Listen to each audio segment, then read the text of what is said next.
We literally have literally no skedoodles in Norwegian. Isn't she literally like Scottish? Boy, Yes, but Scotty isn't. she's Nordic, not Norwegian. Yes, Nordic. we literally have like no Norwegian servant in the game. Maybe you can get white feather.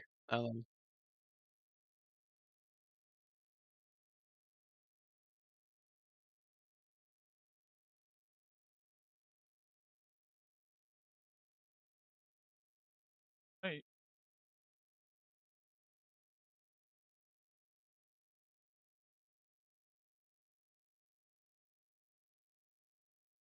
Neo, did you see that we got Sylveon as the mystery gift? Yes, I did.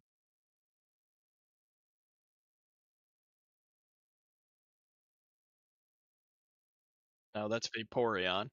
No, it's Vaporeon's cousin. It's most anything related to that line. Jolteon is my favorite Pokemon.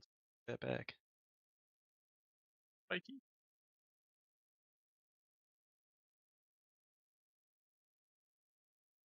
And missile to the brains.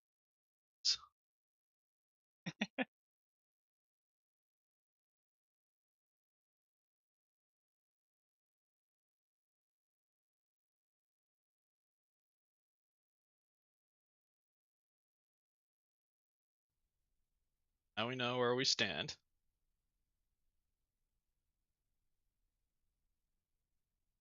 I have the high ground.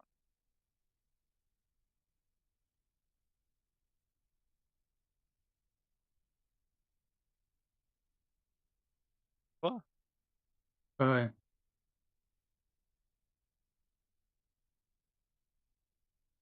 Hello, guys. How's it going? This is leftover song request. I did not clear the bot out, which out of every I rebooted like everything, and I'm of course like that's gonna be the one thing that breaks tonight is gonna be Nightbot because I didn't specifically reboot that one.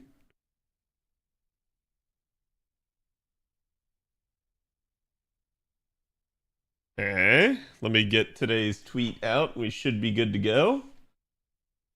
I am running behind, but not super behind.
Say this sounds like a fate opening.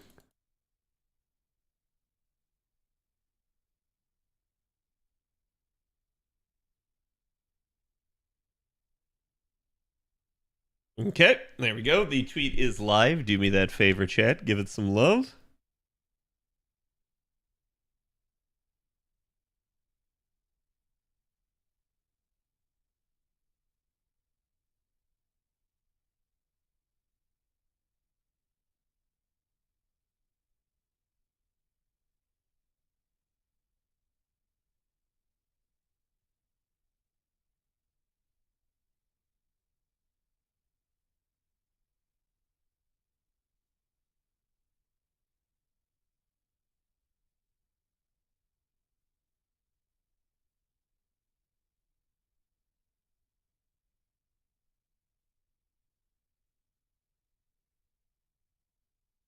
And then now we got today's art.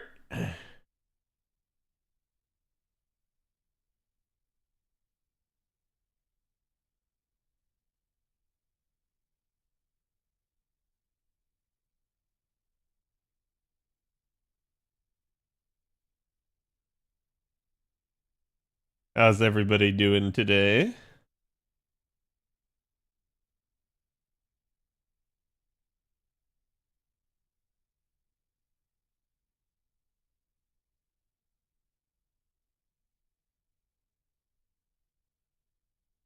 It's a nice comfy day.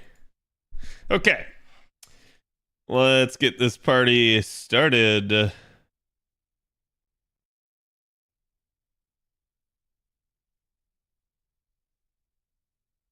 Hello, everybody. There is that. Hi. Let me grab you guys the art. There it is. Go give the artist some love, as always. Again, I hope everybody's doing pretty good.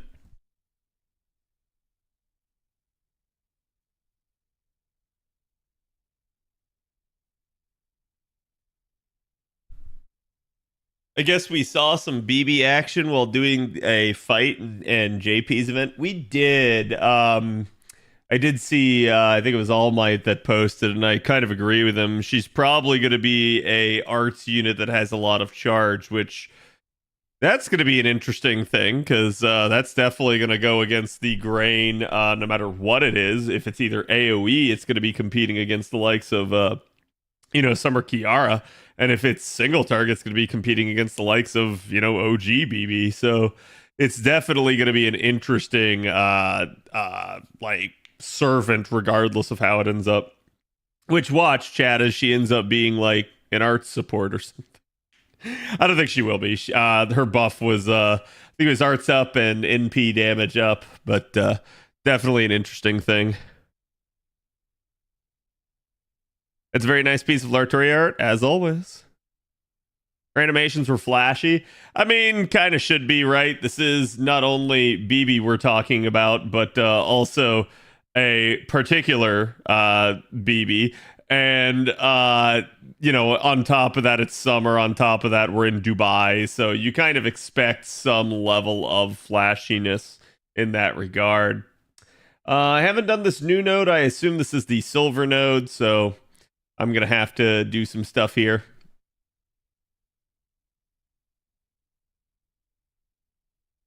BB doesn't strike me as a supporting character.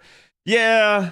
I was talking with Trubs a little bit about the event earlier, and there's clearly going to be, some shenanigans afoot, which again, we don't really get the second banner until we get Ordeal Call 3. So I have no idea what to think about it. Like, we're clearly gonna have like some crazy stuff going on at this point.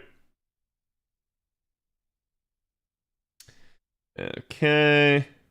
Oh. So I was doing the earlier nodes with Bunny, which is still friggin' hilarious in that regard, but you know what? Screw it. Let's see what we can do in that regard. Switch to that. Give me that. Give me that. Give me that. Gotta kick Shufu out. Do one of those. Looks like I can fit a 1-star, so it's probably gonna be Bart. Yep. Yeah. I could fit a 2-star as well.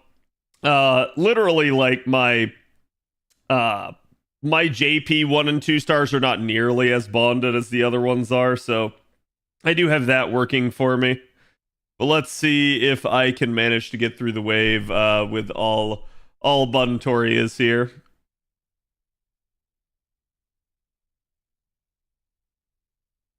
And someone special, thank you for the follow, as well as the follows that I got while I was offline. What if her skills are overpowered, but they required consuming your ally to use them? Now, why would they require that? I think it's going to be an interesting thing. We'll just have to see, right? Like, we can conjecture. I'm just not really sure what their plan is to do with it. And I don't know, I'll just say that particular BB's lore enough to actually like have an idea there. Okay, so we excluded those cards. That is a shitty card draw. Holy cow.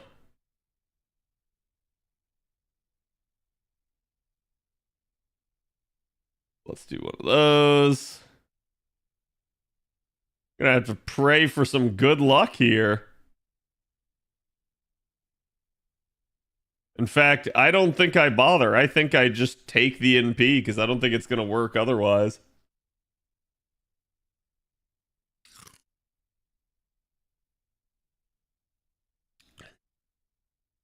That's a big BB.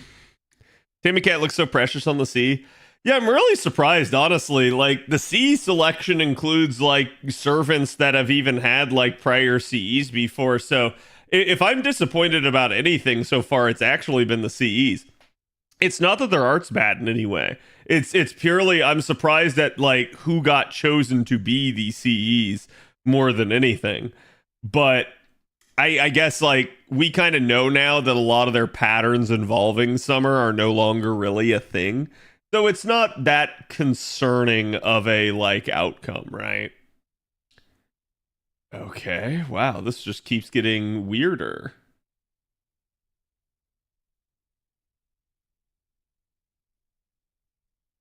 Uh,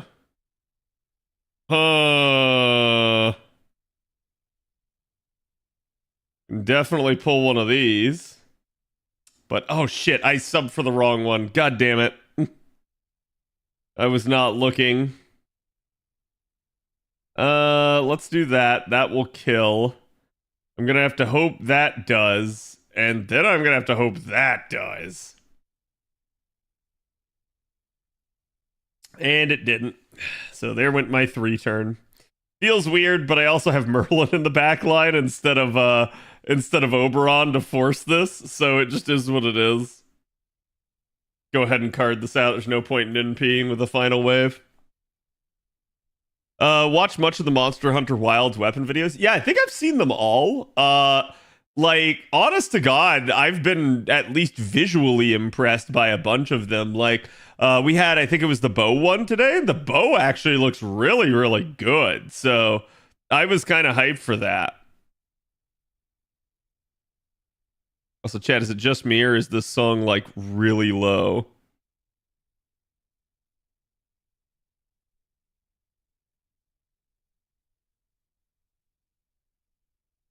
There we go.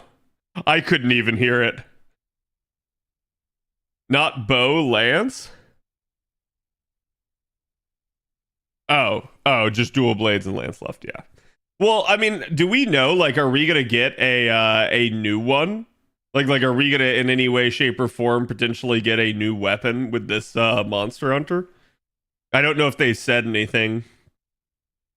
BB Dubai third skills, what's gonna make her either good or meh? Yeah, like, it's why, like, whenever we encounter something as an NPC, I don't put too much stock in it. Not until we actually get to see the actual unit kit.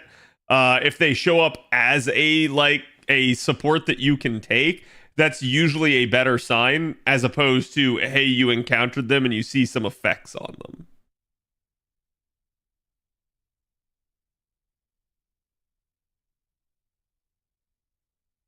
Is there a new weapon in Wilds, or is it the same old but with buffs? It looks like it's the same old but with buffs so far, but we're not really sure. I'm at least excited because some of the movesets are just, they look really fluid and good. Like, it's one of the things I think they're improving upon is just overall agility for some of the weapons. I do think, you know, you're going to have certain weapons like gun lance and stuff like that where, yeah, you're still not going to be super mobile, but it at least looks like a lot of the weapons now have like increased sort of capability.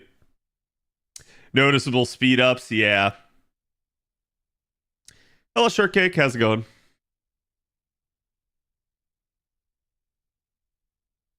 Here's Cad's newest video title, BB Dubai is the next Oberon. No.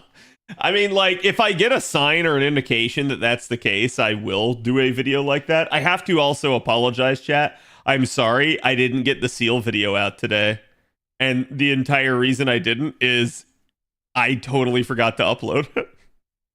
I had the thumbnail made from Okayist and everything, and I straight up didn't have the video. And I went like, oh, because I was at work and I had already, like, sometimes I forget and I catch it on my lunch break, but I didn't even think about it until like after my lunch break, and I went like, ah, oh, crap.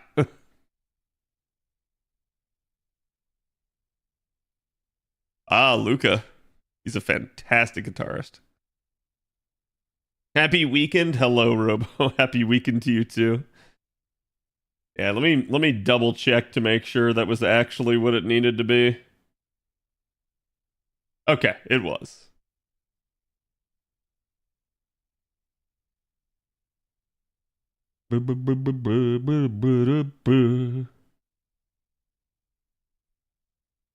Thankfully, it's summer, so like just about everybody has rolled, so it's been pretty easy so far to actually find the appropriate stuff.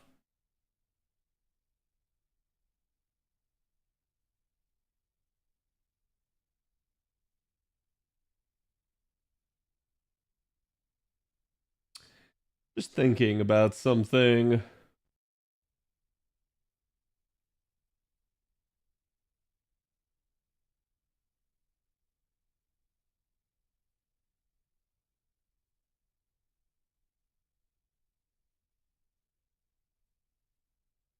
Ha ha ha ha.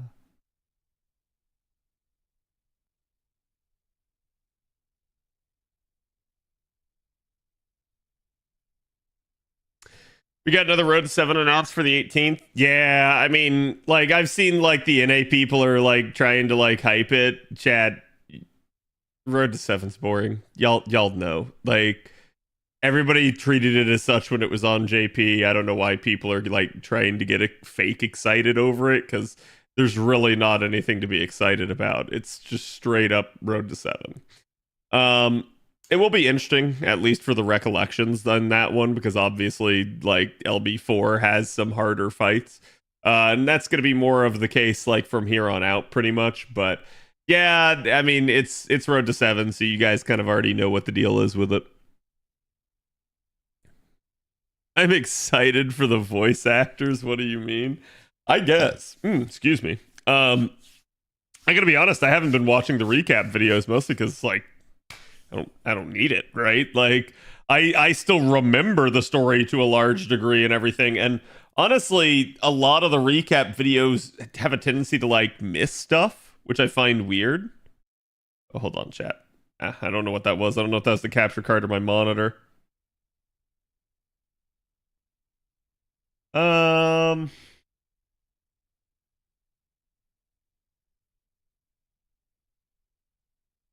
I didn't have to press those, but I did press those.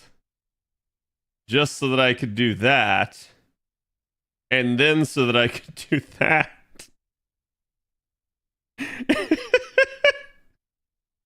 And then that. Well, I can't stagger if I do it this way. Yeah, there was no point to this in the end. It would have been fine if I started her out with a 50% charge, but because I didn't, I was screwed. I don't know. I'm in, like, slow mode brain-wise today. Even my Sudokus were slow today. I had, like, 10-minute Sudokus instead of 5-minute Sudokus. Is Demeter Aphrodite the recollection? For 5.2? Because they split the recollections for 5, if I remember correct. I'm trying to remember, though. I don't actually remember. I know it wasn't Demeter, but I don't think it was Aphrodite either. I don't think it was either of them. 4 turns isn't bad? Oh, I know. I'm just being Papega here. Oh my god. This just does not want to give me cards.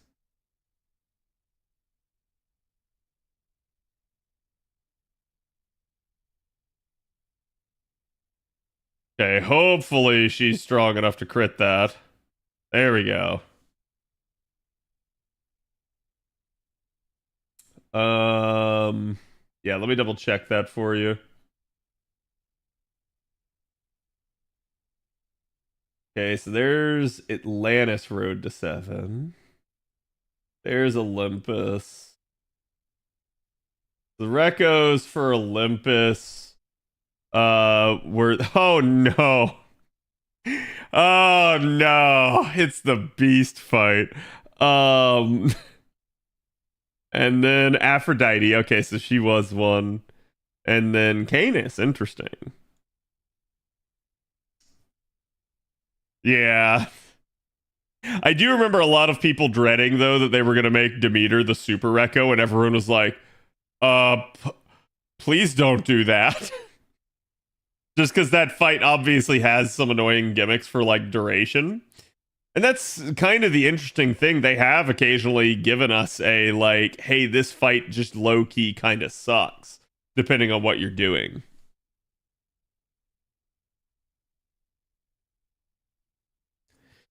After I remember the boring fight I had with debuffs she gave. So one of the easy ways to deal with Aphrodite's debuffs is basically to take someone like Asclepius. Asclepius has pretty superb like debuff control.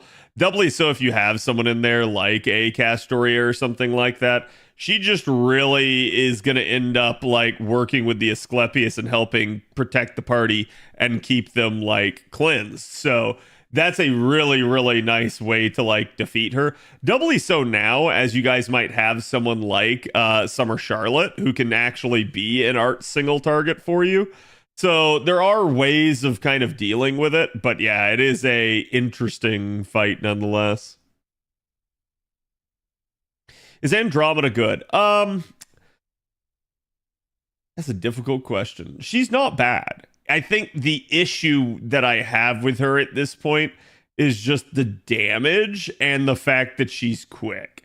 So the damage is not bad. It's just not like top tier crazy damage that we've seen with some units, right?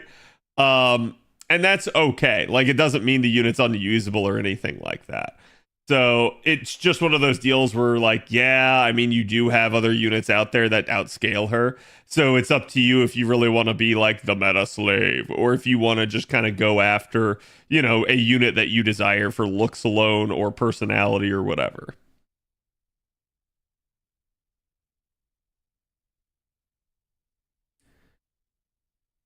I took Tel Matahari for the skill seal. Yeah. I had more trouble with Demeter than Fluffy, but Demeter was before Castorius. That's probably why. In between Demeter and Fluffy, did your account kind of hit in game? Because that's usually what I've heard people say a similar thing, right? Where it's like, oh, Demeter gave me tons of crap, but it's because like they were doing 5.2, like as their account was still relatively fresh. And then like they had basically a year to like actually like get their account online and like work on it and skill things up. And then they ended up going into the Fluffy fight and they creamed Fluffy because he was just way easier. Done a quick saver in sight, mod check.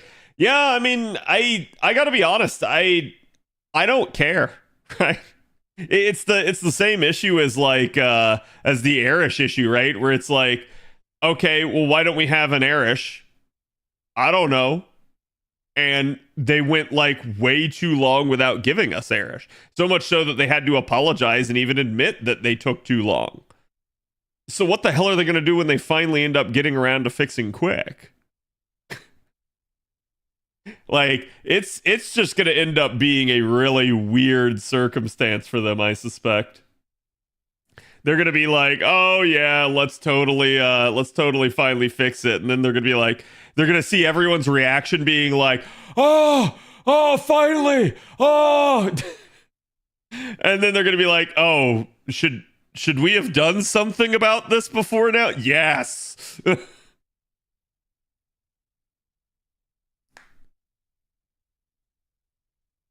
Not really. I'm year one. I just didn't have good time with the meter.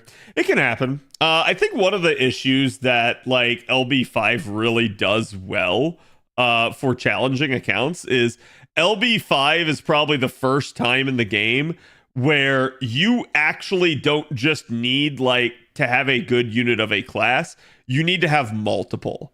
Like that is kind of what the Demeter fight actually does to you. Is it just straight up can like kind of wreck you in that regard. So it is an interesting thing, and I do think that's like an issue overall with that lost belt. So like Demeter in particular is if you don't have pretty good single target riders, she's going to give you a hard time. And usually it's a good idea to get multiple of them because odds are one of them is going to go down.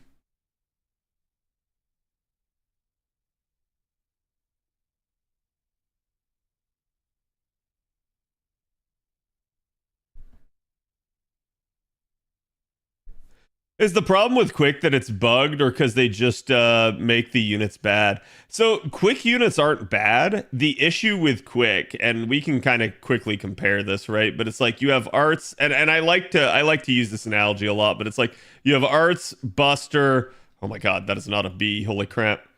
You have arts, buster, and quick. And the way I like to compare them is let's imagine a race. So let's say this is the finish line. Okay. What is the finish line when we're comparing compositions and their capabilities? So, especially if we're going to talk like farming, for instance, farming and what the meta is for farming is, first of all, 3 turning. And the reason for that is obvious. People want to get the node done as fast as possible, as efficiently as possible. Add in the potential to be efficient with AP, which means being efficient with drops. So we're talking about being peak efficient. Now, all 3 of these particular systems can do a 3-turn with a 5-slot setup. What does that mean? That means 5 different craft essences that are like, say, the event craft essence, right? So they're all capable of doing that. However, what we do see over time here is that arts is by far the first one to reach the finish line. That is to say, they're the ones that are capable of doing 6-slot comps.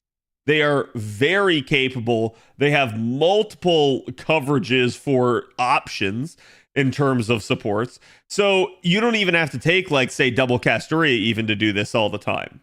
So that's where we can say Arts has reached the finish line. It has achieved peak efficiency. And there's nothing really that can be done about that. The devs have tried all they might, and nothing can really be done to curb Arts' advantage in that regard. So now over time, we have the new Buster units that have come out like Koyan Sky and Oberon, and they also allow at least some of the Buster units to 6-slot.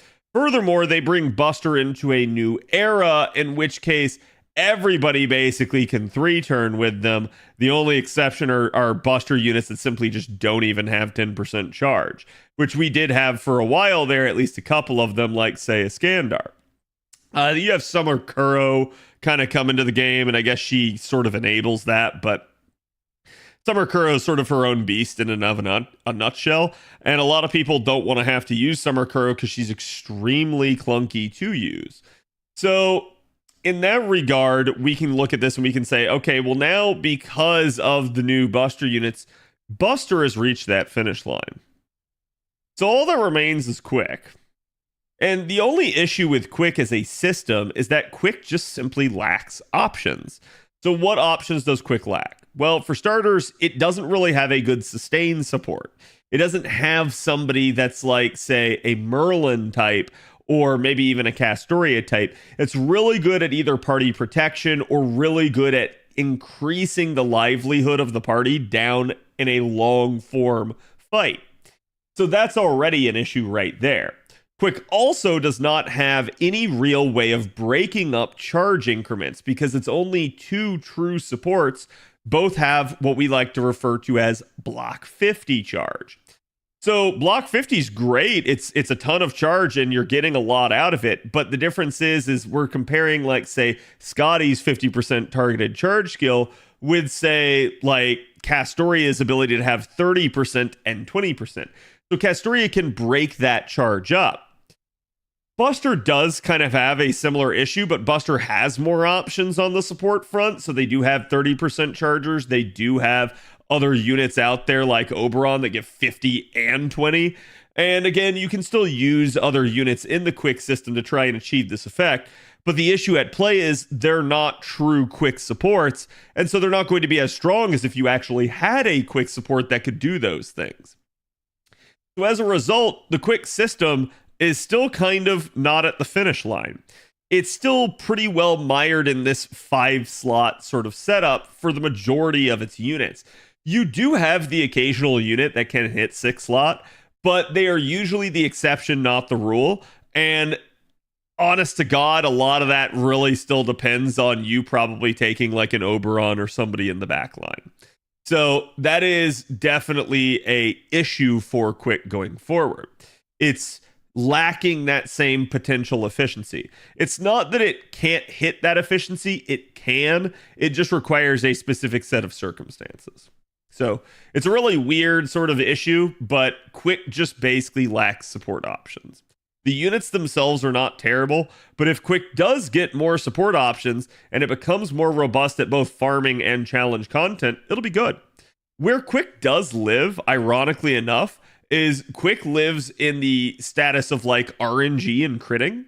So if you manage to card waves down, that makes Quick a lot more efficient. That is to say, if you do like a, I don't know, like a NP the first wave, then you crit down the second wave, then you NP the third wave, Quick can be perfectly efficient with that. The issue at play there, though, is we do have card RNG built into it. We have someone like Seal in the game now that can stack an entire deck worth of cards and remove the RNG aspect, but that has some restrictions as to how it can be used, so there is some issue there still. We could also look at potentially, again, kind of other ways of dealing with that, but I don't think it really matters because it's still only in certain select circumstances that it can be achieved. It's not a one-size-fits-all solution. What we kind of see down the stretch here as a result is, due to the plethora of options that each of these comps have, Arts handles 90++ and oddly structured nodes very well.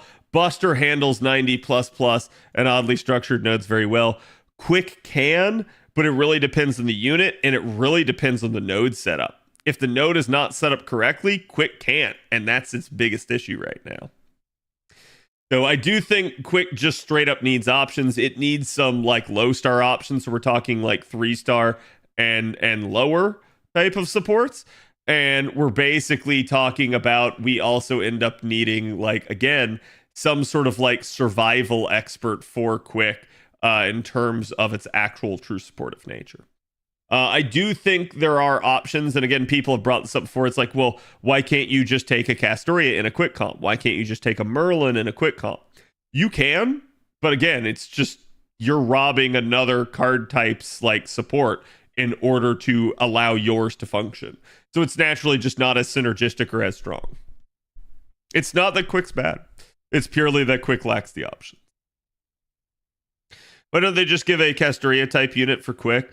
I mean, they can, but honestly, I think they're really worried at this point in time with some of the power creep. We did get a like one-off comment from the Famitsu article from Mr. 2 that said like, yes, we are aware that power creep has been happening in the game and we need to like be cautious of it.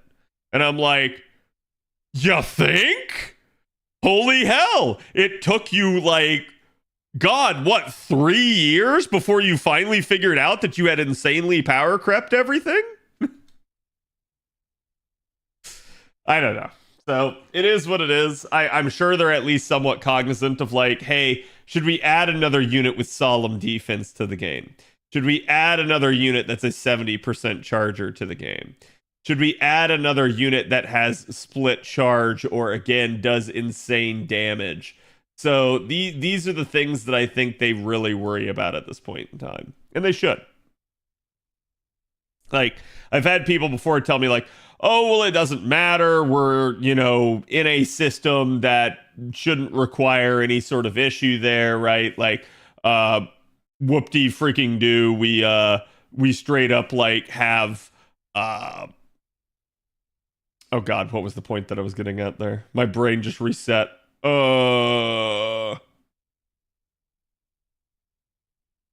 I don't remember the point I was making. Either way. Oh yeah, about the like the big like support and the power creep. Yeah, I mean they can certainly like go down that route, but every time they do, it's going to cause issues. And in a PvE only game, you would think like, oh well, surely the balance doesn't matter. Why do they care?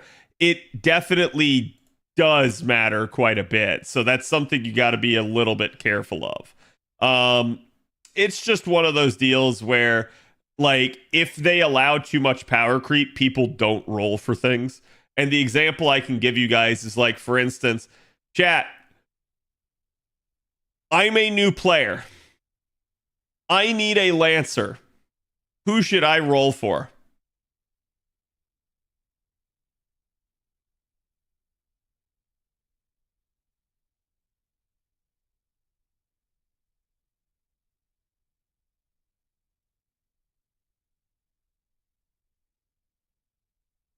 Chat being trolls.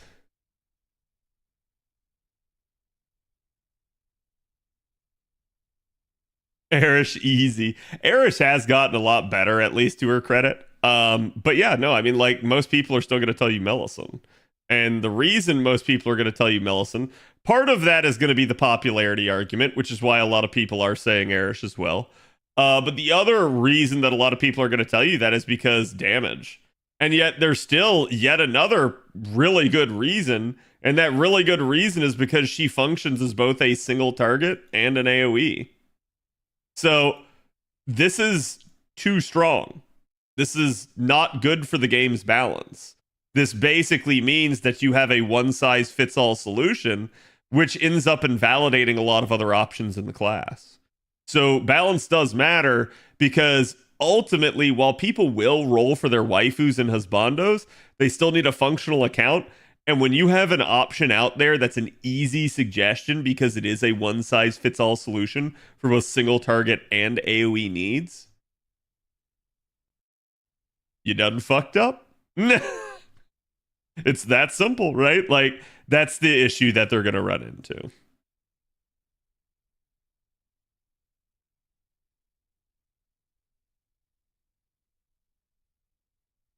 Is this Sail, but it's a symphony?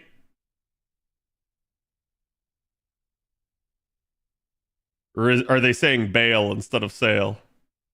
Is this Curse You Bail? Sad. It's not a symphony Curse You Bail.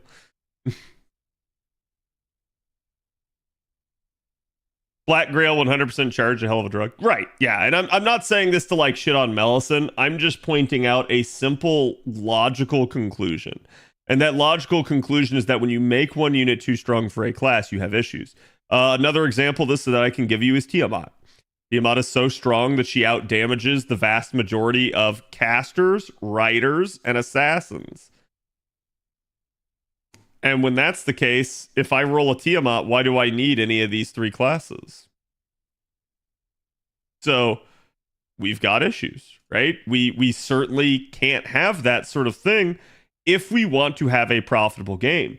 Because what that'll allow for things to happen, and I've heard people argue against this before, but here's the classic example of why that strategy doesn't work. So, oh, okay, Tiamat's really strong. Now everybody in the game rolls for Tiamat, and you make money. Do you know what makes you more money, chat? What makes you more money than everybody in the game rolling for Tiamat is literally everybody in the game rolling a caster, a rider, and an assassin.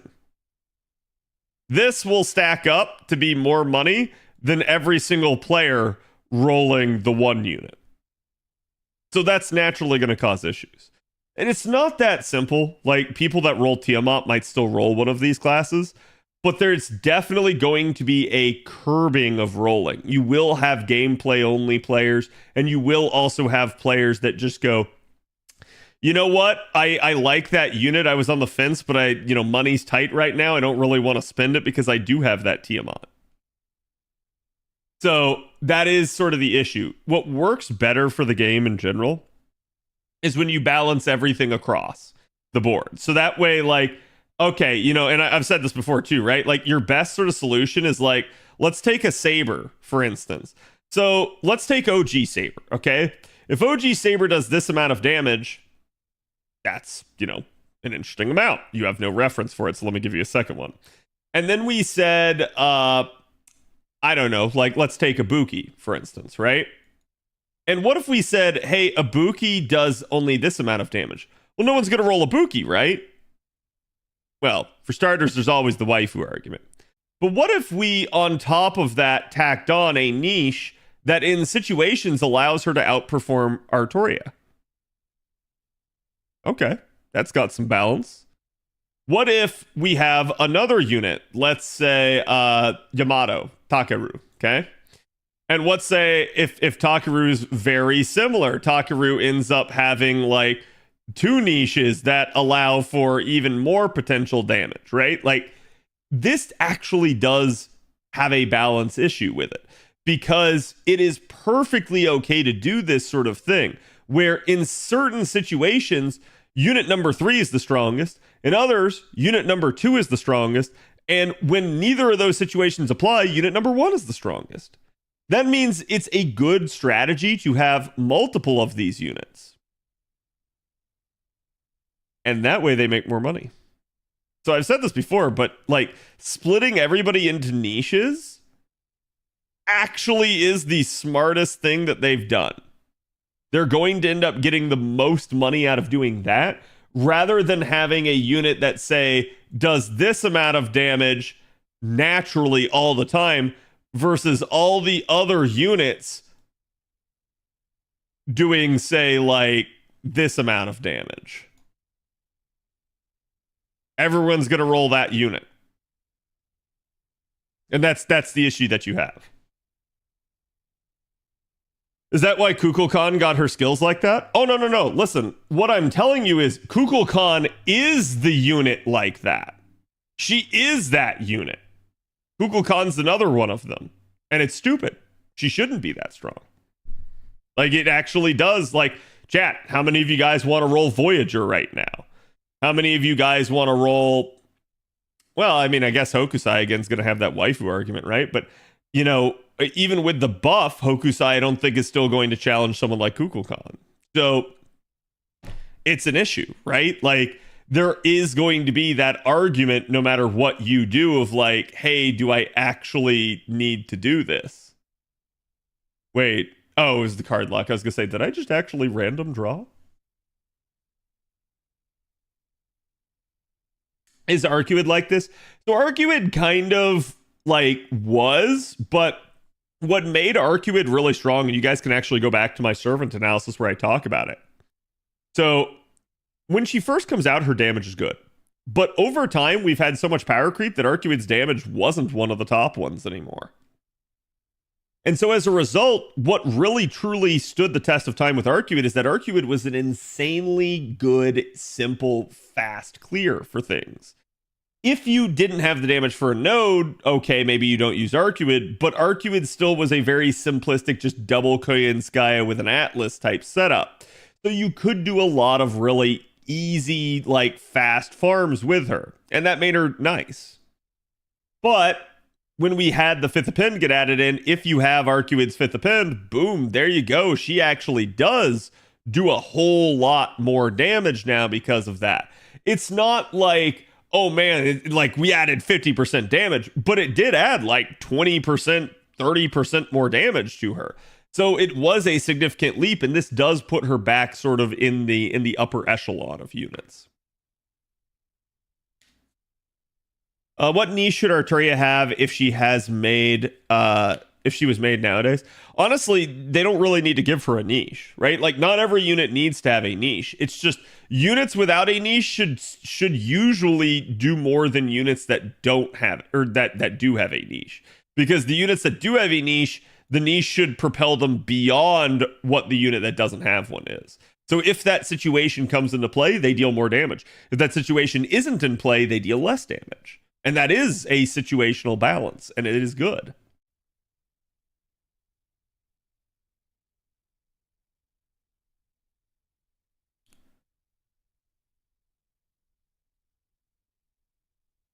Cad firing my wife out of a cannon. Firing Nekoark out. Voyager tugs my heartstrings, though. Being the little prince and all. Yeah. And I do want to state that, like, I'm not trying to like shit on any unit here. I'm just trying to point out the very realistic and logical conclusions that some people arrive at, right? Like, Voyager might be your favorite unit. And you're going to be like, what the hell, Cad? Why would you say that? But this is just me looking at things on a like macro scale and assuming that Voyager's not one of the more popular units in the game, right? So it's like, I'm not trying to denigrate them or anything like that. I'm pointing out merely the fact that if you're a less popular unit and then you also don't have like really good gameplay, and then there is like a smoking hot popular waifu who also crushes it for gameplay, it's not looking too good, right? Like, and I don't think that's necessarily fair. I think like they should try to keep that balance. But, and I'm pointing at this purely from the standpoint of, from the dev's own perspective, it's actually smarter of them to balance the game. The more they power creep, the worse the game's monetization actually gets for them. Yeah, people will roll that new power creep unit, but no one will roll the other units when they try to give them banners. And that's an issue, right? Because then they go from being able to constantly print money to, well, yeah, now nobody wants to roll for like 70% of the roster. Only this 30% kind of works because it's newer, it's hot, or it's like, I don't know, right? Like just desirable for some other reason. Kind of weird there isn't a unit with 150% damage against neutral or balanced enemies. Yeah, I mean, honestly, I think that maybe either something that they're saving, or it just may be a case of like they want neutral or balanced to remain neutral and balanced, right? Where you're neither of the extremities, and therefore you're not susceptible to the same things that would deal more damage. Like, is FGO running good? They're not closing down soon. They got enough money. Yeah, as far as we can tell, FGO's still doing fantastic, at least on the money side. The issue that they seemingly have nowadays is that their dev staff seemingly is just not very well like kept up, if that maybe makes any sense.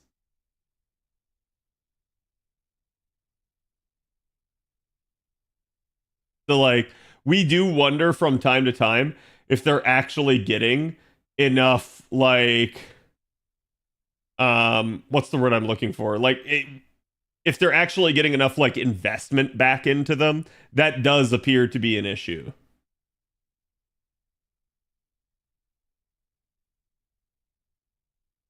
Why don't they make skins you can buy unlimited money glitch? I've said that before, that like actually like selling skins would make them a ton of money. I think this community especially is like super ripe for it, and like they would go like, chat, there are people that spend money to refill like AP. There are people that wail for copies beyond 5. Skins would absolutely like make bank in this game because people are already not doing like the smartest financial decisions, right? So in that regard, yeah, I think it's something that like if the devs really were somehow hard up for money, they always have that they could go down. But I kind of look back at this and I just assume that there is some sort of like, even though the game is making a ton of money, that money is like basically going up to Aniplex and Sony, and it's not necessarily going to La Single. Like what happens is the money goes up to these two, and then these two dare to give Lasingle a budget, but that budget is probably, you know, pennies on the dollar, if even that, compared to the amount of money that the game is making, right? So in reality, we're funding Sony and Aniplex. We're not funding Lasingle, and that's sad. That should not be the case.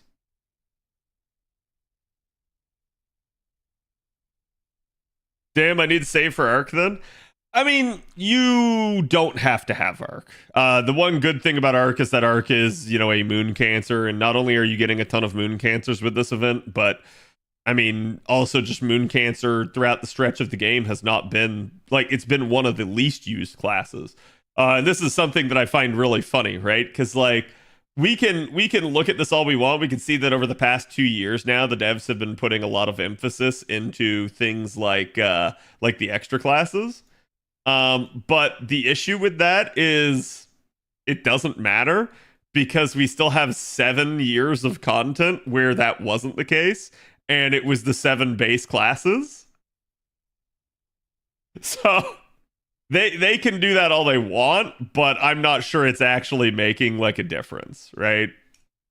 Like they're not really heightening the need to have an extra class at the moment. And doubly so because even though now they're trying to heighten it, we are now at the point where now we're beginning to actually have like welfares for every single class, including the extra classes. So like at that point, yeah, your need to actually roll those extra classes is getting even lessened by that. Alba, thank you for the 51. Oil me up, Cad. Oh God. No, I think I'm good. OG Saber needs some Spiritron dress. It's sad that the shop only has her Invisible Air to check out for.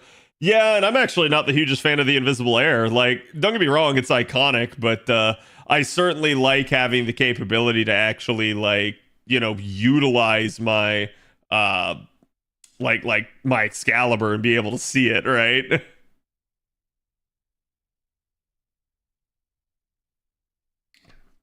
Coward. Okay, what if I oil myself up, Alba, and then we just hugged? General pool pretender win. You have a general pool pretender. It's a faker. Oh yeah, and Tlaloc, yep.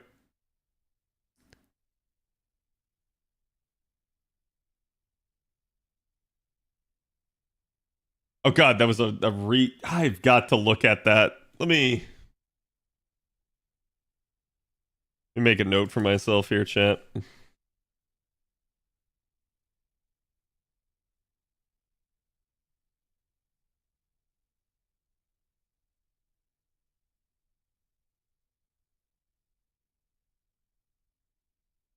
I got a couple things I want to do this weekend. Couple things I'm going to look into. So that's going to be like the double alert sound and I don't know if chat can notice this, but so every like towards the end of stream especially, like right now, you guys can see my mouth capture is really good. But like there's a point where it starts getting sluggish and it stops moving as much. And I think it's due to my phone overheating. So I have to actually like look into that and like potentially getting a like cooling device for my phone.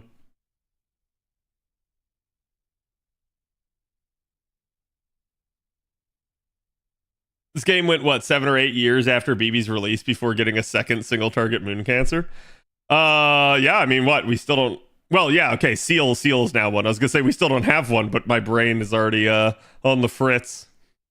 Doggo picks Prage. Yes, Jay, I need you to remind me because dear God, I've been terrible with Doggo picks lately. I think they may buff Arc during the 30 million downloads. I don't. They certainly don't need to. That's all I'll say. Like I said, she's now on the upper echelon of damage dealers for AOE. So, I mean, they could, right? I think if they're gonna buffer though, it needs to be something relatively small, not anything like game breakingly huge. And I'm gonna be real with y'all. What they need to be doing, right? So like, let's say we have damage units.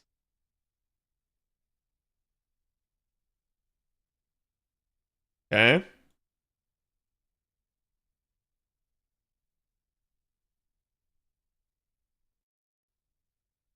what they need to do is they don't need to pick up this unit and make it competitive. They need to pick up these units and make them competitive. And then when they release the next one, then they pick up these units and make them competitive. And then when they release the next one, then they pick up these units and, oh my god, you've caught up. And then you don't have to power creep as much. The reason they're having to power creep so much is twofold. One, basically they have already so much power creep. It's almost like inflation. It ends up becoming this like almost exponential thing. The more power creep you have, the more you're going to need to do. And then the original cause of this, if we could argue, is sort of probably the fact that you have so many veteran players that your veteran players don't need to roll.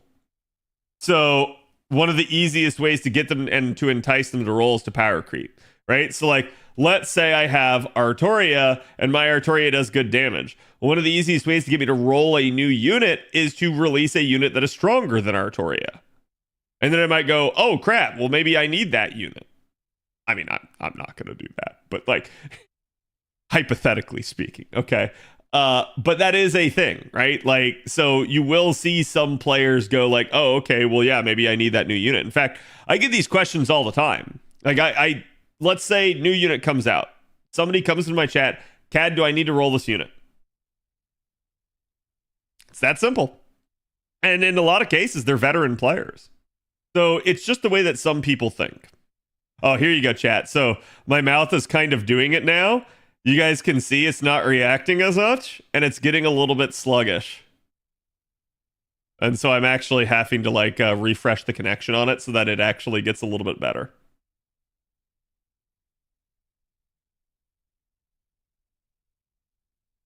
They need to give OG BB an NP interlude. Her damage isn't great.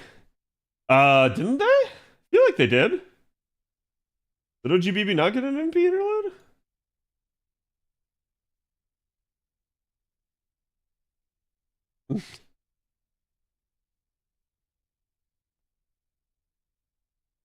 Oh yeah, I guess she didn't. Yeah, it was just the skill upgrade then, right?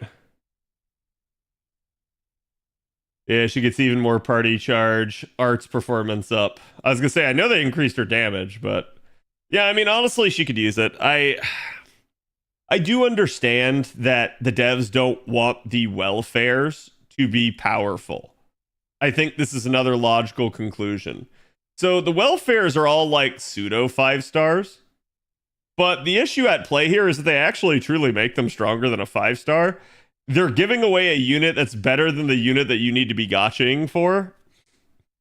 And you're doing the same problem again, right? Like you're making it so that you don't necessarily have to actually like roll for units if that's the case. That is one of the reasons, in all seriousness, that I think the devs sat there and said, man, we just can't give them these welfares. We can't give them these main interludes. We can't allow them to have literally everything. And so what they came up with is a means to give them to us, but only after you've gotten enough evocation leaves. So they're all there for free. You can work your way towards them, but you're going to have to take time to get them. It's not going to be an instantaneous thing.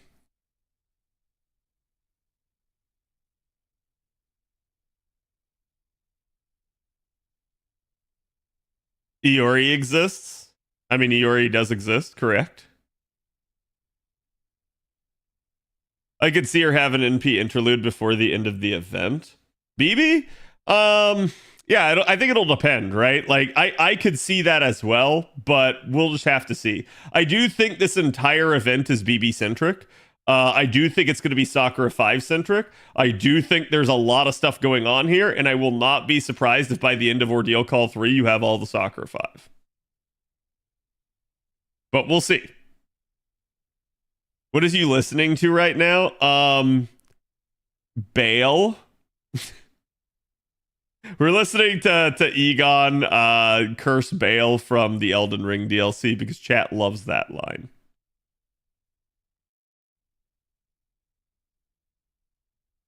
I think it depends on the restriction behind a unit. Like if they lock a unit behind things like the Lost Belts, especially later Lost Belts like 6 or 7, I will be expecting them to be way better than ones locked behind just Fiyuki. I do understand that, but I also think that they still need to make sure that they keep the units online. And the reason why is like, okay, let's take Halloween Liz. Okay?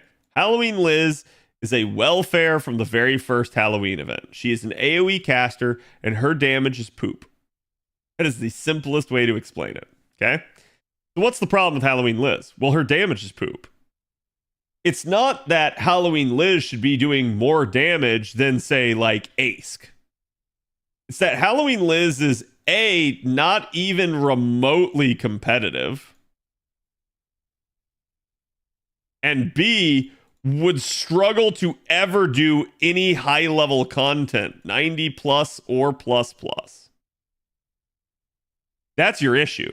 It's not that she needs to do more damage than Ask, it's this. It's she's not even in the same ballpark, right? Like that's kind of where we have issues with some of this.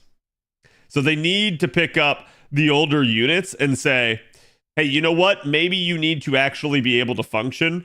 And the reason why they need to do that, chat, more than anything in all seriousness, is because they're somebody's favorite, and you're not pleasing that person when you leave their waifu in the dirt, right?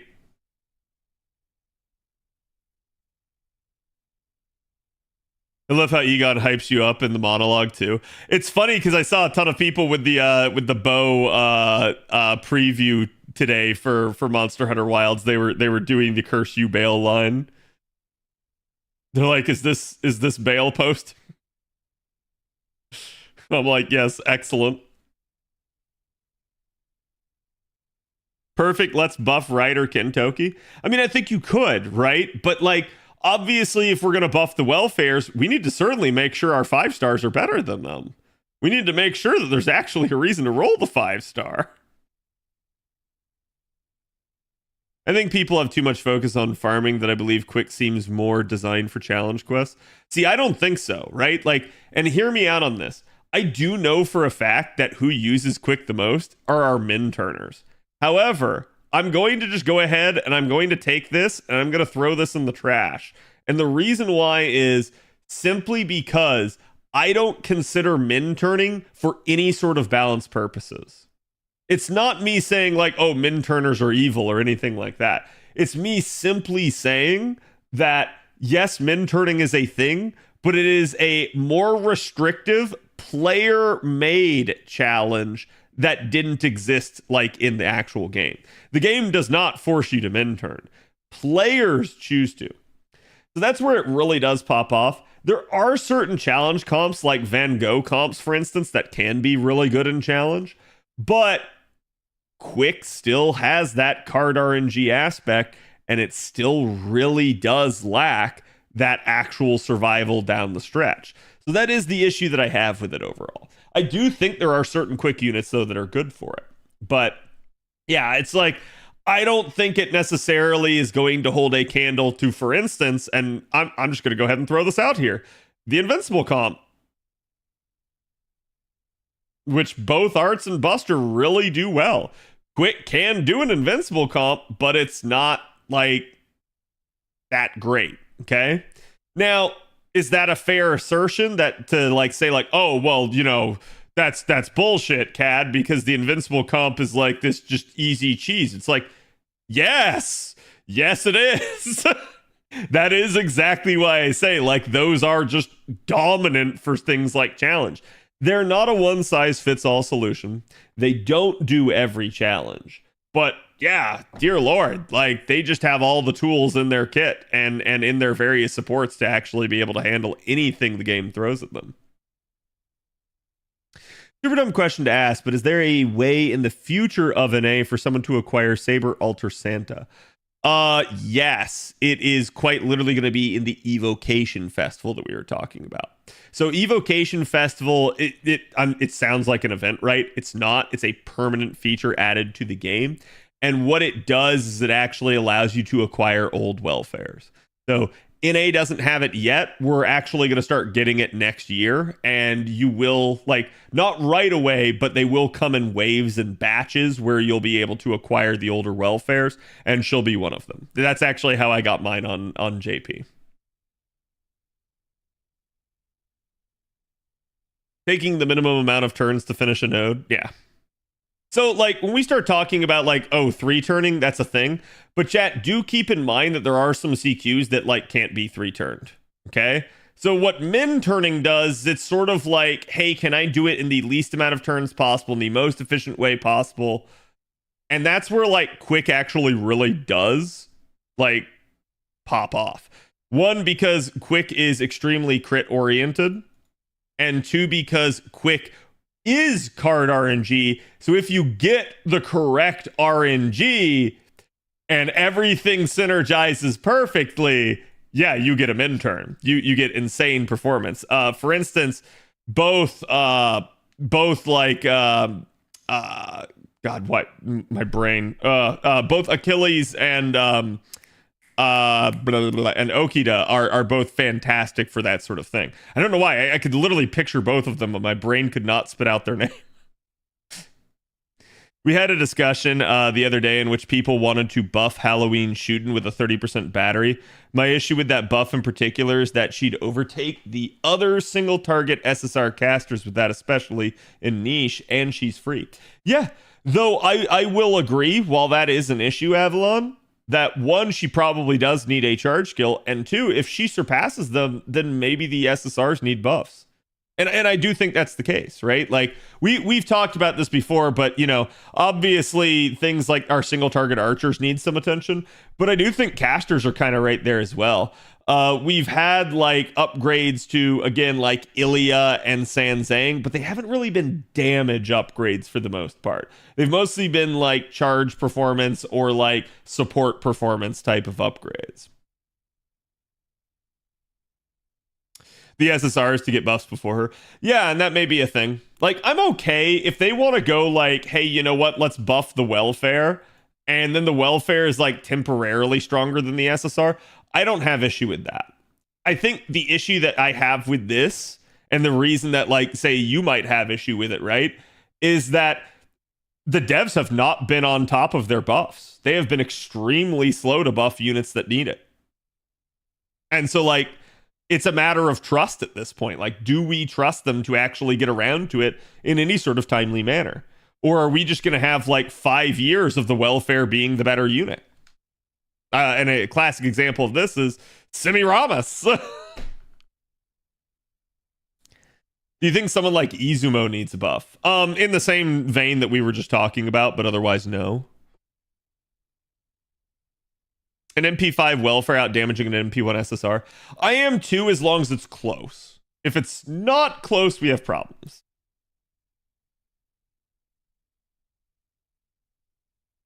Buff the best archer, Zerk Sashi. Yep. Yeah, that's the only thing I was going to say is that that spreadsheet, Avalon, didn't include Gilgamesh or Zerk Sashi.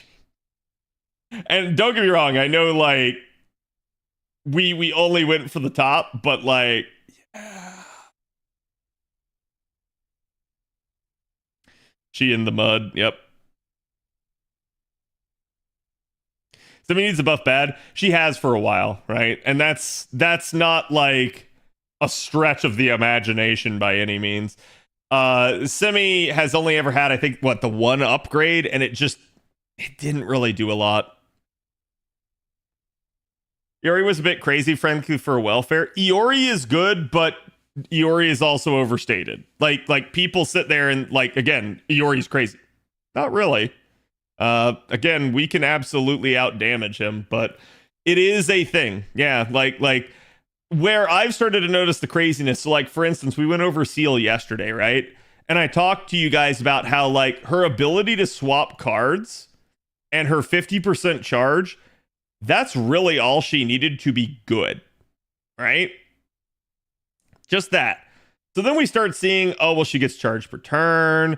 She gets basically everything on a low cooldown. So within a pen 5, she can double it up. She ends up having healing per turn and healing when she gets hit. She ends up having defense and basically debuff resistance. and then ends up having buff removal resistance on top of that. Like, she just kind of has an insane kit. Like, it is really ridiculous when you start looking at just how much they actually give certain units, and you start going like, this is a perfected unit. And I'll give you guys another example. Chat, allow me to ask you guys this question. What is the worst thing in Muramasa's kit?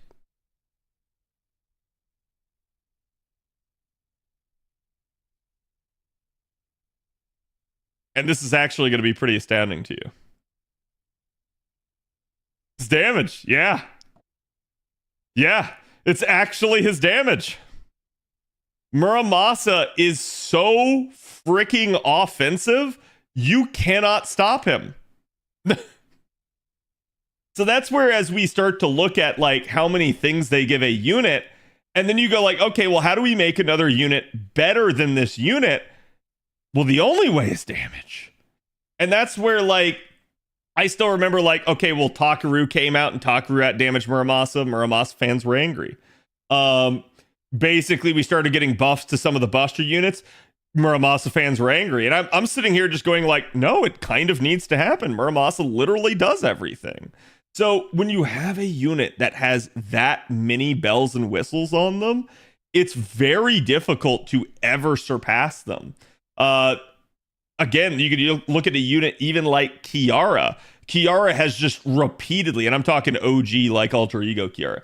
Kiara has repeatedly over the years gotten upgrades, and it has become very difficult for Alter Egos to pass her. So now how did they make it Alter Ego pass her? They gave Tiamat absurd fucking damage. Like, that's what they had to do, because basically Kiara ends up having so complete of a kit that you're not going to be like, okay, well, what if we give another unit Invuln Pierce? Well, Kiara has that. What if we give them Defense Pierce? Well, Kiara has that. What if we give them Buff Removal? Well, Kiara has that. What if we give them 50% charge? Well, Kiara has that. What if we give them Healing? Kiara has that. What if we give them, like, I don't know, some sort of, like, Invuln? Kiara has that. Like, you start having real issues when you start just having a laundry list, a grocery list of, like, effects on the unit. Doesn't Muramasa have Invuln Pierce too? Yes. Yes, he does. At least they admit they've power crept now. Yeah. And that's why, like, if I were going to make these units, I would still make them strong. I would still make them slightly stronger on release, but I would absolutely be very careful about how much I was giving them, like, effect-wise. Some of these effects are just, like, damn, that is where the real creep is. It's not even necessarily in the damage. Damage no make them hotter, problem solved. True.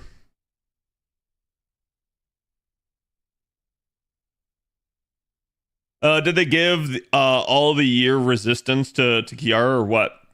They basically just ended up, like, over the years just buffing her over and over and over again. Part of it was because Kiara lore-wise is supposed to be strong.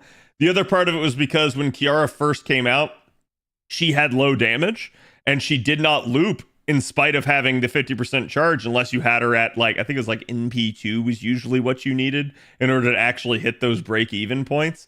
But that was back when we didn't have very good art supports for that sort of thing. So, yeah, I mean, it was a thing, but they did not need to keep buffing her in every other way. And we can look at that as another example, like, say, Altera. Altera needed one thing across all the years. Altera needed charge. And they started by just buffing Altera to hell and back on every other aspect that they could, because they were trying to avoid giving her charge. And then finally they gave her charge, and then Altera skyrocketed to the top AoE Saber at the time. And the only person that has passed Altera is Salter, who also now Black Grail loops because they did an even more insane power creep. So that's literally, like, you can see this is sort of the consequences of their own actions coming back to haunt them.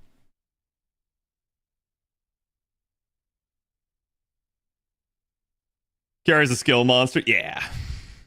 Didn't Nasu and Takeuchi say if Seal was ever to be released, she'd actually be tailor-made for challenge quests? I mean, she is. Like, she's really solid in challenge quest. I'm not going to deny that. What I am going to say is I have seen a lot of people like knock her and say that she's not good as a single target, like especially in a farming scenario. And I'm like, huh? No, that's definitely not the case. I don't know what crack they're smoking. Salter Black Grail loop? Yeah, that's a thing. That's been a thing since their last upgrade.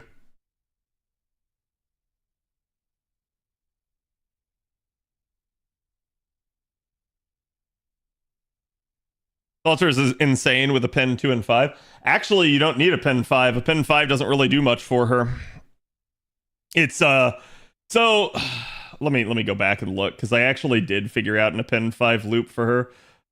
But it's like, it's wonky and I'm not sure it works very well. Yeah, I sent it to Leah. So here it is. Here's your append 5 loop. Chat, you guys can make sense of that, right? Salter, double Oberon, Koyan Sky of Light, mana loading, 5th append, and Summer Kuro are what you need for her to utilize 5th append correctly. And it must be that set of circumstances. It's definitely not worth doing. It is definitely not worth doing, chat. Trust me. Just do a normal Black Grail loop. Which is already wonky enough to begin with. It's also that particular variant is more restrictive as to what it like how many units you have in a wave. I think in a traditional Salter Black Grail loop, you only need 3 units in the first 2 waves. So you need either a 1-2 or a 2-1.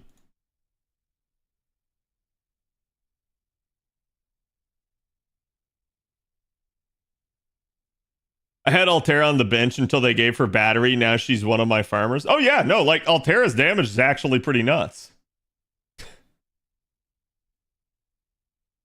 I always laugh when I see Aster's message. Every freaking time.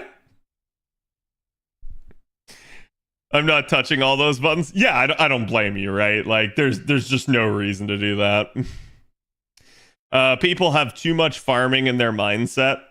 Yeah, I mean, like, and so this is an interesting thing, right? Because we've talked about this before, because I know a lot of challenge people have disdain for farming in this game. I'm just going to tell those challenge people to man the fuck up. This game will always be about farming. It will never not be about farming. And the reason for that is purely because people want to work on their characters, right? It's ultimately a story-based game. It's a, like, collection game. So farming's always going to be the meta, and that will never change. The game is 99% farming, pretty much. Yeah, I mean, look at what I've done today. I've done an event on JP, I've talked to you guys, and I've farmed Trom. One quality of life I would love is re-challenge story bosses. Yeah, I do think they could do certain things like that would be done, like, if done well, people would enjoy, right? I've said this before, it's like I have no issue with them adding more challenge content to the game. The only issue I have with it potentially is that if they're going to do that sort of thing, that they pure and simple don't lock a shit ton of rewards behind it. Challenge people would love it, and they're like all for it. Those people don't understand that there are people that legitimately hate challenge content. And I have talked to several people like that, where like, oh yeah, I don't do the challenge quests during a lotto. I don't do a challenge quest unless I'm sure I can get it done. If I have to do a challenge quest, it's seals or not at all, right? Like, so it is a thing. I'm aware some people just don't want to have to like turn their brains on. It's also why you have things like the invincible comp. And it's, again, I think just a very natural like thing for certain people. But in the same way, I think, people also feel similarly on the challenge end about farming. I think people don't want to have to farm. And that's where it's like, I'm okay with them trying to give us some quality of life in that regard. I definitely don't hate the idea, But I will say that, ultimately it is still going to require some farming no matter what you do.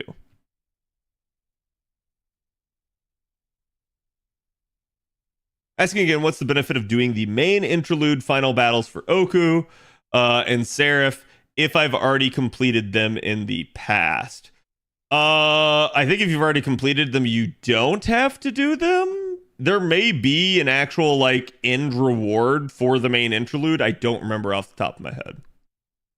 But they will stick around after you've done them. So please understand that if you've already completed them in the main interlude, you absolutely don't have to. And I think even if you had done them in the past, they are still considered to be complete. So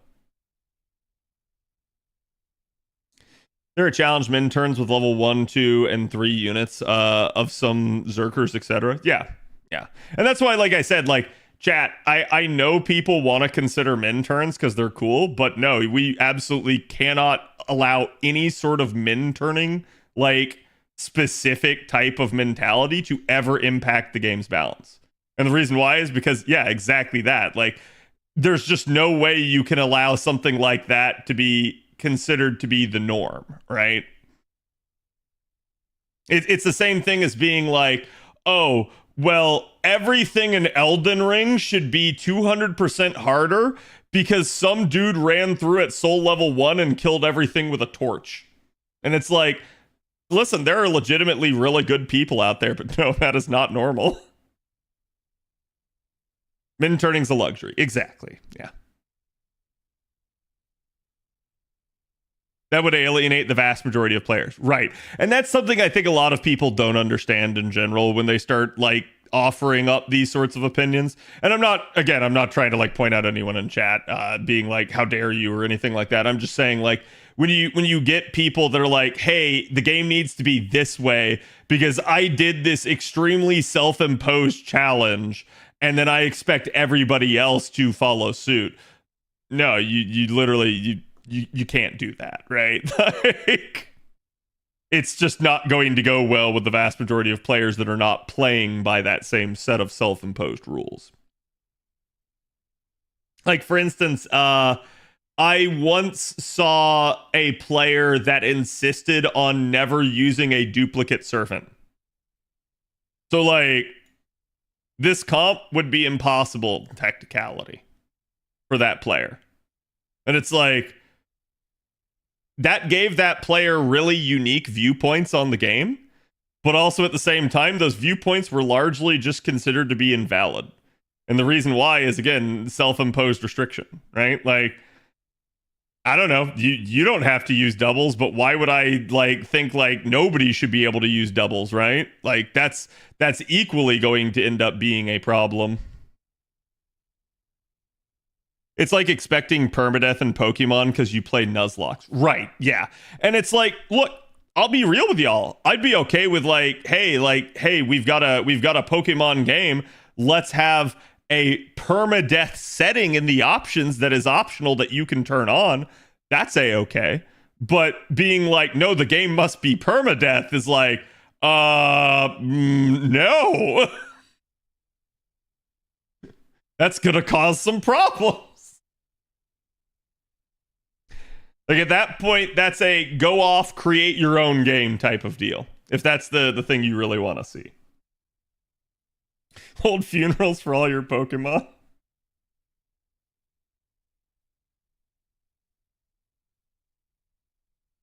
I wish they increased the rewards for challenge quests to me. I don't feel like one lore is worth doing it. Would it hurt to give us 100 or 200 million QP with the lore? Probably. Like, I'll say this, and the reason I'm against them putting too much rewards behind challenge quests is exactly what we talked about, right? There are people out there that don't want to have to do it.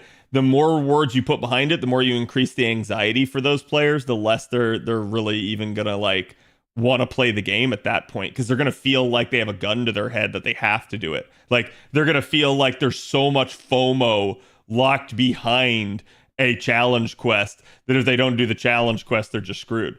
Now, to be fair, I'm of the mentality that crystallized lures are some of the best things you can get out of, say, like the Rare Prism shop and stuff. So Yeah, I mean, I feel like there already is a lot of FOMO there if you don't do your CQ, but you know, I'm not gonna try to like make other people feel bad in that way. You must really hate 90++ comps then. I don't know. Like, you can definitely do a lot of the game without doing a repeat. Like, for instance, the Scotty comp would just be, hey, I just use normal Scotty, and then I have normal and summer, and then I'm not using a duplicate. But yeah, I do think it's just you know, a very like odd way to look at the game, especially from a balance standpoint. And especially so when we have in the dev zone statements from last year's Famitsu article, them encouraging you to use duplicates.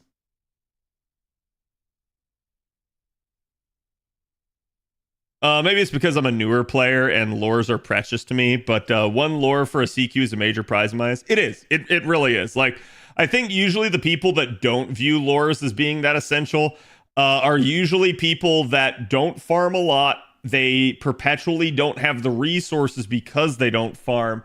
And then they don't really ever get their unit skills up very high. And so they don't actually see a use for the lores. That's usually who I've noticed doesn't care about lores.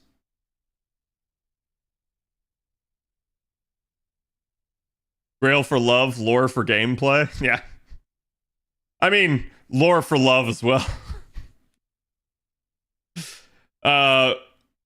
People will start spending Sankorts to revive in a CQ just to do them. Some already do, I'm certain. Oh yeah, no, I do know that some people do. So like, and that's like, yeah, I'm glad that that's there as an option, but yeah, it's why, like, I'll give you guys another example. Am I fine with there being a CQ at the end of every event? Yeah. Would I like it if there was a weekly CQ? No. Would I like it if there was a daily CQ? Hell no. Why? I don't hate CQs. They're just time consuming. And I don't want to have to like sit there and like do them all the time. In that regard, like, I understand that some people, that's where they get the true thrill out of the game. But that's where, like I've said, I don't mind them giving you a repeat. I don't mind them allowing you to, like, say, go back into story and fight it again. But I also don't necessarily want, like, rewards locked behind it. I do think an interesting way that they could do it is be like, hey, let's have story. And then be like, hey, let's have hard mode. And they could lock a one-time completion reward behind each of those fights. But if they were like, hey, your meta is to like grind this fight X amount of times, or like I have to like keep going back in and redoing them over and over and over again for rewards. No, I don't think that's good. So it's like, I don't mind them allowing people to refight. I don't mind them allowing like a harder mode. But I don't think there should be too much locked behind it. I think it should be more for like the challenge itself rather than for like, hey, let's actually like put rewards behind it, right?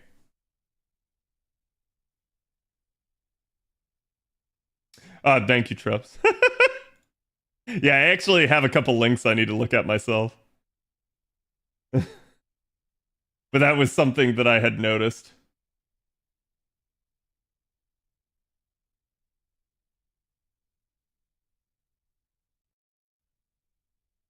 Similar to Road to Bosses. Yeah, kind of, right? Like, I'll say this. They should not be as hard as the Road to 7 bosses, because some of the Road to... Like, the issue with Road to 7 stuff, and I know people are going to be like, what do you mean? They're not hard, Cad. Yeah, my issue with Road to 7 is that they're not hard. They're just bloaty. Like, all they did was just jack up the HP by, in some cases, 10 times. Like, I think that's just an incredibly stupid way to do challenge. So it's like, yeah, if they're going to do a harder mode, I would prefer it like, yeah, maybe they do beef up the HP some, but, you know, not more than like double. And maybe they just actually add new mechanics to the fight. I think that would be a more engaging way to do it and make the fights feel fun and fresh. It would also give you a ton of time and content to be made, especially for the challenge-oriented people. So, like, I do think that would be a good way of handling that. I hate CQs like the final one of every lotto with 6+ enemies buffing each other when entering or leaving the field. Usually for that sort of stuff, you take like an AoE berserker and you just go in, but then it tends to be that like the final actual the final actual battle ends up being a problem because like the unit that's there at the end has like, oh, I've got like 7 guts on me or something like that, and it just ends up being an issue.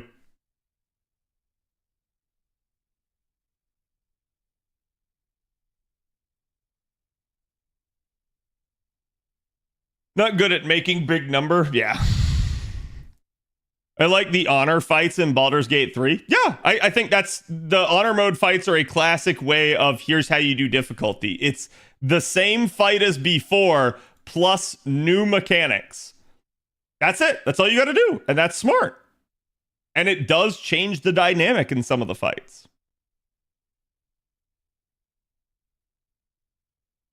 I feel like Road to 7 is the extreme mode type boss that you see in Final Fantasy 12. That one super boss.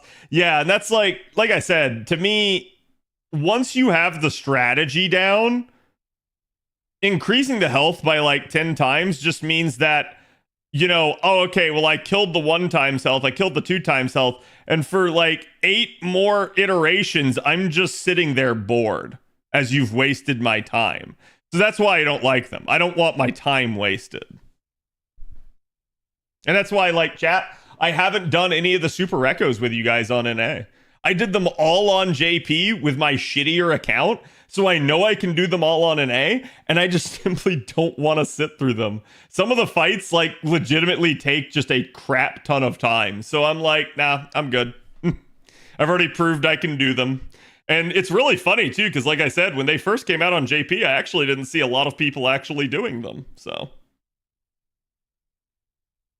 You beat Road 7 Recollection Quest Super God Juna fight? Yeah, I beat them all. It'd definitely be more engaging, but I don't know if Lasingle wants to put in the work to develop those new mechanics. You're not wrong. You're absolutely not wrong. Like, it would certainly be work. It would not be an easy thing to do, but it would be the right way to do it, right? There's a good way and a bad way to do everything, and, you know, just increasing the health is the lazy bad way. Some of the mechanics really do not scale well. Yeah. I gave up on them when they came to JP from LB4 onwards. Yeah, I think a lot of people did start to give up on them over time. Like, everybody tried to do the first one. With the second one, some people got annoyed with, what's his face? Surtur, right? And then, basically, as they went on, less and less people kept doing them after that. Arjuna should be a complete walk in the park now with the Immortal team comp. I mean, there's just plenty of options now. Like, chat, remember, everything like LB5 forward, we didn't have Castoria in the game yet. So taking Castoria into those fights is like, ha ha ha ha ha ha, get fucked.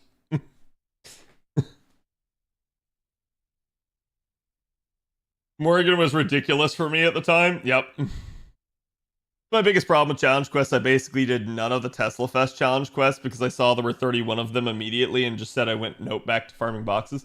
So for Tesla Fest, I did exactly what I told you guys I was going to do. I did all of the coil quests, both Tesla and Giga. Okay. Then I did the 7th quest for each of the 2 like rerun sets, because the 7th one was the one that gave the crystallized lore. From there, with the little bit of time I had left, I basically tried to find easy solutions with Avalon, hilariously enough, just to get some of the others done, but I definitely didn't do them all. Like, again, and with this chat, there were 31 different CQs. I ended up still doing like 26, 27 of them. Like, there were only like 4 that I missed, but the 4 that I didn't do were all just extremely time-wasty CQs. And they just weren't worth doing, because I have done them before anyways. Coils were really fun for me. Coils are okay. Like, if part of the problem that I always have, and I talk to you guys about this all the time, right? Like, I have a day job, I'm a content creator, and I naturally just don't have that free time. Any free time that I spend sitting there trying to like come up with a comp for something like those coil quests is just eroding into any free time I might have off stream. So it's like, it's not a thing that I like to do in that regard. That's where like challenge quests don't get fun for me. I do have a fun time coming up with comps, but usually only when it's like, hey, it's just this one fight, not when I have to do it repeatedly.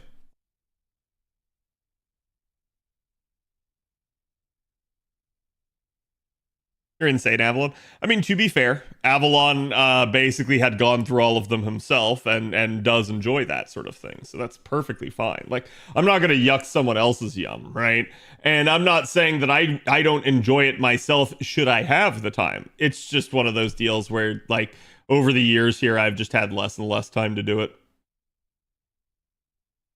My account was really new at the time, so I couldn't do them all. Yep, that was the other thing. And I said Tesla Fest was the worst lotto they have ever done for multiple reasons. And chief amongst them was basically that the Tesla and Gigacoils were not fair to free to play and like cheap to play and / newer accounts. If you didn't have certain units, it became extremely difficult to get through it.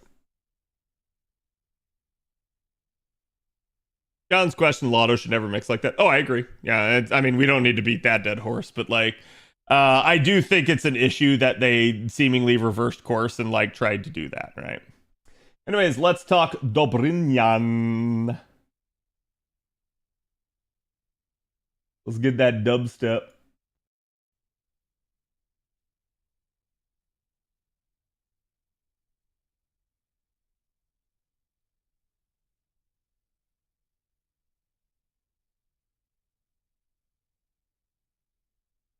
Doo -doo.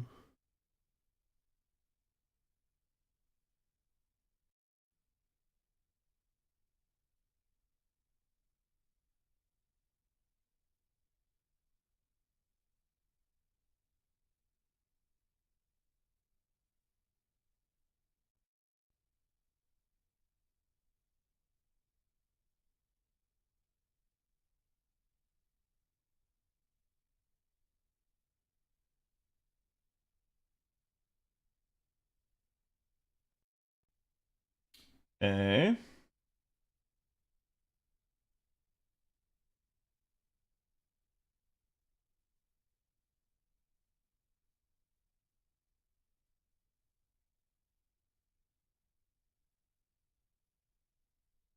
Um.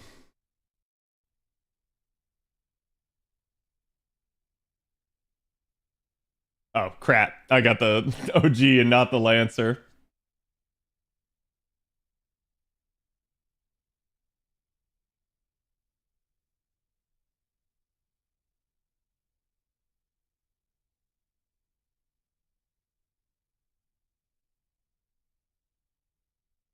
I'm just thinking if I want you to add one to this Avalon.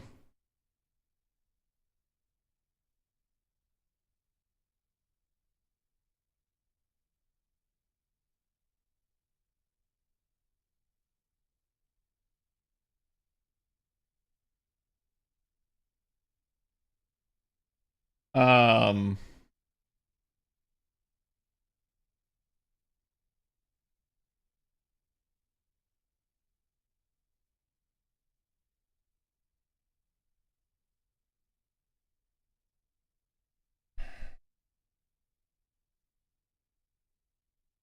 Avalon is 3rd century by now. Yeah.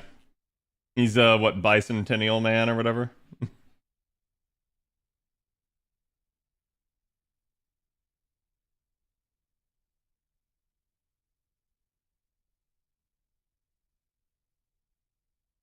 Yeah, I want that one for comparative purposes, just so we have a different standard other than just that other SSR. um.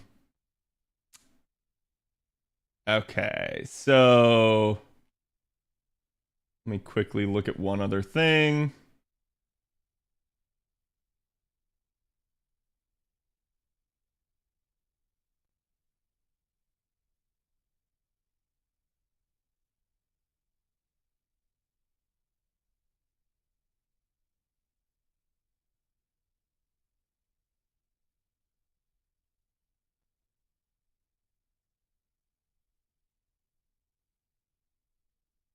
Every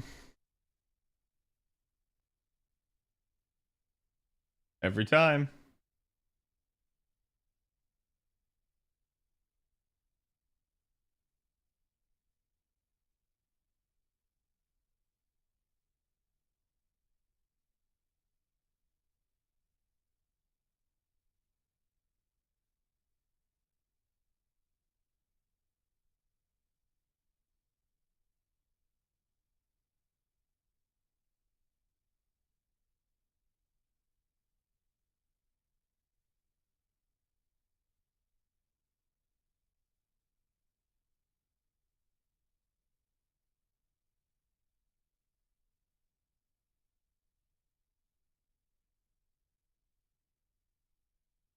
Let me double check something.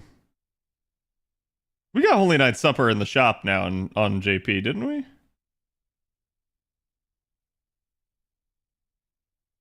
Or am I taking crazy pills?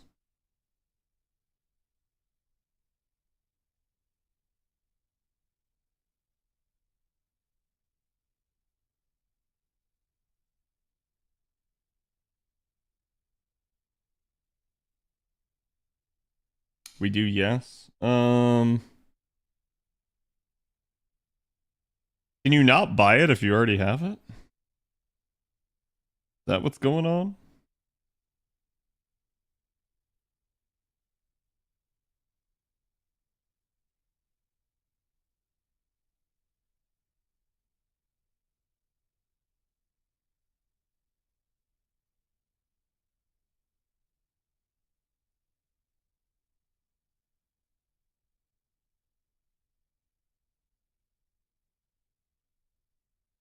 Here, chat. Help me look.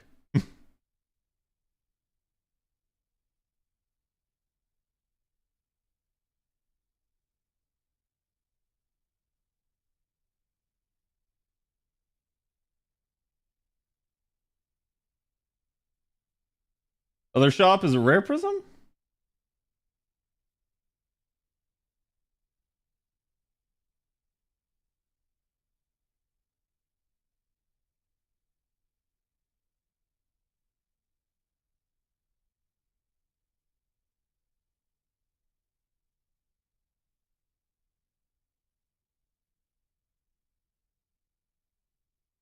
There's a dedicated C shop? Oh, did it? Oh, okay. Thank you. Yeah, I hadn't been in here yet. To be fair, like, probably the only thing I would have come in here for would have been Sumo at this point. I guess Impieta is a good one as well. Okay, so it is in here.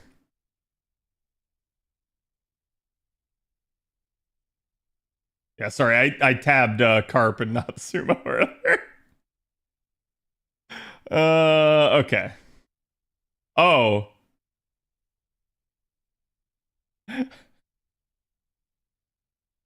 This is so scummy that this is still here and it's still 5 RP per. This is such a freaking travesty of a CE. If you know, you know. If you don't know, you don't know. Older CE from back in the day, yeah. It's funny because like I've known they've been doing that, but I haven't actually been like going and looking because I haven't needed to. That's just the easy issue for why.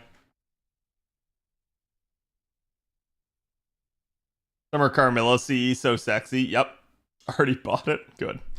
All right. Yeah, no, I wanted to make sure because again, we don't have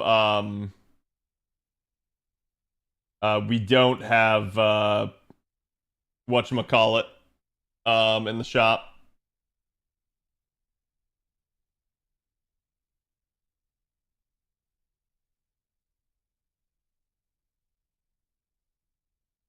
Okay.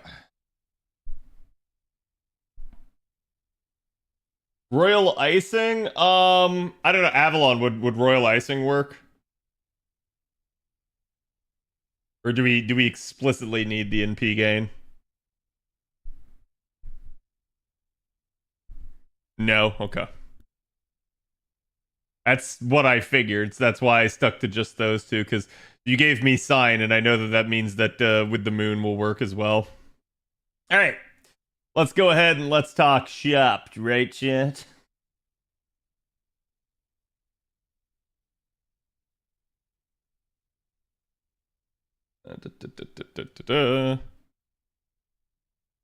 Even smile is close, yeah. Hey guys, my name's Khadroth, and today I'm going to be talking to you about Dobrynya Nikitic, aka Dobrynya. So interestingly enough, Dobrynya is going to be coming to us now as a Lancer, a single target arts Lancer as of this summer event now on JP, as of 2024 summer event on JP. So she is going to end up being, again, a limited unit. Because of that, that means you're probably going to have a difficult time trying to actually get your hands on her outside of this event. Whenever we start to talk about, again, a unit like Dobrynya that is a summer unit, naturally summer units have a tendency to get rerun just about every year, but we don't usually get all of them, and certainly of the ones that we don't get, sometimes tends to be the 4-stars. So it's definitely going to be a little bit of a thing where we're going to try to tell you that if you want her, you probably need to try and get her on the initial run of her event. Who knows, maybe the event will have a rerun, since now it does appear like they might be allowing JP to keep voting on sort of reruns as time goes forward. But who knows if NA will ever get that same capability, or if they'll just be stuck using the same things that JP votes for rerun-wise. Either way, I think you can attest to the fact that 4-stars can be a little bit difficult to get your hands on at times. So with her being a limited one from summer, she will have maybe a better shot than some other event limited 4-stars, but it's still not going to be a great shot at getting a rerun. So in that regard, let's now talk about Dobrynya in a nutshell. What is it that makes her good? Well, she actually has a fairly synergistic arts-centric kit. Again, we did tell you she's arts single target. That is one of the things I really like about her. But to be honest, I think you guys are going to see one of the main attractions for her is quite literally going to be her attractiveness. A lot of people are absolutely going to adore her Ascension forms or Final Ascension art. So it's totally up to you to determine if she's a unit that you actually need to get your hands on. I do think she'll be a very nice consolation prize for a lot of people rolling Seal regardless, so if you're just looking for this to have an idea about how to utilize her effectively, we've got you covered. So let's go ahead and dive right in and talk about Dobrynya's sort of actual stats here. So to start off with, she's only got about 9.7k attack. This is actually good, especially for a 4-star. We like to see units basically in the 9k or above range. This is usually a really good sign for offensive capability, but obviously remember that the attack stat is not the entire summation of their parts. So just keep that in mind. It just does mean that outside of having skill uptime and stuff like that, that her card performance damage-wise should still be okay. And her HP stat, as a result, suffers a little bit. This does make her a little bit more of a glass cannon. As you guys can see, she only gets about 11k HP, whereas some 4-stars in her own category might even have up to something like 13k. So definitely not as robust on that end. She is Earth attribute. She has star absorption of 91 and star generation rate of 12%. Neither of those are particularly bad, but again, we are an arts unit, so we've got that sort of consideration that we're not going to necessarily be as good as, say, like a quick unit in that sort of category. NP charge attack rate here is only 0.45. This is absolutely a concern, but it's just naturally going to be the case with any single target option, because as we're starting to look to loop with a single target character, naturally single target just has an issue, as you almost never will refund to full, and you're always going to end up having some sort of carding either come into play or filling them up with supplemental charge from your actual support casters and units. She does have the 4% NP charge defense, which is 1% higher than the overall average. And she has a 27% death rate, which is a little bit slightly higher than average. So not the best in that regard, but not super concerning. Her alignment is neutral, at least, which will be somewhat hard for people to exploit against her, but she is good, which is definitely something that can be synergistic with other units, or again, maybe something that could be exploited by an enemy. Her gender is female, and she has animal characteristic servant as a basic trait, demonic beast servant, if you guys remember her rider form from Tunguska, and humanoid.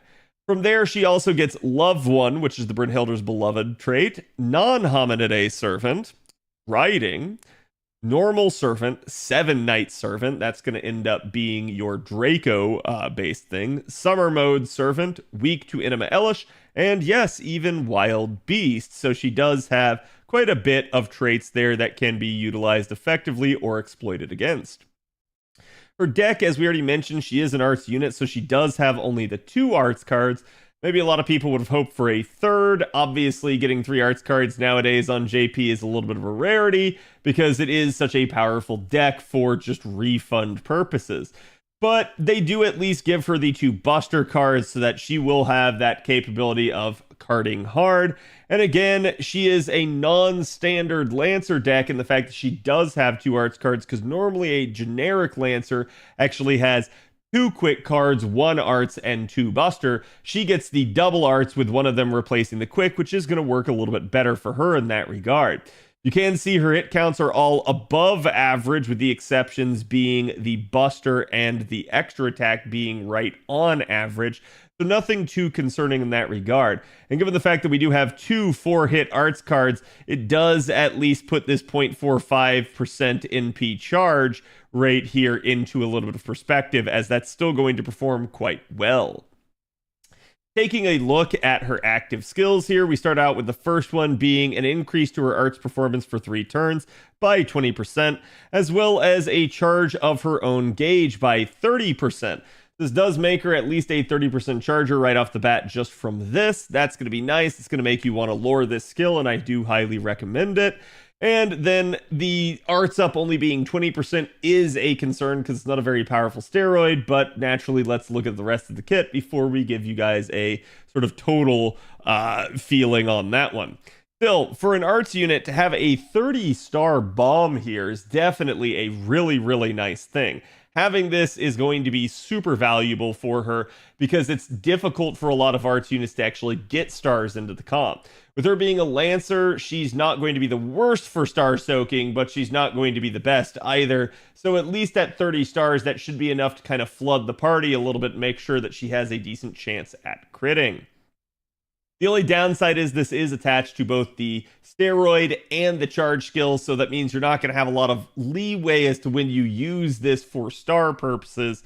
So this may result in you needing to have to crit on, say, like wave 1, which may be the wave that you might be least likely to crit on. So it just really depends on what you're facing, the node structure, again, the enemy with its break bars and how that's going.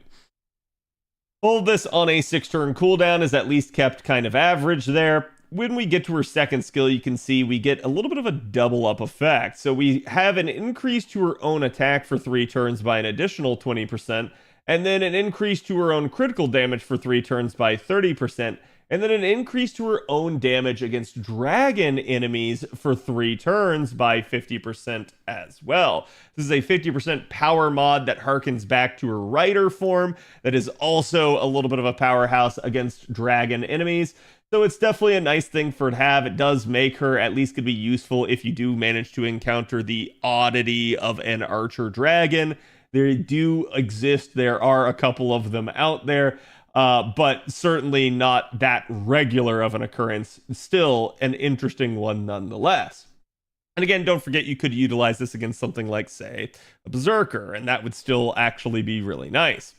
But then if we're also on waterside battlefield, we get a further increase to her own attack and crit damage for 3 turns by 20% each, and then an increase to her own defense by 20% for 3 turns as well.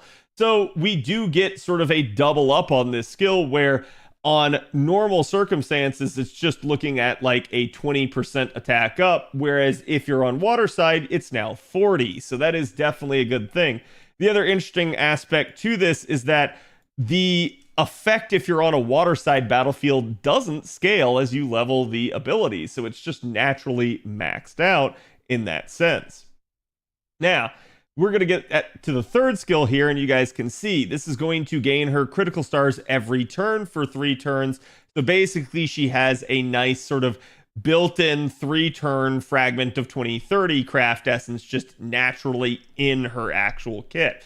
That's going to be solid, especially if you're just trying to loop with her in a farming scenario, or again, if you're in a challenge scenario, just being able to manufacture those stars on top of maybe the star bomb of the first skill, allowing you to at least have some potential capability to still be able to crit, even though you're in an arts comp. She's going to charge her own NP gauge every turn for 3 turns. Unfortunately, that does scale as you level the ability. So if you don't level it, you're looking at basically 5% per turn. If you do level it, you're going to get a whole 10% per turn. I will tell you, you probably are going to want to lower the skill because of this. So again, that is one of the issues basically with her kit, is that she's got 2 scaling charge-based abilities that you're probably going to want to get that nice even number on. From there, she's also going to recover her own HP every single turn for 3 turns by up to 1,000. That's going to be solid if you're in, like, say, a double Castoria comp and you maybe don't have a lot of, like, staying power down the stretch, where even though she might have things like, again, solemn defense to protect her, you might just get beaten up in the interim. So this is going to help keep her alive in those sorts of scenarios where you maybe wouldn't have healing. On top of that, she's also going to get an increase to her own NP generation rate for 3 turns by 30%. That is definitely going to be solid, and it's definitely going to help combat this 45% NP gain rate up here, on top of the arts up that she already got from her first turn. So definitely, or first skill, definitely a nice thing to have here, but you're naturally going to want to watch out if you get outside of that 3-turn window, because you're going to be losing a whopping sum of NP gain if you don't end up having this. Again, all this on a 6-turn cooldown, as well as the second skill being on a 5-turn cooldown there. So her skill cooldowns are all either average or better. Definitely a nice thing, especially since we might be able to pair her up with someone like, say, a Tamamo in certain scenarios, and then we would actually be having the capability to get back to her skills even faster. For passive skills, she doesn't have a whole lot going on. She just has a solid magic resistance of 17.5% being added in, and then writing basically improving that singular quick card by 8%. So at least she's got that going for her from her writer form to kind of help boost that one skill. As we talk about our append skills here, I do think it's worth noting that, remember, this is not a buster unit. So odds are you're not going to be getting back to sort of your cooldowns for something like, say, the 5th append. This could be a thing if you're using her in a more of a challenge environment. Again, especially if you're using her with someone like, say, Tamamo out there. Could definitely be a strong addition, but I'm going to say probably not going to be the first and foremost thing that you should get. For that, we're going to be looking at mana loading. I think this is still going to be your sort of chief thing that you're going to end up getting on a lot of arts units, and she is definitely going to be a unit that's going to want to have this depending on the starting charge amount that you want to work with on her. Even then, it can still be utilized to great effect, as this will be able to be combined up basically with that 30% charge on her first skill, bringing her to a nice solid 50% on top of that. So from there, we can look at the third skill here. It's anti-rider attack damage aptitude. This could have some synergy, especially since we're anti-dragon with that second skill, but it definitely depends. I'm not going to say this is going to be the most useful append for her. I think you'd probably be better off with either the critical damage or the extra attack finesse for one of your secondary appends on her. Now, let's go ahead and look at the Noble Phantasm. As you guys can see, she has a 5-hit single target arts. That's definitely going to be really, really nice. And she does have the ability to deal damage to one enemy and then NP seal them for 1 turn. So as you loop against an enemy with Dobrynya, you'll be denying the enemy their NP. That's actually a really powerful niche for a single target Lancer to have. We do have, obviously, units out there like Shisho that can just stun with every NP, but outside of that, definitely the ability to lock down an enemy and stop them from just countering you with their own NP is just naturally going to be solid in any sort of challenge scenario. On top of that, she'll also reduce the target's arts resistance by 20% for 3 turns after her NP. So if we're maybe not in a 1-1-1 node, but instead going up against a single boss, she's going to have the capability of stacking arts downs on them for multiple turns, which is not only going to help her damage output, but also her refund capability, particularly if she gets arts cards in a chain. From here, you guys can see she also has Overcharge. That's going to give her a power mod against enemies with the Earth attribute. How do I know it's a power mod? Well, for starters, the scaling here isn't 150%, it's only 30. And secondly, it's also for an entire singular turn duration. What this means is this will impact not only the NP, but also any other cards that you do for that turn. So that is the advantage that a power mod might have over a super effective modifier. The super effective modifier is only going to help the NP itself, whereas a power mod can apply to not only the NP, but also any other thing that she does during the duration of its uptime, which in this case is a singular turn. So for the remainder of that turn, any card she uses after NP, also going to get that extra power mod for earth damage. Definitely a nice thing to have. Now, let's take a look at Dobrynya's actual charging numbers. So remember, this is a 5-hit NP, so basically we have only a possibility of 5 hits in total. As we're going up against one enemy with the NP, because it's a single target, obviously there is the possibility that you simply don't kill. That's going to land you at 0 out of 5 overkill. If you even remotely do kill the enemy, that's going to be 1 out of 5 hits. So at that point, we're looking at 0 out of 5 with a double Castoria scenario against archers being basically 38%. From there, we're also going to be having 41% if we get even the singular hit of overkill, meaning that we broke the bar, killed the enemy, you name it. If you really want to hit that 50% breakpoint, you can do it, but it's going to be difficult. It's basically going to require you to get 4 out of 5 overkill hits. That is not going to be reasonably achievable for most people. Please understand that basically means that you would be killing at that point with essentially the first 19% of your damage. That's going to be somewhat difficult to try unless you have a really stacked Dobrynya and a really low health enemy. But it is a thing that can be considered. That does, each of those numbers, by the way, does include her 10% charge per turn. So do understand that's not going to be like, oh, well, I got her to 40% plus her 10%. Now I'm at 50. No, that was 40% with the 10%. So do keep in mind that that's going to be a thing. Let's look at the actual charge scenarios then for how we can set her up and what party compositions will work. So as you guys can see here, we do have basically Summer Dobrynya working essentially from either a 0% starting charge standpoint or a 50% starting charge standpoint. As a result of that, we can make some easy suggestions for craft essences.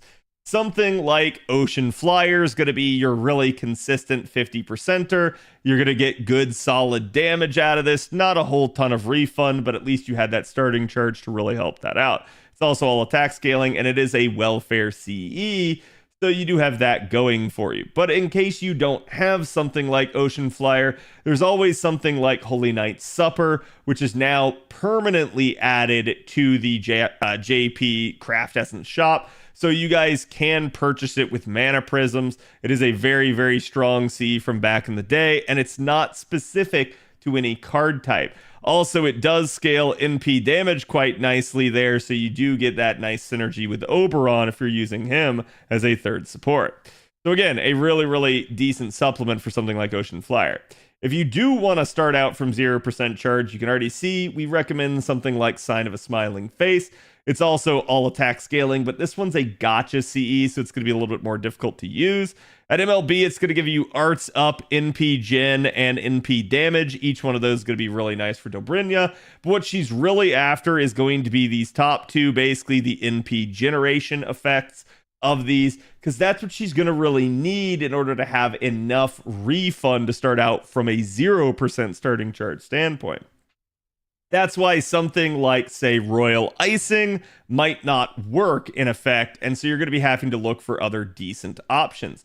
The good news is, if you did roll Dobrynya or again Seal and rolled that banner enough, you might have something like With the Moon, which is on that same banner, and this is actually a sort of alternate version of Sign of the Smiling Face that quite literally ends up having even more NP gen rate at MLB. It is also all attack scaling, so it's definitely another nice option for you.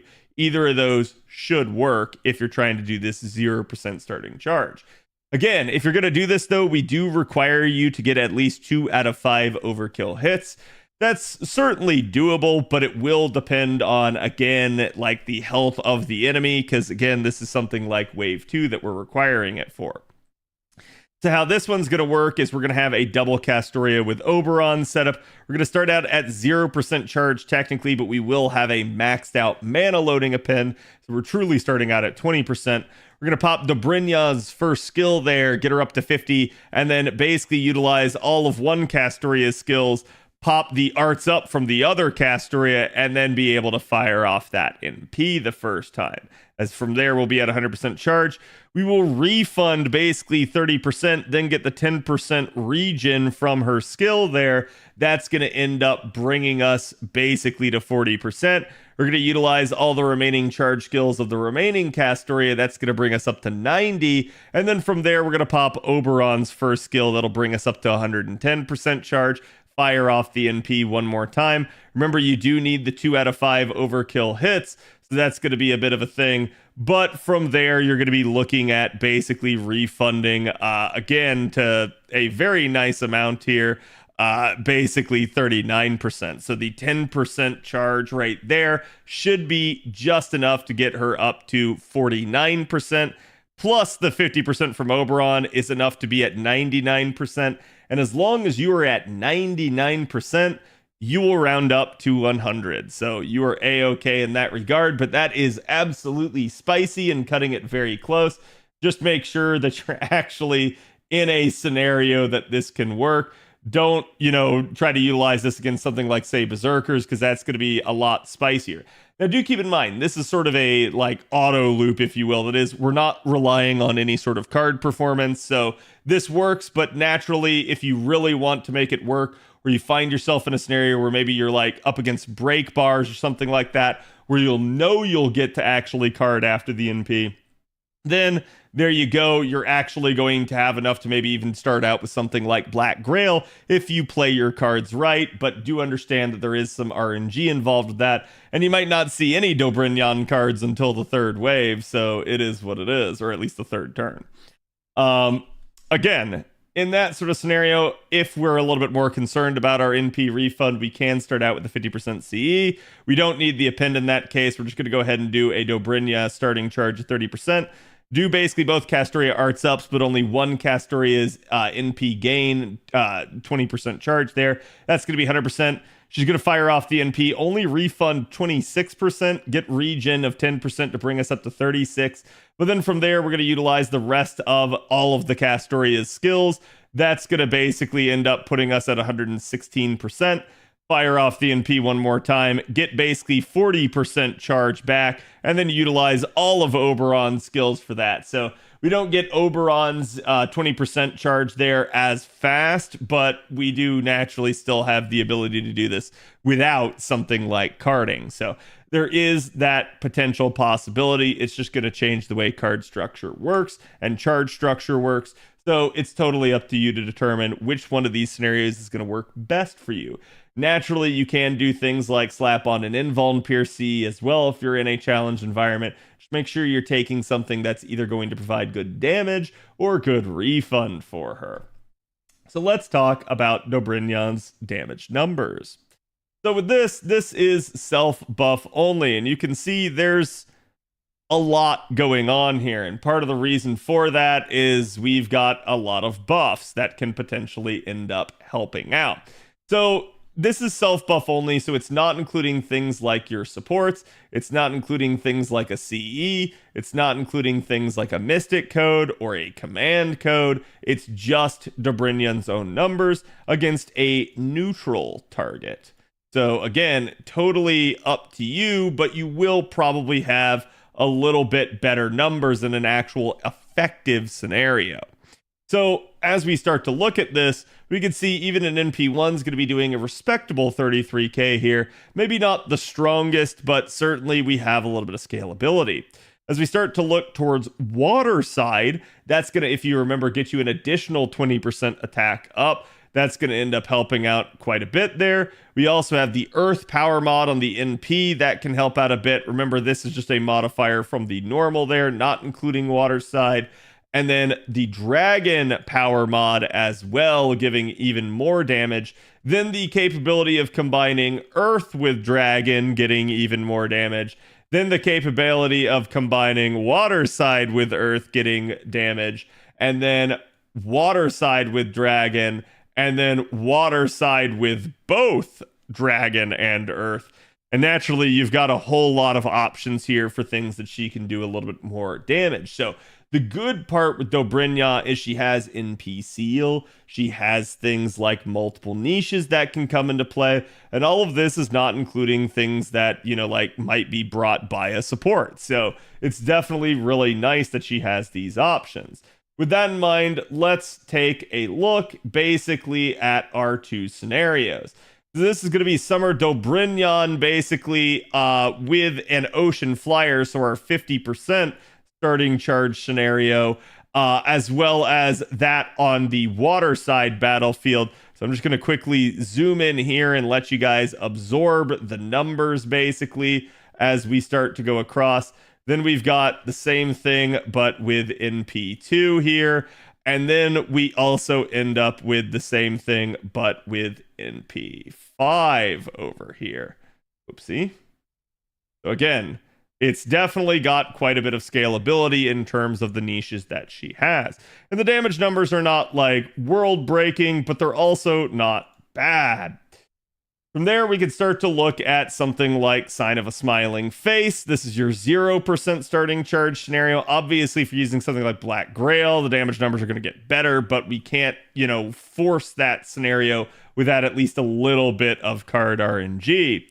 Same thing, you're also going to have the water side variant down here below. So you guys can see damage numbers get even better in this sort of scenario, as you're going to end up having a little bit more firepower there to work with, but not a whole lot more.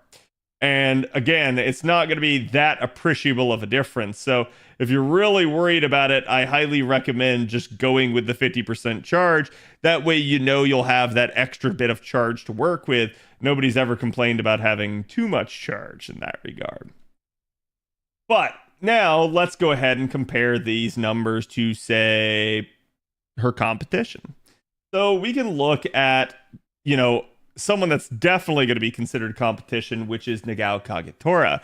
Kagetora has had a recent upgrade, so it's definitely helped her out in terms of her looping capability, but she's also a welfare. So at that regard, you're guaranteed NP5. You're definitely going to get solid numbers there by the final wave.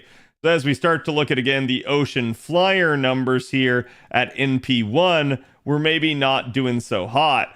But as we start to look at the NP5 numbers, where we might actually have a comparison, if you do roll heavily on Seal and you manage to get lucky and get enough Dobrynya, you might definitely have competition, particularly in niche. And certainly this is Ocean Flyer, whereas we do have Sign of a Smiling Face. So as we start to look again at the NP5 numbers in these sorts of scenarios, yeah, we naturally can get quite a bit of damage, something to even rival Kagetora. Now, Kagetora basically will be stronger outside of Dobrynya's niche, regardless of NP level, but the second you do get Dobrynya in a niche or get additional MP levels, we actually do have some competition there. Another interesting one is going to be Summer Consort U. She's not in the best of situations. Still basically requires a K-scope in order to be able to 3-turn, even with a double Summer Scotty and Oberon setup. just because her refund numbers are low due to the fact that she's quick and she doesn't have a whole lot of charge in her kit. So she can at least 3-turn, but there's not a whole lot you can do with it. Still, NP5, still respectable numbers here, but certainly where she's going to be going up against a male-oriented target, that's where her true niche is, and that's where she'll really pop off. And then we also end up having a 5-star to compare to, because even though there is no true single target 5-star Lancer right now that's arts, we do have Melisson, who has the ability to switch back and forth between single target arts and AoE buster. So in that regard, Melisson's definitely not got strong firepower there. This is definitely going to be probably her weaker form in that regard, because everybody knows that her AoE form can just really pop off. But this is also using something like Sign of a Smiling Face, because she's very refund based as well in this form if you're trying to 3-turn with her as a single target. Similarly, if you have extra MP levels, that'll actually start bringing her up to snuff with a lot of the welfares and even someone like Dobrynya. But yeah, naturally, until we get to those extra MP levels, Melisson's probably going to fall behind at least the welfares for comparative sake. But I did want another comparison here just to give you guys an idea, because talking about Melisson as maybe the only 5-star might have, been a little bit of a weird thing, since she's very much an odd 5-star for something like this. So I also asked Avalon to get me numbers here for Bryn, and you guys can see Brynhildr here is definitely a unit that can work from a 50% starting charge standpoint as well. You can utilize cranking. She's got that Oberon synergy. And there you go. Even at NP1, her damage numbers are not world breaking. But where she really does begin to pop off is actually with things like her beloved trait, or again having the Koyanskaya man niche added, or again having both, at which point her damage numbers start to get a whole lot better. And naturally, as we get to NP2 here, the damage numbers get even stronger. So in comparison to someone like Dobrynya, you're not necessarily going to get a ton of damage here just from a singular copy. Again, that's something to watch out for, but it is obviously par for the course. We do know that our welfares are guaranteed NP5, so they're naturally going to try and outdo most other equivalent 4-stars unless you do get higher NP levels of them. But I still think Dobrynya can be a fairly solid option for you, particularly if you were somebody that did roll a bunch of her copies trying to get the 5-star, or maybe trying to get your hands on the craft essence. Any one of those things is possible, though it's also possible you got Shu Fu, who we'll be going over with the next video. So again, let me know what you guys think about Dobrynya. Again, which one is your favorite ascension of the 3? And do you see a lot of value in a unit like Dobrynya, or would you prefer maybe trying to utilize a different type of looping scenario for a single target Lancer? I'll be curious to hear you guys' thoughts, and I will see you guys for the next video. Thank you all for watching. Have a good one. Oh, thank God we got rid of that YouTube recording crap. No, I'm just kidding. Balmonte, thank you for the 12 months. Thank you for the 1 year. Chat, can we get some love for Balmonte's 1 year anniversary since I was busy recording? I love me some Dobrynya, and she's got the gat. Do you want her to stick out the gat for the Razzler? I had to purposely butcher it.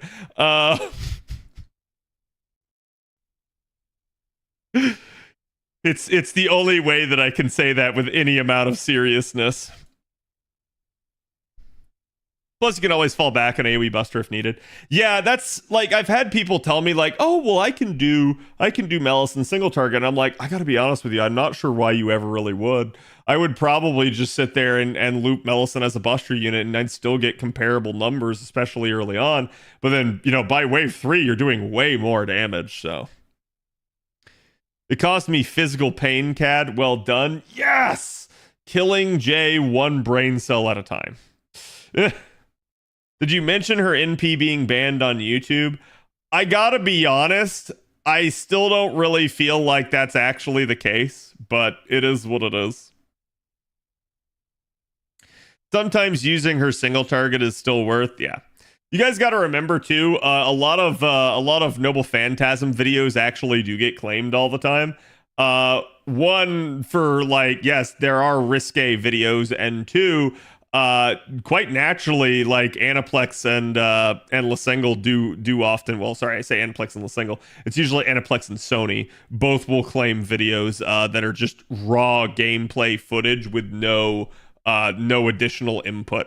Remember, guys, if you're gonna upload content as a YouTuber, it has to be transformative somehow. You cannot just take a pure recording of the game and upload that and not add anything. If you do, you might be able to get away with it, but they can also just claim it and take all the revenue from it.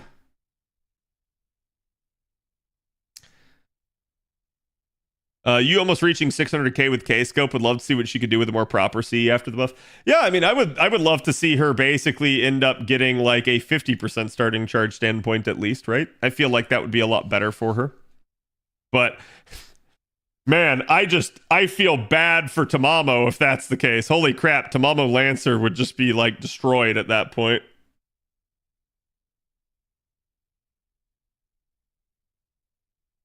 Sometimes using her single target's still worth. I mean, it can be for like one wave usually. Like I've seen cases where it's like, oh, I've got like a 133 node, and then like utilizing Melison's single target for that's perfectly fine. I don't really like trying to like sit there and loop Melison 111. I don't think that's that powerful really. At that point, I'm gonna use a single target Lancer. I really like Summer Dobrynya. She's hot AF. I'm super happy. She's probably design-wise the the summer unit that I'm most pleased with. She was a unit that like I've really liked her rider form, and I feel like her rider form just got done dirty. She doesn't have that powerful of scaling with her niche, and she's only a 20% charge like Buster AoE, and she doesn't have like crazy damage. So I'm just like, man, they could have either given her like some other additional niche, or they could have given her like the 30% charge, and both of those would have just helped her actually find more usefulness. What did I miss? Everything. No one tell him. No, I'm just kidding. You haven't missed anything other than me recording the Dobrynya analysis. Tom Lancer should get an MP buff and make it stun males. Keck W. I don't know about stun males, but she should definitely get an MP buff. Like we can absolutely agree on that. I don't know why they haven't given it to her. Like, again, she's a year 1 unit. Are you gonna really tell me that she's managing to hold her own? Because the answer's no. Like, she is pretty well passed by Consort U. I do like the fact that now she has like a charge skill. I like the fact that they actually fixed that for her. To me, they prioritized making her usable in the current meta before making her damage competitive. And I'm okay with that. I think that's a smarter way of doing it because it also allows you to get some time and some data to see how she shakes out. But yeah, no, I don't think it's a stretch to say that Summer Tamamo absolutely needs an upgrade. Like, I see people again like crying for a Tamamo upgrade. Tamamo is fine, chat. Summer Tamamo is not. Summer Tamamo is the one that needs it.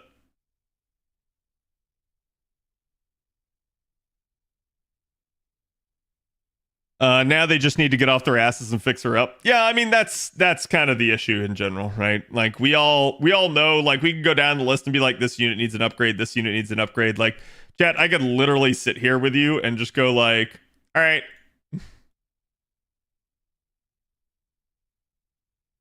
which of these Lancers do we buff?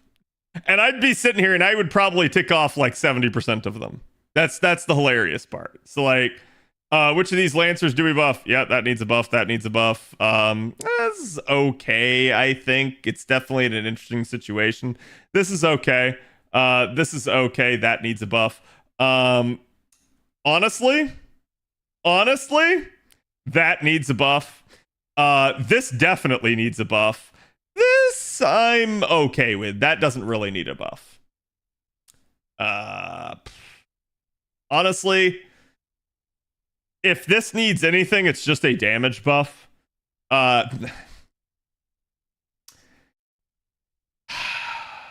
that needs a buff. That's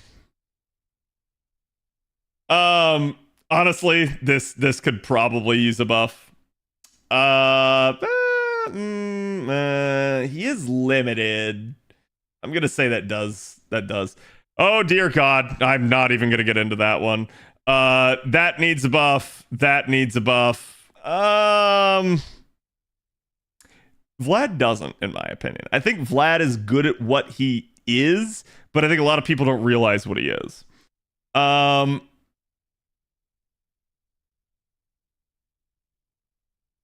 doesn't need a buff. That definitely doesn't need a buff. She's permanent, especially, and she has had a lot of attention. She doesn't need a buff. That needs a buff.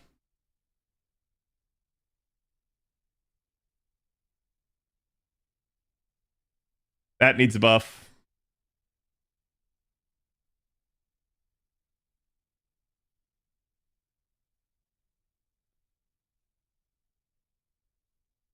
Sorry, I was drinking. Parvati.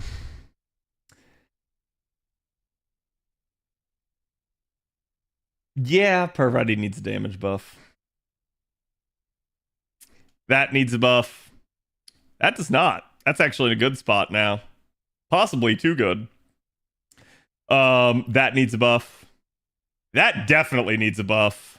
That definitely needs a buff. Bradamante is a lot better than she used to be, but it still needs a buff. This is fine. This is fine for what it is. I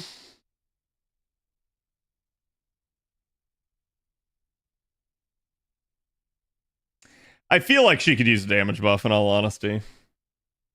Canis needs a buff. Lalter doesn't, because Lalter's kit's synergistic. Canis still feels like her kit needs something. It doesn't necessarily need to be more damage. Romulus? Yeah, Romulus needs more damage. I can't believe I'm saying that, but Romulus needs more damage. Eris. I'm fine with Eris as a welfare. I'm fine with Consort U, but I think we could get her some sort of better potential charge scenario. Vitra could use a buff at this point.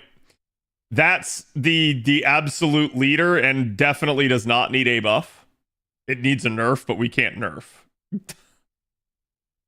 as weird as it is to say that. Percival does not need a buff. He's perfectly fine. Honestly, this could kind of use a buff. That does not need a buff. That's too strong for a 1-star. This still needs another buff. I did like the change they made, but he still needs another one. Breedamart. I think Breedamart could use a buff. Bima.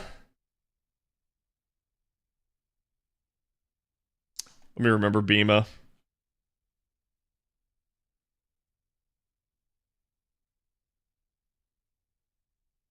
Yeah. He's like Hot Wheels, but Lancer.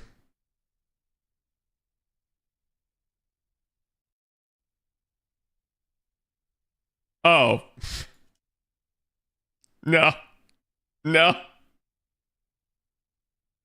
Nah. He does not need a buff.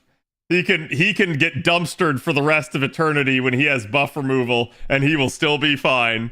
That is really, really strong. The second I see that on a unit, chat, I know that that unit will be good and will be useful no matter what happens. So I think the only time those sorts of units need a buff is when another unit is competitive with them and does more than them.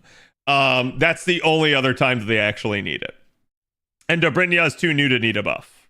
So, yeah, like straight up, you guys can see I did mark off quite the majority of them. I don't know if it's quite 70%, but yeah, it just is what it is. Like the basic issue that you have at this current point in time is this is putting pressure on literally everybody not named Erish or Enkidu.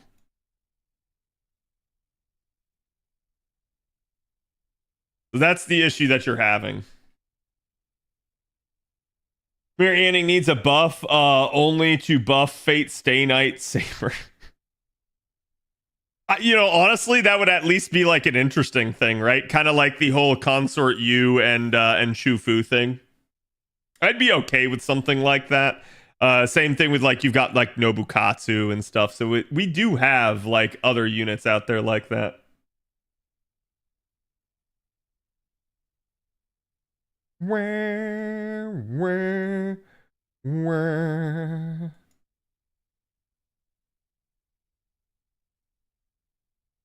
What makes Shisho need a buff? She's definitely improved, but she's still in a bit of a weird spot. For one, she doesn't have a commanding damage lead, considering the fact that she only has a 20% charge. And two, this buff while attacking is nice, but this mostly resolves her refund after her NP and only when she can card. So to me, she still needs a little bit of something. Particularly this on a 5-star in current year is dog trash. Like, it's still usable, but why the fuck do we have a percent chance skill? I understand we have the buff success rate. I just don't like it. I think like this skill needs to be a lot better for her at this current point in time. What does Ryoma need other than damage? Just damage. Quite literally. Like, Ryoma's kit's actually pretty solid.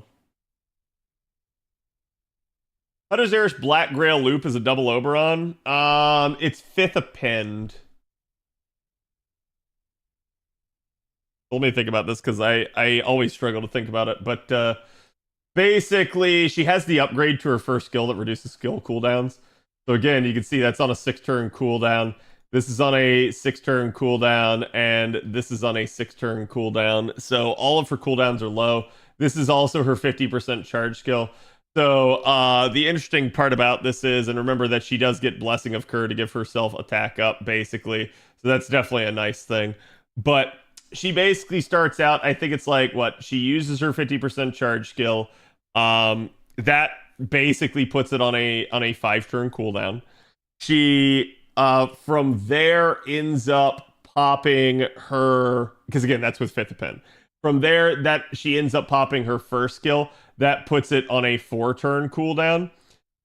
She ends up getting a Koyanskaya 50. She ends up getting, I think it's another Koyanskaya 50. And then has it back again. Wait, how does this work? Oh, no, right. Yeah, it's not double Koyanskaya, it's double Oberon. So basically, she utilizes the skill, okay? And that puts it on a 5-turn cooldown. She utilizes the Koyanskaya 50% charge. That puts it on a 3-turn cooldown. She utilizes her first skill. That puts it on a 2-turn cooldown. You go to turn 2, it is now on a 1-turn cooldown. From there, she ends up, I believe, taking, what is it, like double Oberon? And a single Oberon? Wait, how does that work? Where'd you get the other 10% from? Has to be double Oberon at the start, right? Yeah, okay, that's what it is. It's so, I think it's, you have to also have the append, right?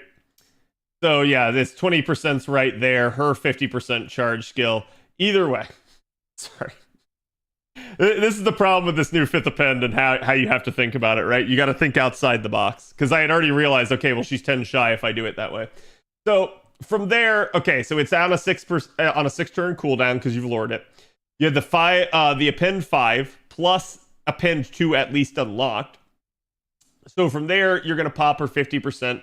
Going to be on the 5-turn cooldown. You're going to have the basically the first skill put it on a 4-turn cooldown. Okay.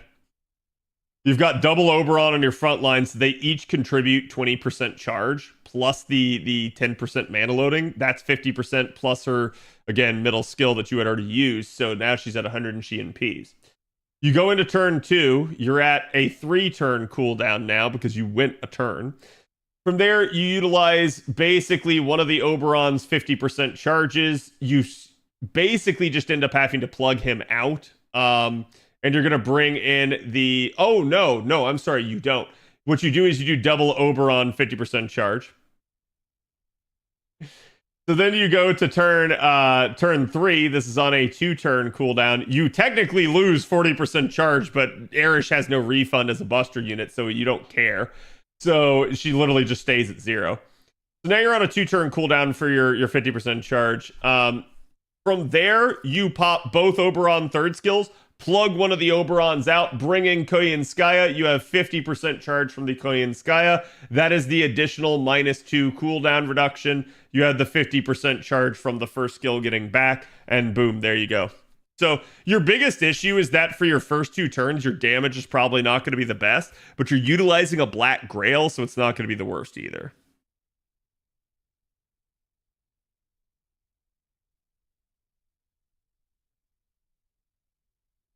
The biggest issue is wave 2 mostly. Yep. And you could plug out at that point and bring in the Koyanskaya, but what you lose is you lose an Oberon 3rd skill for turn 3 if you do that.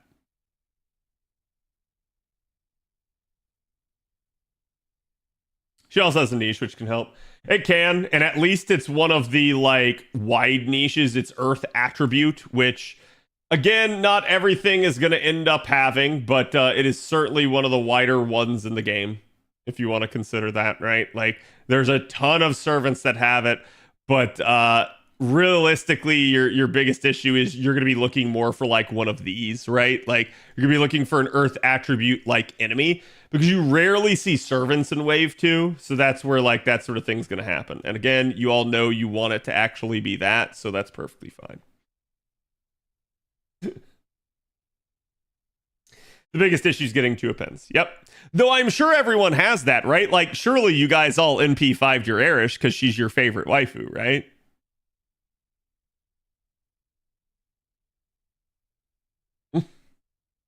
Easy way to MLB Black Grail.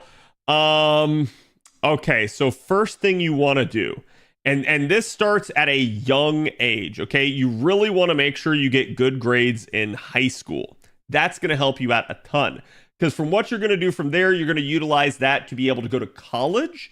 And then from there, you're going to try in college to get the best degree you possibly can to get a extremely well-paying job. And you're going to use that to go out into the workforce, get a fantastic job, get a banging wife. No, you can't do that, actually. If you do that, that'll save you from FGO. So instead, you're going to have to be a little bit of a loner. And then from there, you're going to have that disposable income with no wife to spend it on. So then you grab what's called Credit Card Kun, and then you use him to actually allow you to be able to whale more. And then as you whale more, you're going to be able to potentially, but not guaranteeably, get more Black Grails. That's the easiest way. You want the long version? Too real, yes. Or be a popular streamer? No, I'm sorry, chat.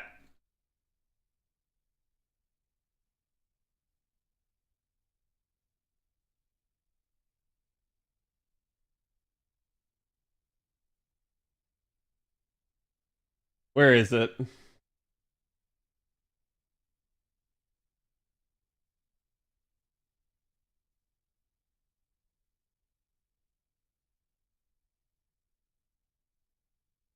It's this one, chat. It's here's your TLDR version, okay? Just get lucky.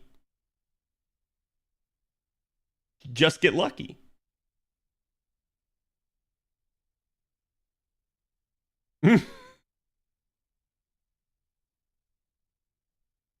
That's the best way. Freelance is fuck it, we ball. I should have thought of that. Why didn't I think of that? Yeah, I mean, if you guys would just get lucky, then you have the easiest way, right? To be fair, okay, you only need 4 Black Grails because surely every single one of you chose Black Grail from the free ticket, right? He's got a point. I hate that I have a point, right? I hate that I have a point. That should not be the case. But unfortunately, it do be. All right, chat, it's 10 o'clock. I have gone over yet again. I'm sorry, but we are absolutely going to play not Conan Exiles. Where is it? Where are you? There you are. If we make it all night, that's a lot for love. We'll give it a shot. Oh, we're halfway there. Oh, living on a prayer. Okay. Back to where it all began. Yes. Back to the beginning. Resume from suspended prologue scene. Why, yes, Fate Stay Night. We shall. Oh, by the way, chat, this is the correct version of the Fate Stay Night remaster. There is no cursed name in that. At least I think. I have no idea if I did it correctly, but I should have. Let me get into my proper voice here, chat. The tip of the sword was like a flash of lightning. A spearhead thrust to skewer the heart. Even attempting to evade it was pointless. It was but a flash, too swift for the human eye to follow. Wait, is this all the way at the beginning, chat?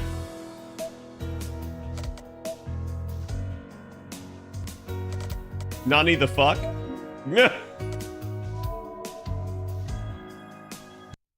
Hold on. The Holy Grail War.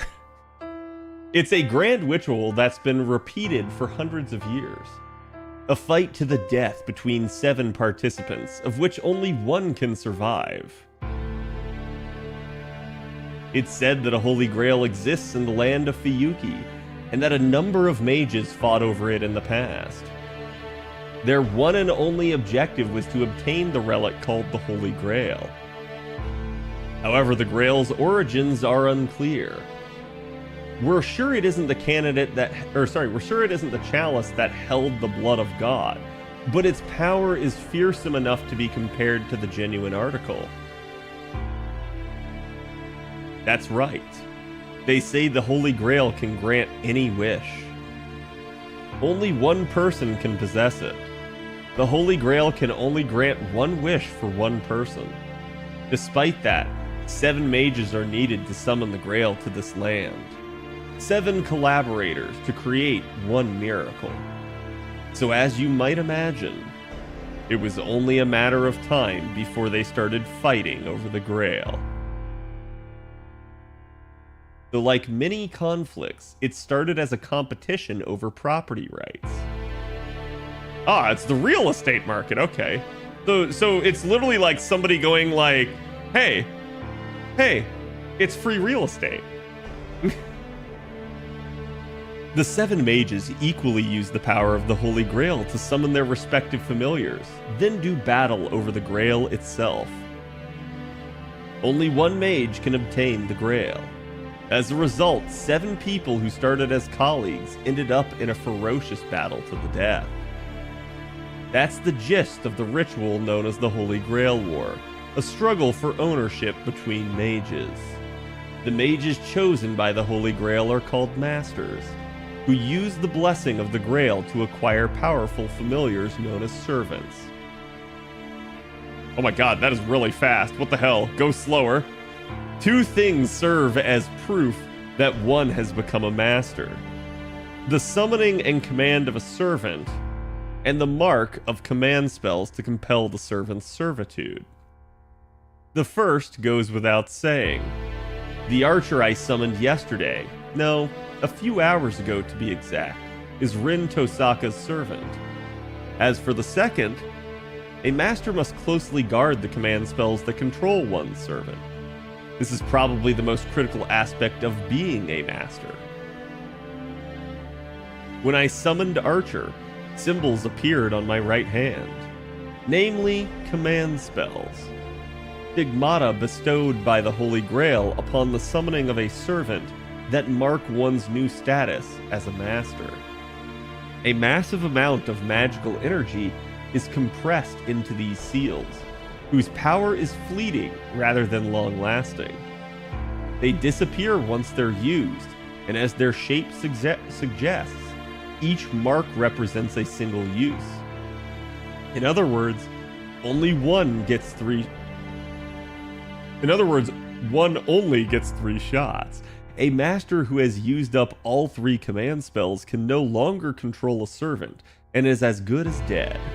Therefore, command spells must be handled with care until the very end, since they're as valuable as one's own life. It pains me to no end that I burned one right off the bat, but it wasn't a total waste, so I'll chalk it up as a win. After all, a servant could turn on its master at any time. If one command spell is what it takes to put a collar on him, then I consider it a fair trade. That's about it for the broader strokes of this business. Once 7 servants have been summoned, the Holy Grail War will begin. Tonight's sleep will be a fitful one. I don't know when the final master will appear, but they could be right around the corner.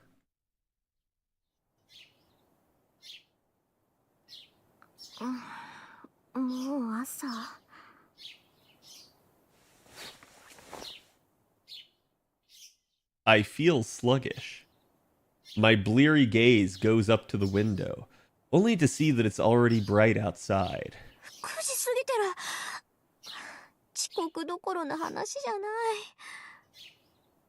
After a drowsy check of the clock, I make up my mind to skip school today.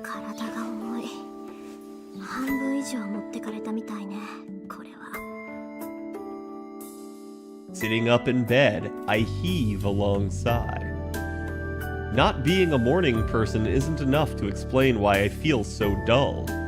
I think Archer mentioned something about it. A master would be out of commission after summoning a servant.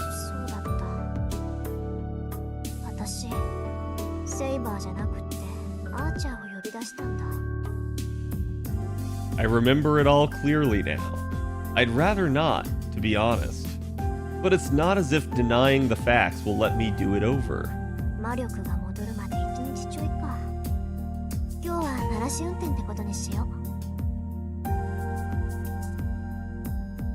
I drag myself out of bed. A mental boxing match rages between the outside air, which is quite warm for winter, and the comfort of my bed sheets. It concludes in a 3-second knockout against the temptation of going back to sleep. I check my body in the mirror. Nothing out of place aside from the loss of half my usual magical energy. I review the situation. I summon the servant Archer, who doesn't have an ounce of respect for his master. To make matters worse, he doesn't even know who he is. Wow, talk about a headache.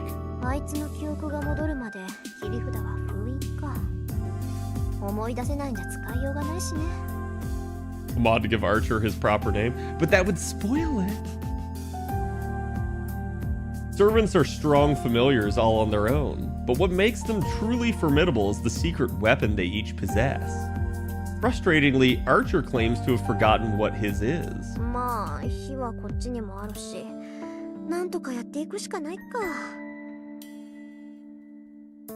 We're both in the same boat then. I can only pray that he'll sort his memories out, but who knows how long that might take. Good grief. I've really got my work cut out for...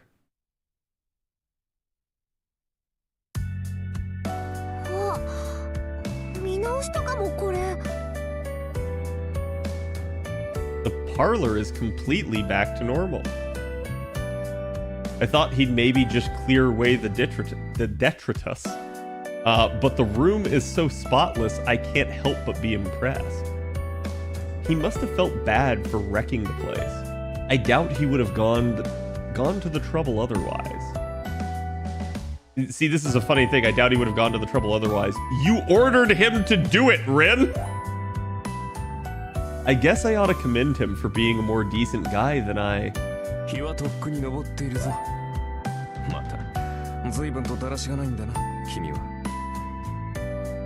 I would like it and actually Satan and Baber mod. That would be fantastic. I retract my statement. There isn't a remorseful bone in his body. おはよう。そういうあんたは随分とリラックスしてるよね。今を好き勝手使ってくれちゃってさ。ない。一晩過ごした部屋だからな。どこに何があるか把握したよ。おう。ついでだから厨房も片付けておいた。もう少し荒れているかと思ったが、なかなか気の行き届いた厨房だ。一人暮らしの洋館にしては上等だな。I have a headache. Why do I have to put up with a servant judging my interior decoration? I thought servants all cared only about fighting. Are we sure this guy isn't defective? なるほど。本調子ではなさそうだな。昨夜元気だったが、睡眠をとって疲れが出たのだろう。紅茶でよければごちそうしよう。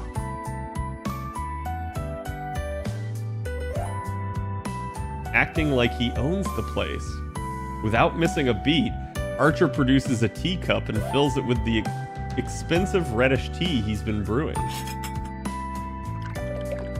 There's a lot I want to say right now, but oddly enough, I can't work up the indignation to.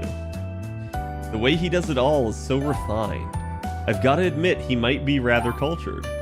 まあいいけど、疲れてるのは事実だし、飲む。I sit down on the chair. The teacup is placed soundlessly in front of me. I take a sip. Oh, it's delicious.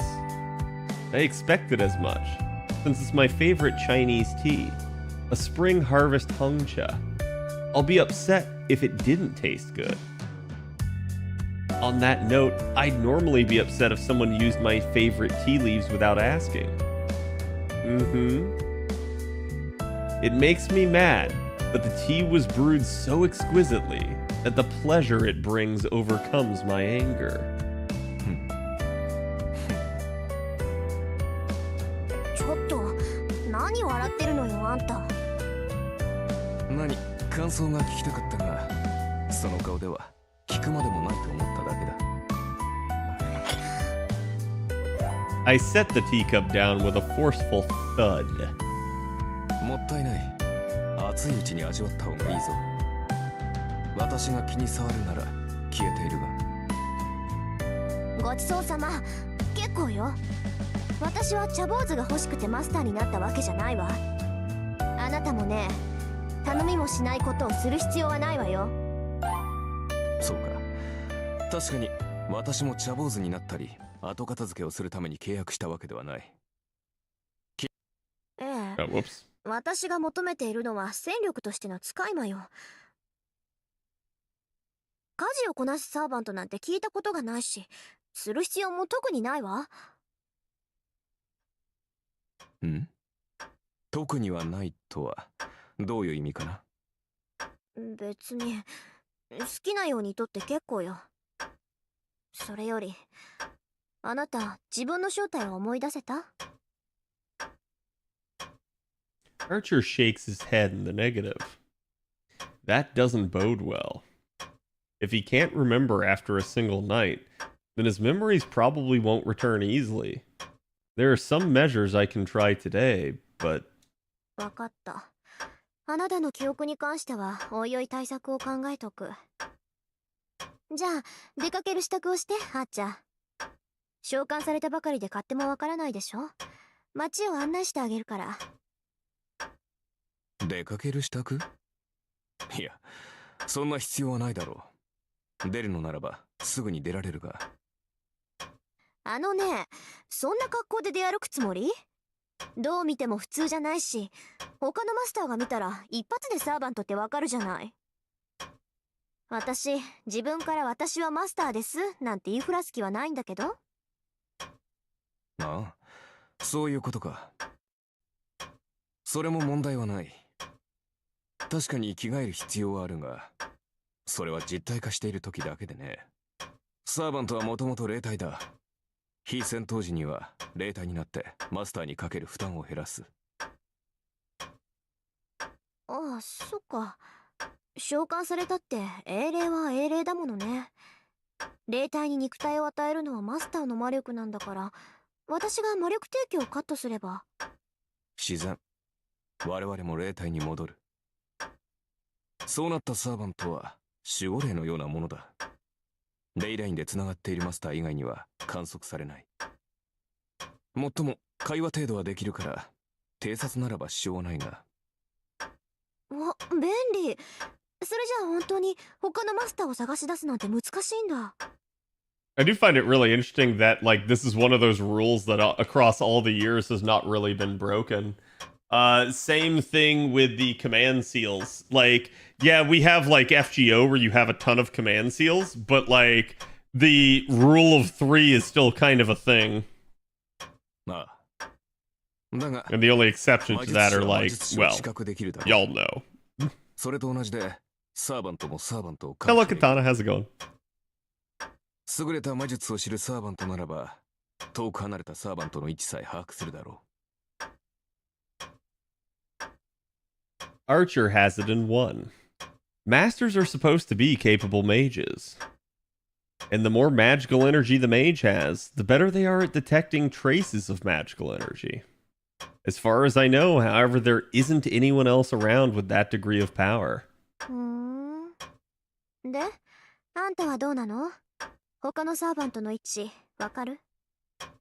マスター、私のクラスは何か忘れたのか？遠く離れた敵の位置を探るなど、岸上がりにできるものか？ He has a point. Archer's magical energy isn't on that level. It's likely that only the magically powerful caster is capable of easily locating distant foes. わかったわ。じゃあ、とりあえず後についてきて、あーちゃん。あなたの呼び出された世界を見せてあげるから。そう目新しいものではなさそうだがね。それよりマスター、君、大切なことを忘れていないか？え？大切なことって何？まったく。君、まだ本調子ではないぞ。契約において最も重要な交換を私たちは未だしていない。契約において最も重要な交換。The Sax Ren. Is he demanding equivalent exchange? No, that can't be it. The chance to take part in the Holy Grail War is already reward enough for a servant. There shouldn't be anything else left to trade. 君な。朝は弱いんだな、本当に。Archer sounds so exasperated. His oh-so-sardonic manner of speech finally gives me an idea.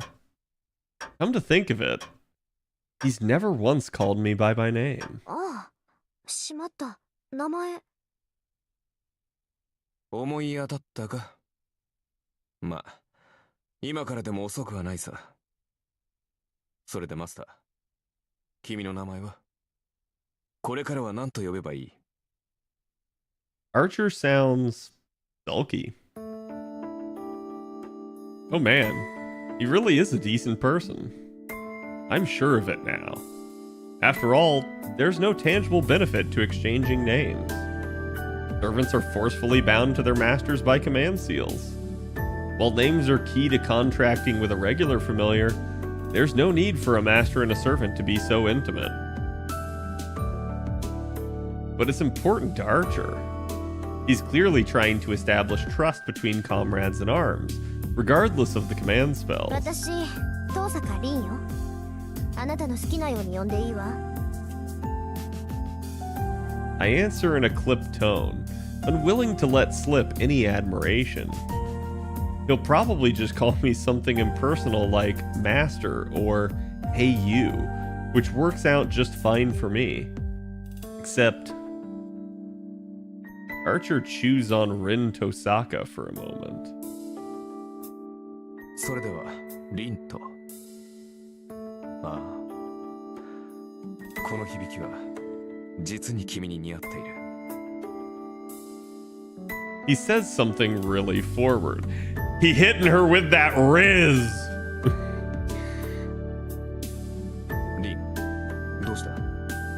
何やら顔色がおかしいが。うるさい。いいからさっさと行くわよ、あーちゃん。とにかくのんびりしてる暇なんてないんだから。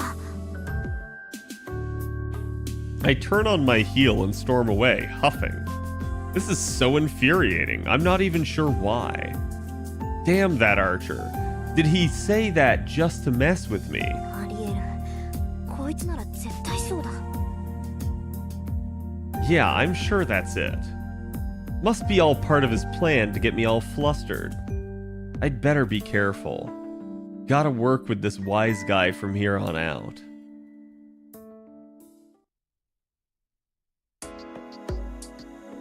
I take Archer outside.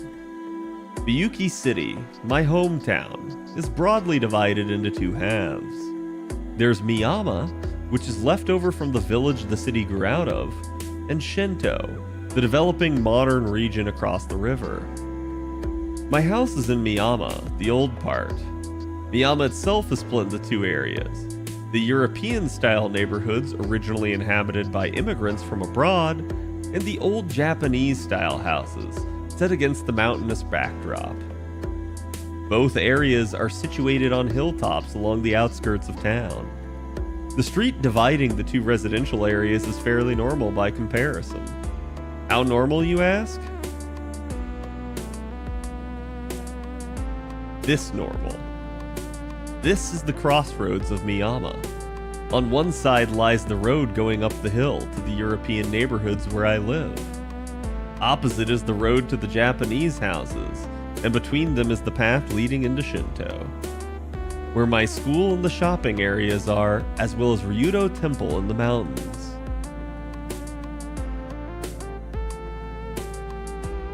Welcome to the bridge connecting Shinto and Miyama. Years ago, a big train station went up in Shinto, bringing with it frenzied urbanization.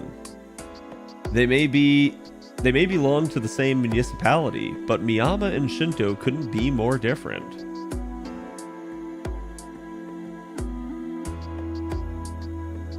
The name Fuyuki, written with the kanji for winter tree, is supposedly inspired by the long winters here, which, by the by, are pretty long.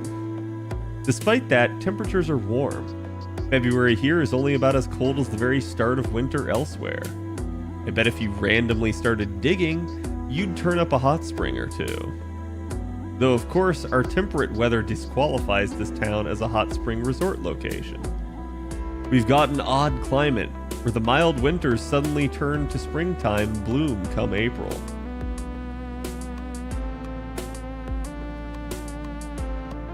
This is what Shinto looks like.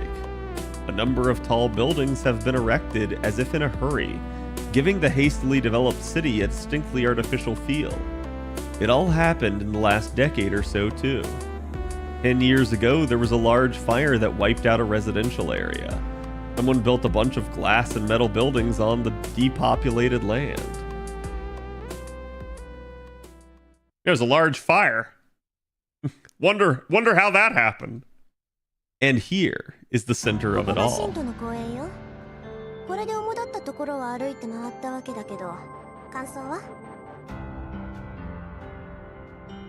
I asked Archer who's next to me.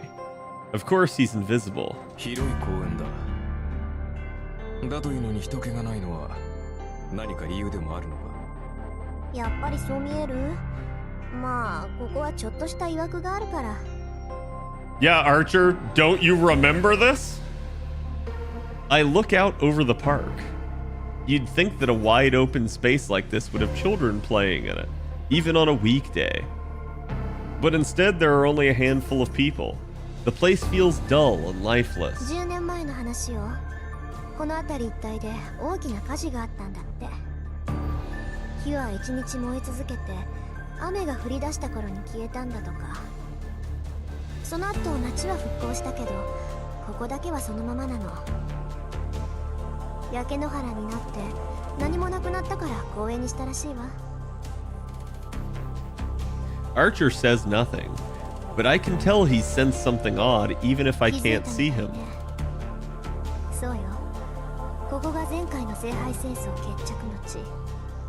私も事情は知らないけど、前回の聖杯戦争はここで終結して、それきり。なるほど。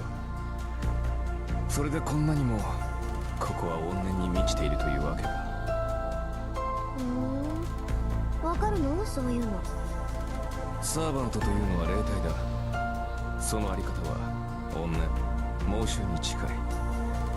故に同じ無念には敏感なのさ。街中でも濃い場所はあるが、ここは別格だ。我らから見れば固有結界のそれに近い。 Same, D. Osaka mutters under her breath. Archer's inflectionless voice mentions an unusual bit of magical jargon. In 8 bounded fields, mages call them reality marbles. Reality marbles are considered one of the apexes of magecraft. They're said to be infinitely close to true magic. For the last few centuries, bounded fields have served as mages' defensive barriers. To put it in simple terms, they're like a home security system with real teeth. Bounded fields are conventionally erected on a piece of land or a building to guard against outside threats. They're merely an alteration of an area that already exists. Reality marbles, however, are something else entirely. You can think of them as a space that consumes reality itself.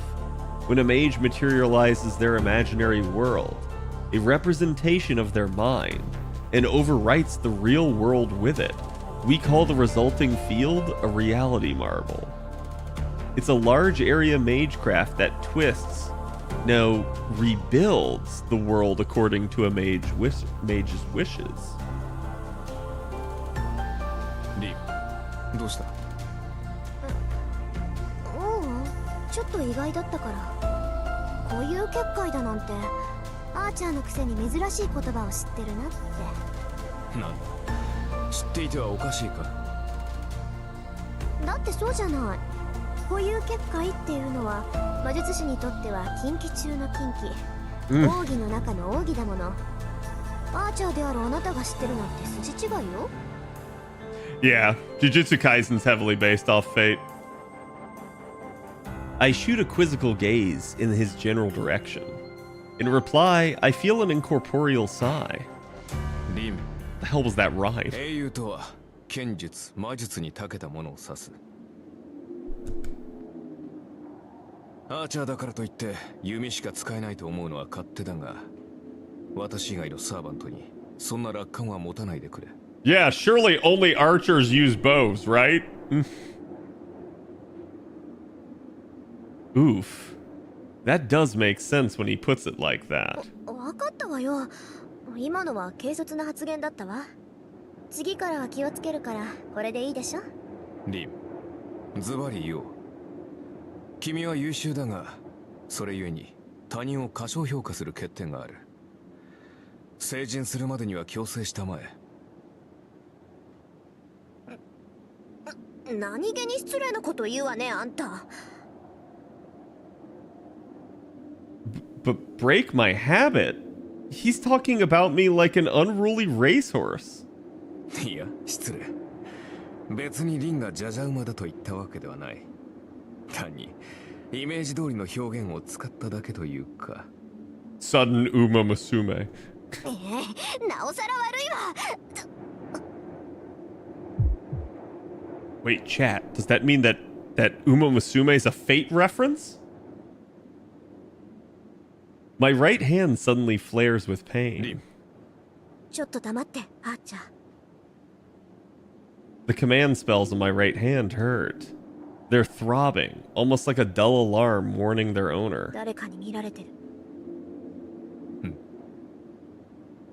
I scan my surroundings. I mentally weave a detection web and cast it out over the park. 私じゃ見つけられない。あーちゃん、あなたは？難しいな。私には視線すら感じられん。ってことは、見てるのはマスターね。Or an assassin. I don't know who it is, but if Archer can't tell, then it must be a master. We don't have all 7 yet, but the fighting could still start at any time. Maybe whoever's watching me is up for an early skirmish. レイジはレイジに反応する。マスターであるのなら誰がマスターであるかは出会えば感じられるということか。だがそれならリンにも相手が識別できるのではないか。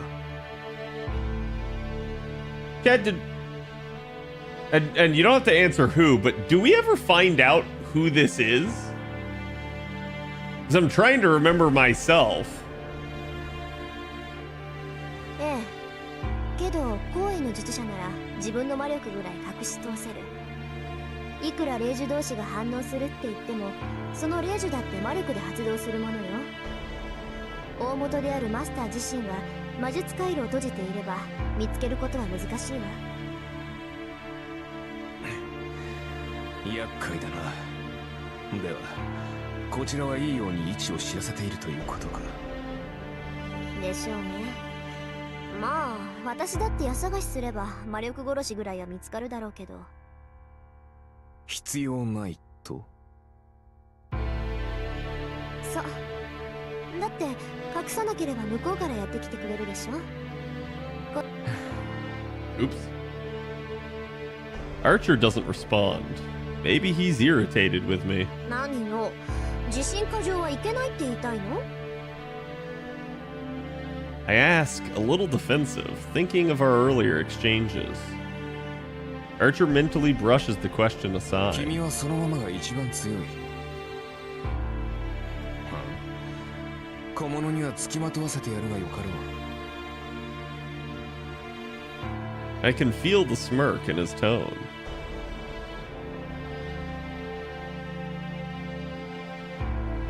I'm not saying I like what he said, but it is enough of an olive branch, I suppose. We start walking around the town again. I spend the day taking him to all the important places, and even drop by some less significant spots that might be useful to know. After dinner, I make for our final stop. It's now after 7 in the evening. This is a good chance to show him the best vantage point in the city.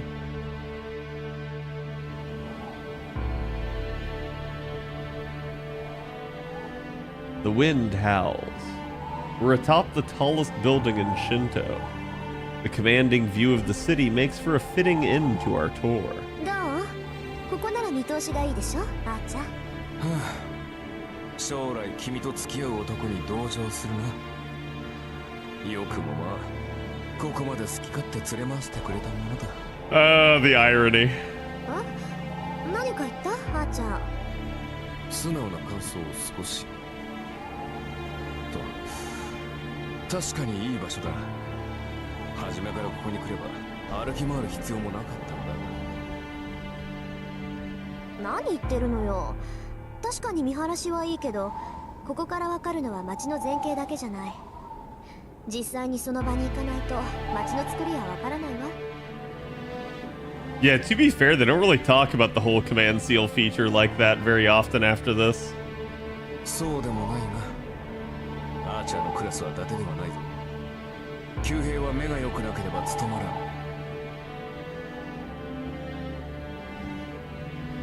I like how he's like, don't assume I can only use a bow, and then he's like, you better assume I'm good with a bow.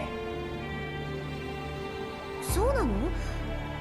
それじゃあここから家が見える？あーちゃん。いや、さすがに隣町までは見えない。せいぜい橋あたりまでだな。嘘、タイルって橋のタイル？ I didn't expect his vision to be as good as the telescopes I often see on rooftops. Sharp-eyed doesn't begin to cut it. びっくり。アーチャーって本当にアーチャーなんだ。リン、まさかとは思うが、君、私をバカにしているんじゃないだろうな。そんなわけないでしょ。たださ、あなたってアーチャーって言われには弓使いっぽくないからつい勘違いしてただけ。それは問題発言だ。帰ってから追求しよう。 With that, Archer goes quiet for a while. He must like the landscape from up here. He's probably considering the layout of the city. I shouldn't interrupt him while he's thinking. I step away from Archer and approach the edge of the rooftop, and I walk off. All I can see here are the lights below. Headlights flow through the streets, and I can make out people on the way home from work. I can't tell what kinds of cars they are, or who exactly is walking. I can see them, but not clearly. It's not unlike how I could tell someone was watching me earlier, even if I couldn't pinpoint them. 少なくとも神道を根城にしている奴が一人いる。 I squint down toward the ground. There are 7 masters in total. I don't know who they are, nor which servants are with them. At this point, every master is probably gathering intelligence on their rivals. Suddenly, I feel someone's eyes on me. There's no reaction from my command spells. I simply sense that somebody else is looking at me. 下 I peer down. People are walking on the street, but one in particular is gazing up at me as if staring at the moon. I'm not sure exactly who that is.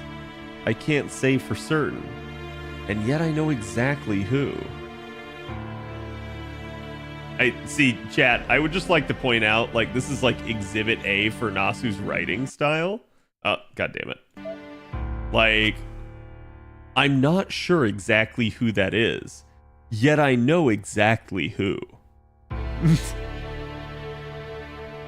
He's very absolutist with his statements, and it's really funny when you start to pay attention to it. I can't believe that guy. What's he doing out this late? 敵を見つけたのか。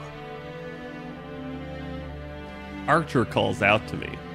Maybe he can make out my rising hostility. 別にただの知り合い。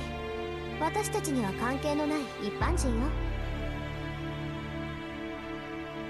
Unable to clamp it down, I irritably snap back at him and step away from the roof's edge.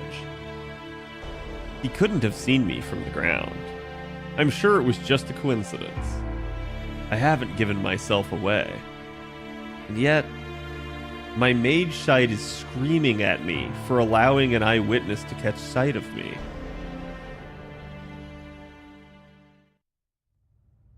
By the time I get back to Miyama, it's 9 p.m.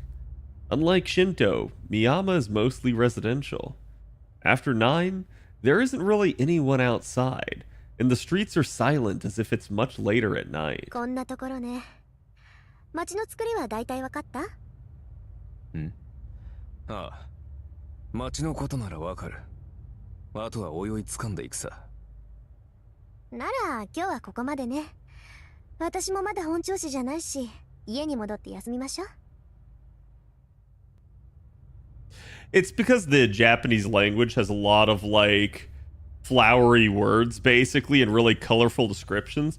You end up with a statement that is very forceful like that, and it is meant to like show you that it's a very perspective based statement.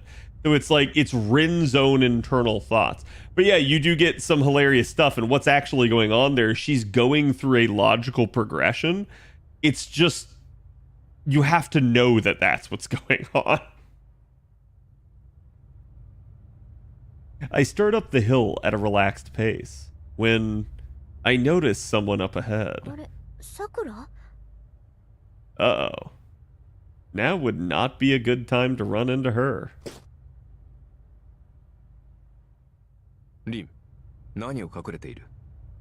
黙ってて。うん。あそこにいるの知り合いなのよ。今日は学校休んだし、あんまり顔を合わせたくないの。Is his eyesight really that good even in his past? I think it's always kind of implied that the answer to that is yes. Like, he was a good archer even as a child, right? Like, we have the whole line with basically the archery club, so. As an answer, I keep an eye on her. In the middle of the street, there's the first-year student I know. And someone from Yu-Gi-Oh! They're talking. No, it looks more like he's trying to pick her up, while she'd rather be anywhere else. リン、知り合いとは外国人の方か？いいえ、知らない。この辺りは洋館が多いから、どっかよそから遊びに来てるんじゃない？ He shows up this early? Yep. Even as I finish the sentence, I'm mentally telling myself off for being so soft on that girl. あ、じゃあ、あいつ人間？さあ、実態はあるから人間なのだろう。少なくともサーバントではない。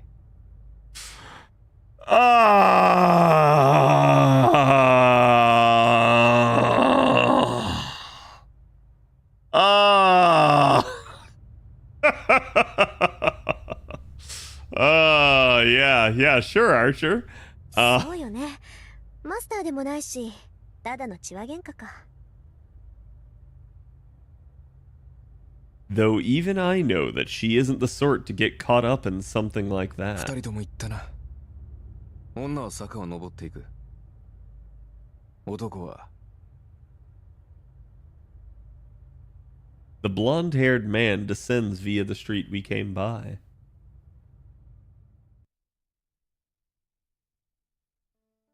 それじゃああなたはここを使って。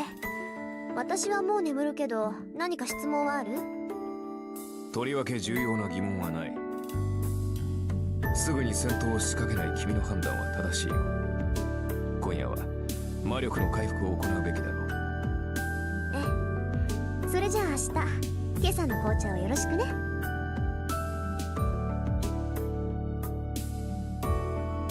Once I'm back in my room, the fatigue washes over me. そうだ。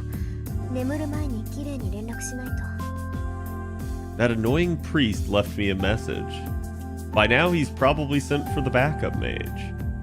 It isn't my problem, but he is my legal guardian. I owe him a phone call at least. 電話っと。I punch his number into the telephone. Before long, the fake priest picks up. きれい？私だけど、昨日サーバントと契約したから、正式にマスター登録お願い。There's a brief pause. Kirei's silence is deafening. I can feel its weight even through the earpiece. いいだろ。ではどうする？一度こちらに顔を出さないか。君のご両親から預かっているものもある。君がマスターになった場合にのみ、成人前に伝えてほしいと頼まれているのだが。ああ、それって父さんの遺言のこと？それならもう解読して手に入れたからいいわ。それじゃ気が向いたらお邪魔するからよろしく。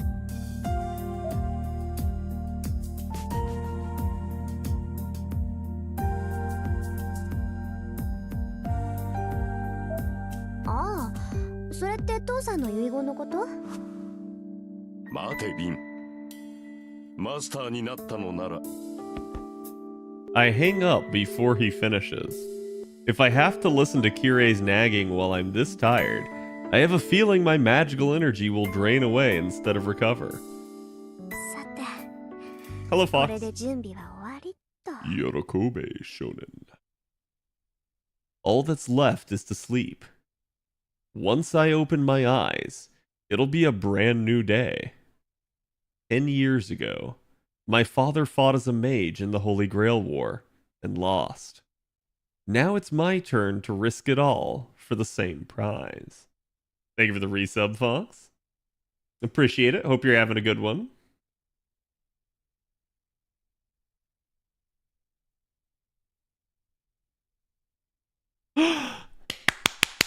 It's the day, chat! It's the special day!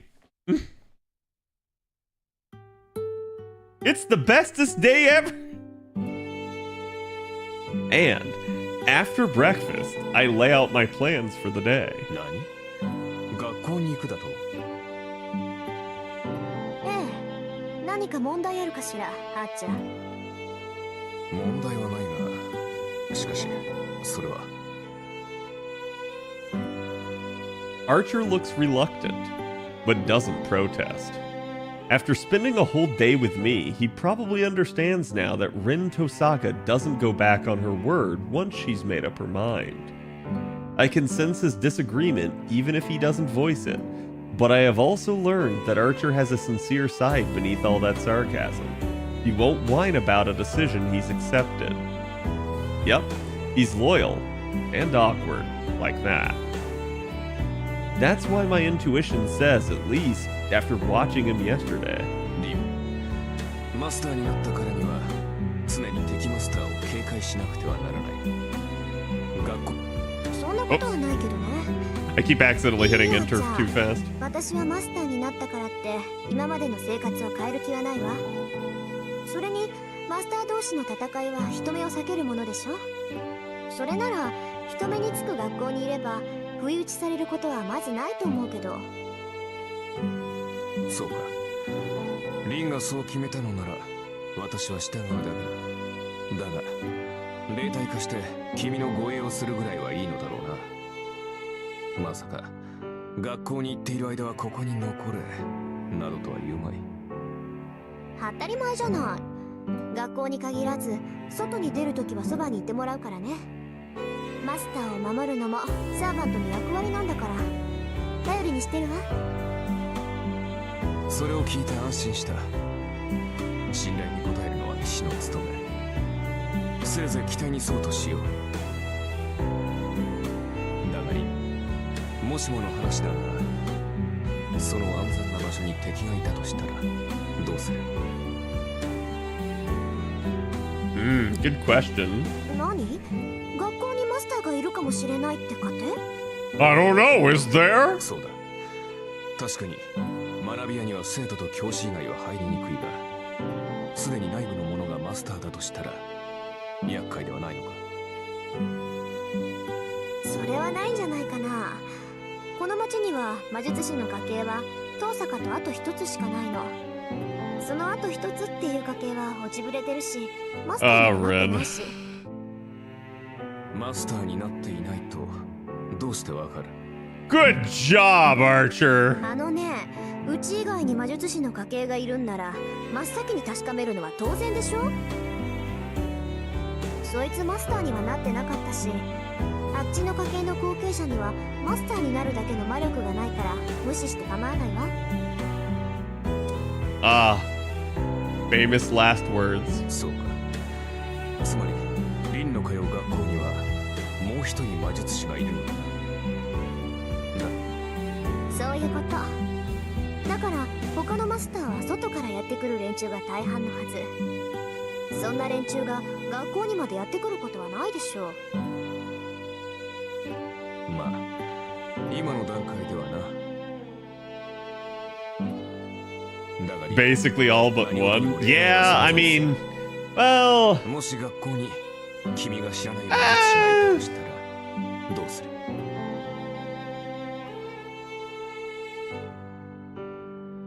I wouldn't say all but one. It's like all but like what, 3?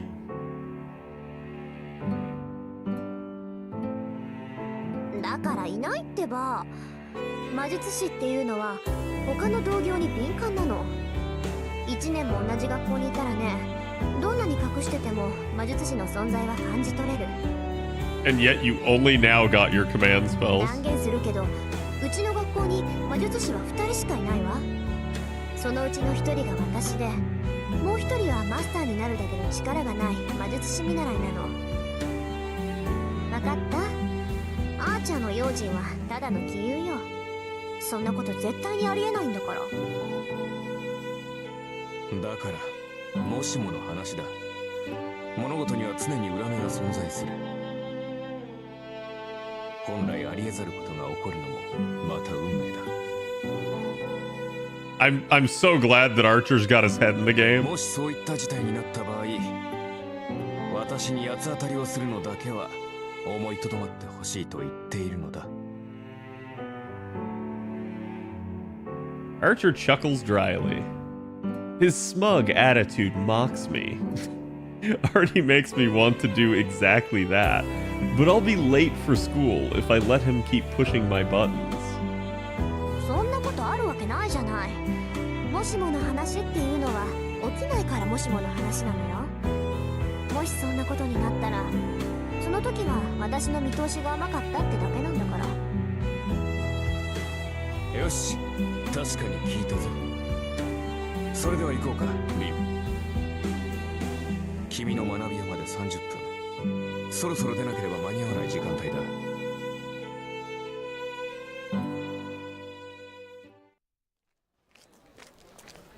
驚いた。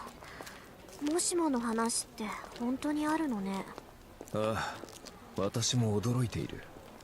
いや、何事もケチをつけておくものだな。思わぬところで役に立った。This is our exchange the moment we pass through the front gate. It's almost time for homeroom, so there are students on the way to class. All around us. Archer and I still stand like a pillar amid the swirling human sea. 空気がよどんでるどころの話じゃない。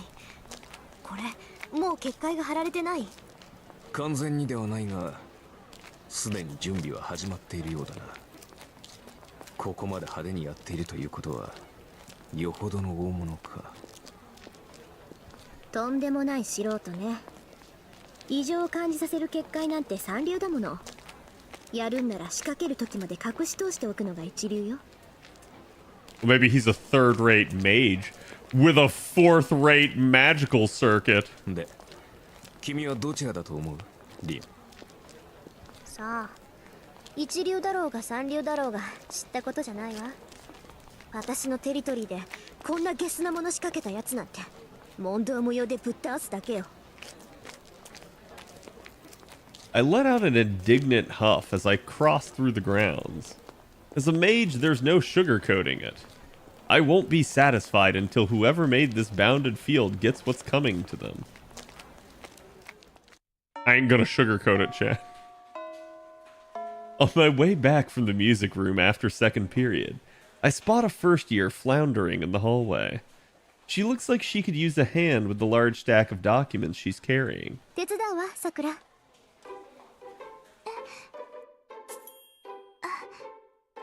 登坂。何、プリント？世界史って言ったらうちの担任じゃない。クズキのやつ、女生徒に使いをさせるなんて何考えてんだか。ほら、半分貸し。Oops. はい、ありがとうございます。いいっていいって。それじゃこれさくらのクラスまで？久月先生のところです。誤字があったから回収するって言ってました。納得。クズキは融通きかないからね。一つ誤字があったぐらいで試験を中止させるやつだった。試験って学校の試験をですか？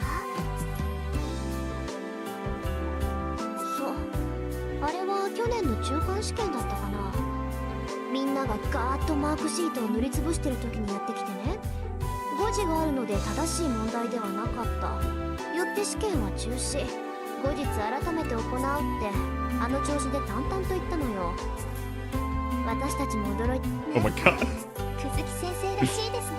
それ先生、ものを教える立場に間違いは許されないって人ですから。クズキのは度が過ぎてるけどね。さくらもそのうち思い知るわよ。クズキの堅物ぶりったら岩か山かって感じなんだから。遠坂先輩、久月先生のことが好きなんですね。先輩がそんな風に言うなんて珍しいです。そう？まあ確かにクズキはもうちょっと柔軟性があればなって思うけど。Though he's alright just the way he is ultimately. The faculty at our school is made up of both really nice teachers and some really scary ones. It's a delicate balance that Mr. Kuzuki's an important part of. He's the stick to the carrot. まあ2年になればもっとクズキと顔を合わせるようになるわ。あいつは倫理も受け持ってるし。そんなことよりさくら、ちょっと聞きたいことがあるんだけど、いい？何ですか、先輩。昨日の話なんだけど、さくら、見かけない外国人と話してなかった？ What's the point of hiding if you're just gonna tell her? 先輩。たまたま。それであれ何だったの？知り合い？いいえ、それがその、よくわからない人だったんです。あの人、道に迷ってたみたいでした。いろいろ聞いてくるんだけど、何を言ってるのか聞き取れなくて、その。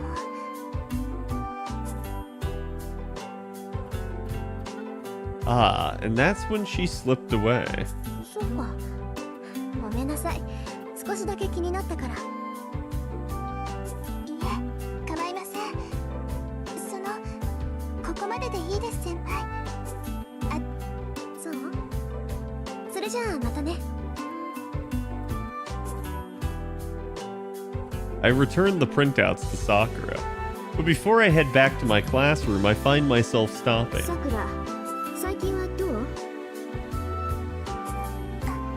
はい、大丈夫。元気です、私。そう。シンジがまた何かやったら言いなさい。あいつはとってものを知らないから。黙っていると悪化する一方よ。心配いりませんよ、先輩。兄さん、この頃は優しいんですから。There isn't much I can say to a smile like that. We say our farewells again, and I leave my underclassmen acquaintance.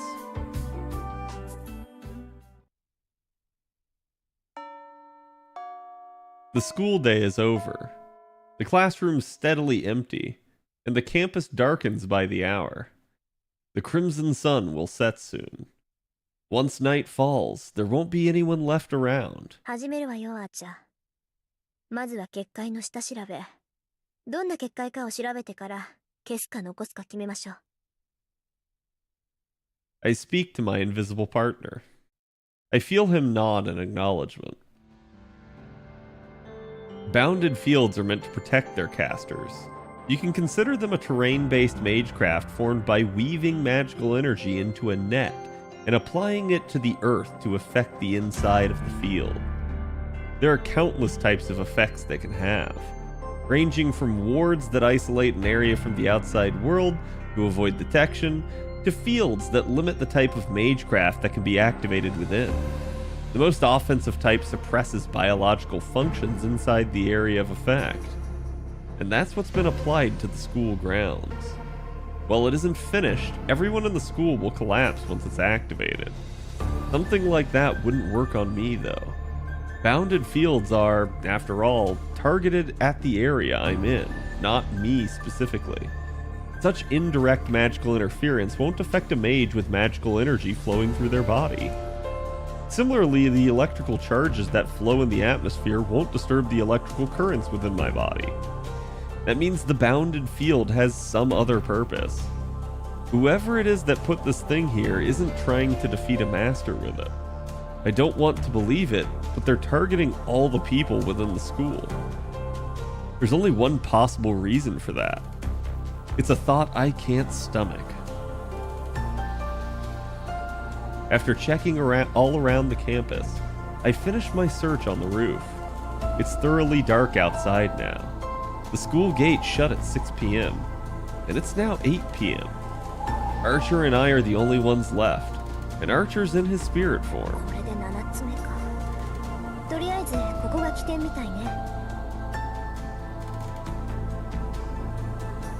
There are 8 symbols boldly drawn on the rooftop. They're purplish red marks that only a mage can see. I've never seen or heard of sigils like these. 参ったな。これ私の手には負えない。Whoever set up this bounded field did it recklessly. But while imprudent, the magic working itself is an order of magnitude beyond my own skills. I could temporarily erase the energy of the curse, but I have no way to dispel the bounded field itself. All the spellcaster needs to do is supply it with more energy to reactivate the curse's effect. Archer doesn't comment. He's probably remained silent since encountering the rooftop sigils because he too has realized their nature. This bounded field does more than drain its victim's stamina. It will literally melt everyone inside once it's turned on. There are bounded fields which rob victims of their life force and spiritual energy, but the spell that's been applied to the school grounds is on a whole different level. This is no less than a soul eater, a blood fort which melts the human bodies inside it and forcibly collects the souls that ooze out. Since antiquity, souls have always been difficult to handle. They're theorized to exist and are considered to be necessary components of magecraft, but only one mage has ever proven their existence. Our definition of soul stops at that which examines within, and that which is transferred between vessels.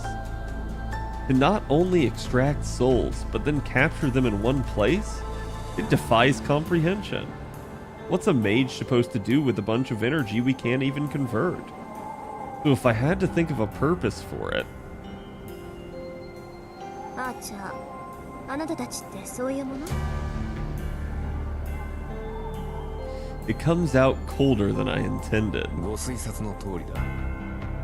我々は基本的に霊体だと言っただろう。故に食事は第二ないし第三要素となる。君たちが肉を栄養とするように、サーバントは精神と魂を栄養とする。栄養を取ったところで基本的な能力は変わらないが、取り入れれば取り入れるほどタフになる。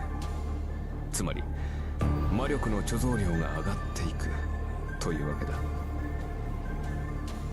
He's right. The way to make your own servant stronger is to indiscriminately attack human beings.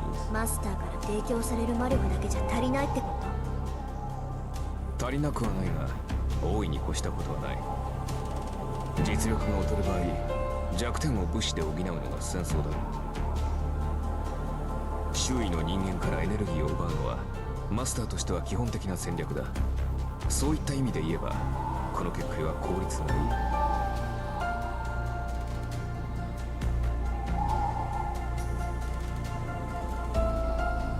Archer's saying that I should murder people and take their power if I want to win. It's so simple. Why didn't I think of that? I've always known this to be true. And I know it's the path I'm supposed to walk. それ、勘に触るわ。二度と口にしないで、アーチャー。 Staring at the sigils, I make my stance clear. Oddly, Archer sounds just as put off. 同感だ。私も真似をするつもりはない。His answer comes firm and resolute. さて、それじゃ消そうか。無駄だろうけど、とりあえず邪魔をするぐらいにはなる。I approach the sigil and extend my left hand. The magic crest engraved on my arm is like a grimoire passed down through the Tosaka line. A mental switch is flicked. I pass magical energy through the magic crest, load a verse of bounded field erasure, take my deep breath, and activate it.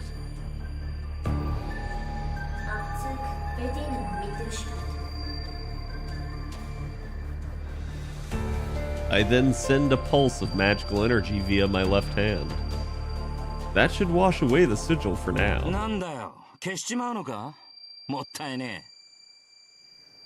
Suddenly, a third voice chimes in while I'm casting the spell.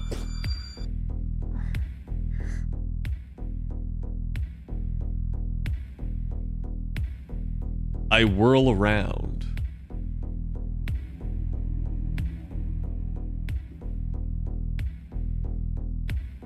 A man is perched on top of the water tower, some 10 meters above, looking down at me. He's clad in deep blue that blends into the night. It must be Sonic the Hedgehog. His mouth is drawn into a grin from eating chili dogs, and he has a bestial air about him. The beast's gaze is sharp and clear. In this bizarre situation, the man in blue watches me as if he's greeting a friend he hasn't seen in a decade. これあなたの仕業？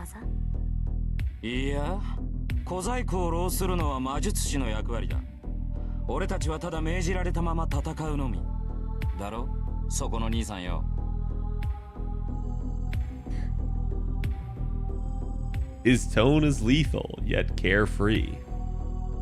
This man can see Archer. やっぱりサーバント。そうとも。で、それがわかるお嬢ちゃんは俺の敵ってことでいいのかな？ My spine tenses. The man's voice is detached and nonchalant. But it's colder than anyone I've ever heard. It's so scary it's nauseating. What's the best move here? I don't know. But my brain is still working enough to tell me that I absolutely must not fight him. That's right, because Lancers beat Archers. 何もわからねえようで要点は抑えてやがる。ああ、失敗したなこりゃ。面白がって声をかけるんじゃなかったぜ。The man raises an arm. It appears in a flash. His once empty hand now holds the gayest of bulgs. A scarlet, 2-meter-long weapon. My legs throw me to the side before I can think. There isn't time to even hesitate about jumping off the roof. With all my might, I make a mad dash for the fence, intending to barrel right through it. A cyclone lifts my hair into the air. It was by the skin of my teeth. In that instant, something slices through the space I was just in, tearing the fence apart with it. A blue whirlwind pursues me. There's no way out. The fence is behind me. My flanks are cut off. I won't make it.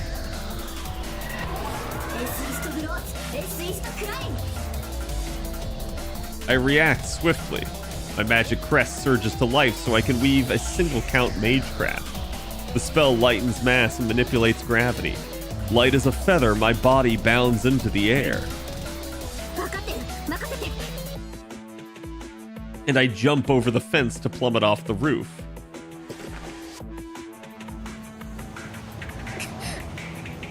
Air resistance and gravity push and pull along my body. It's about 15 meters to the ground, 1.7 seconds away. Too slow. He's gonna catch up to me.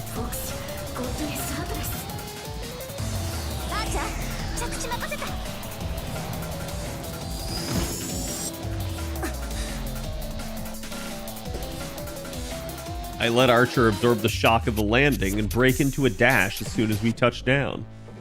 I couldn't stay on that rooftop. We need a less cramped arena from which to maneuver freely. A battlefield without obstacles where Archer and I can truly shine.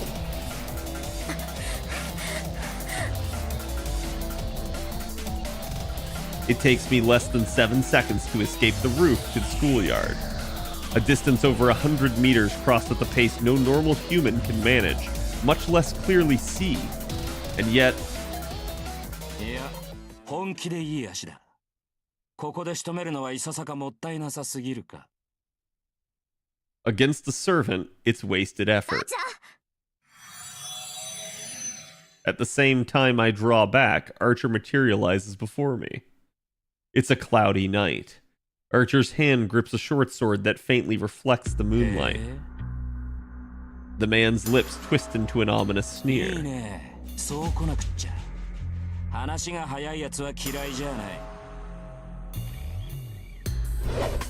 The whirlwind howls. It's the weapon he swung at me on the rooftop, a spear of blood-like crimson that came mercilessly for my head. ダンサーのサーバント。いかにもそういうあんたのサーバントはセイバー。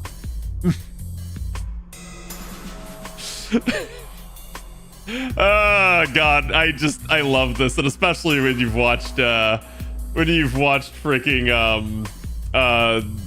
FSN Abridged, right? Like, oh my god. って感じじゃねえな。何者だてめえ。 Gone is his carefree ease from a moment ago. Archer stays silent, facing off against Lancer's unconcealed bloodlust. There's just under 5 meters between them. Lancer's weapon is nearly 2 meters long. It doesn't feel like this beast of a man is going to be deterred by a mere 3-meter difference. まっとうな一騎打ちをするタイプじゃねえなてめえは。ってことはアーチャーか。 Archer doesn't take the bait. An unusual clash of blue and red stare each other down. The two knights, somewhat similarly dressed, mutually calculate the other's いい demise. ぜ。好みじゃねえが出会ったからにはやるだけだ。そら獲物を出せよアーチャー。これでも礼はわきまえているからな。それぐらいは待ってやる。 Archer doesn't answer. His back, as steely as a sword, seems to convey that he must not have anything to say to someone he must defeat. That's when I realize it. I'm such a fool. Archer was waiting for my word. I call out to him without getting any closer.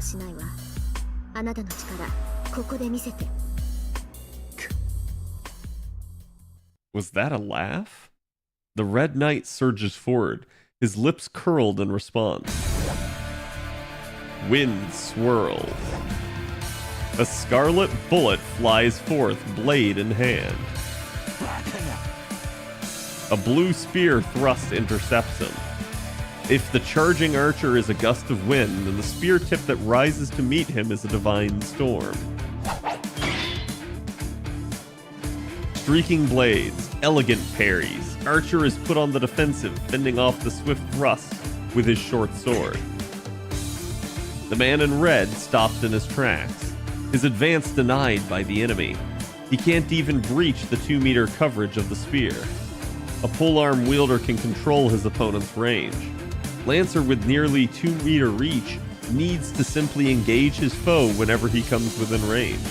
It's easier for him to stab an advancing opponent than it is for him to go after Archer himself. Despite this, Lancer closes the distance himself to press the attack, all while keeping Archer from advancing further.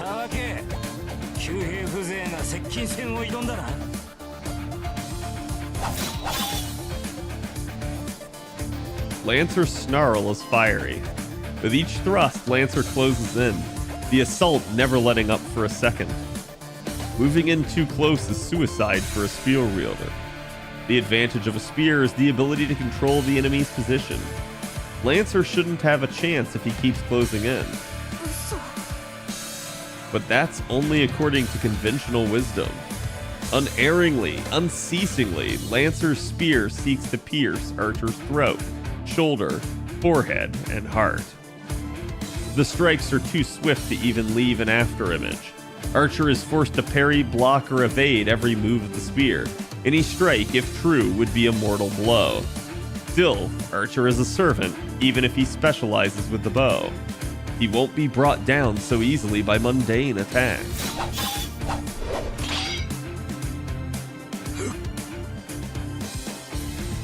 The thrust at his forehead is quickly batted aside, and Archer renews his charge in spite of Lancer's spear.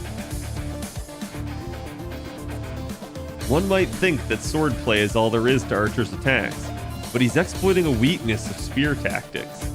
Against the spear's considerable reach, neither retreat nor evasion are viable defenses for long. A half-hearted withdrawal isn't enough to get out of range, while probing attacks will lead to evisceration. A reckless charge will similarly end in impalement at the edge of the spear's range. Archer and Lancer have more or less the same physical stature. Without heavy armor, it's difficult for Archer to penetrate the lethal storm of Lancer's attack radius. But Lancer's strikes are a different story. High-speed thrusts intended to pierce vital points are indeed terrifying, but each strike has a set trajectory and target. If one can predict these, then there are always ways to avoid them. Just as Archer is doing, one can block the strikes aimed at vital points, or just barely evade their arcs to create safe openings.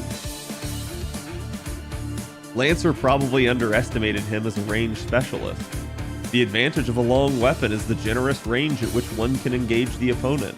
By giving that up, Lancer has assured his...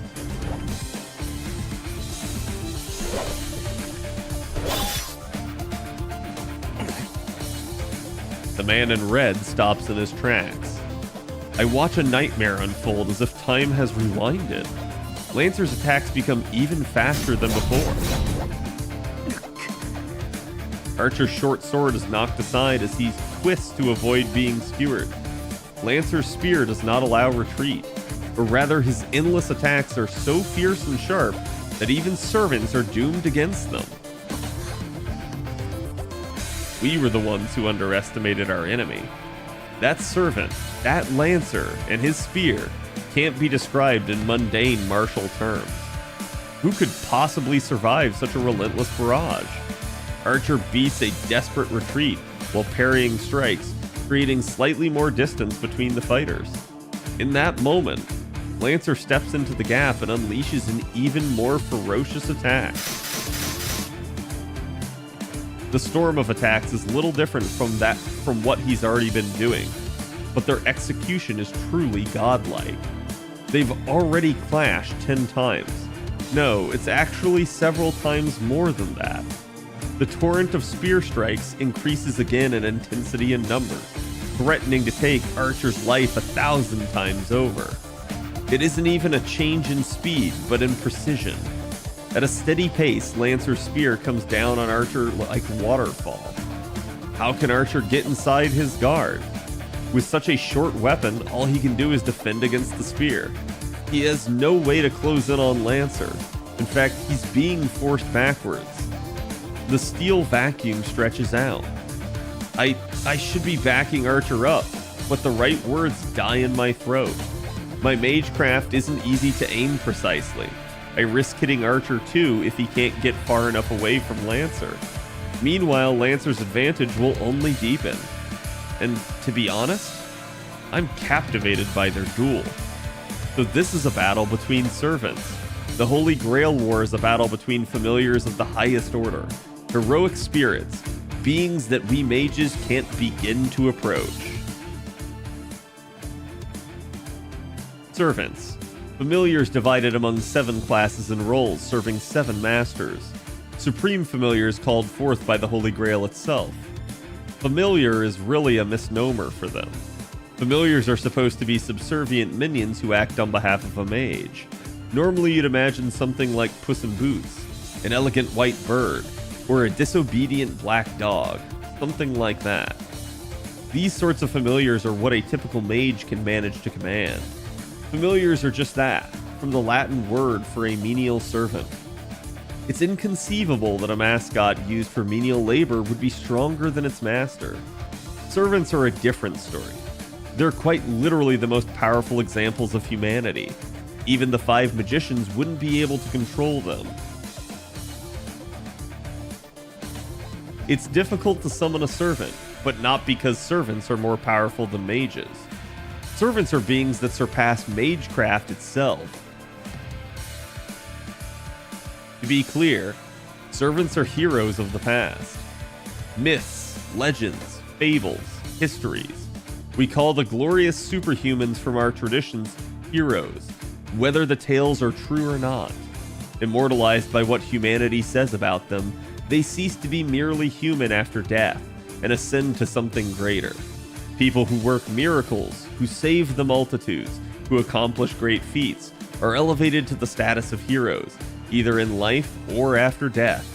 They become a type of elemental we call heroic spirits, guardians of the human race. It doesn't matter whether they were historical people or characters from mythology.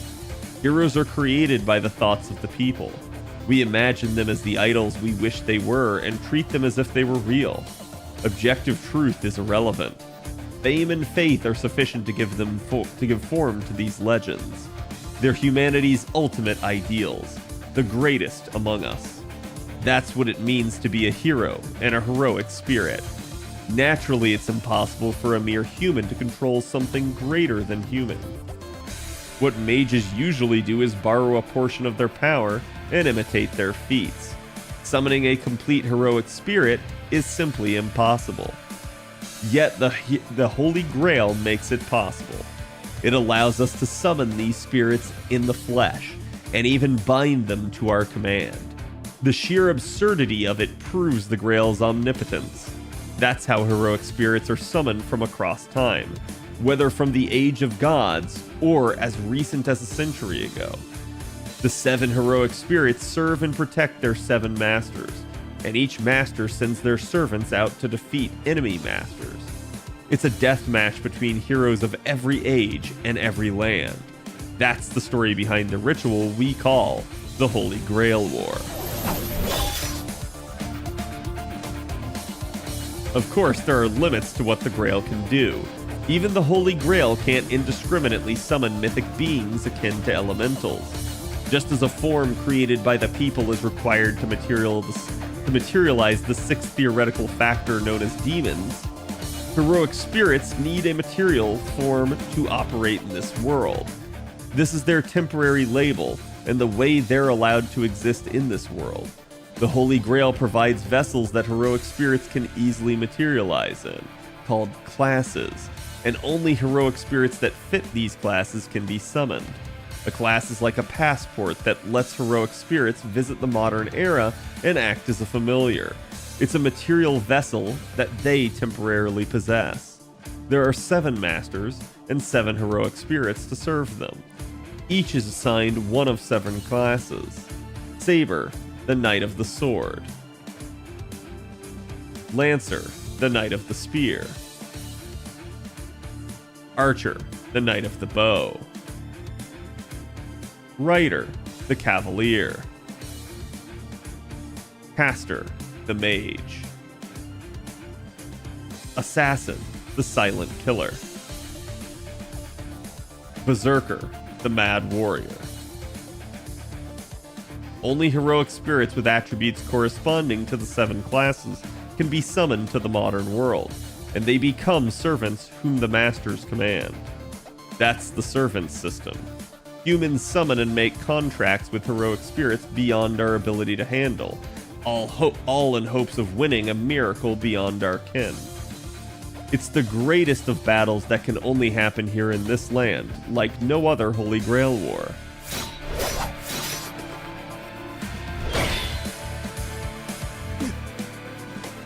The duel reaches an even higher pitch. The short sword goes flying from Archer's hand after blocking one of Lancer's strikes. Lancer's skill is consummate. A seemingly straight thrust suddenly whipped into a disarming arc at Archer's wrist.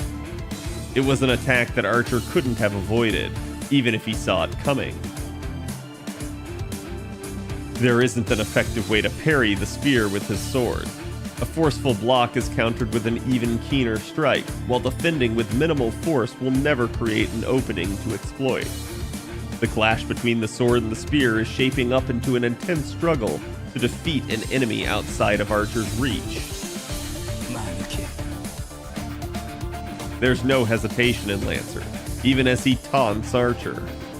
He pauses from the constant pressure he puts on Archer. Does he intend to settle the duel in an instant? Lancer takes a firmly rooted stance, creating a fiery glare with the now unarmed Archer. It happens in an instant. In the span of a breath, Lancer looses a flurry of blows that's no less than a flash of light. Imperceptible. Forehead, neck, and heart. The spear moves to skewer all 3. And yet,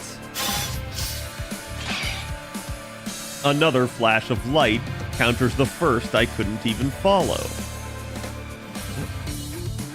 Archer's hand grasps the short sword once more. Like the weapon he used earlier, it's a Chinese sword not dissimilar to a cleaver. But the greatest difference between them is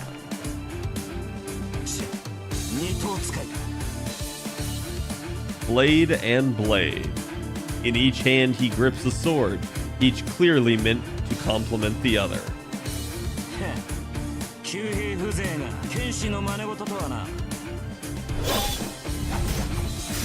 Lancer's spear sings through the air. It becomes even faster, as if to herald Archer's certain death.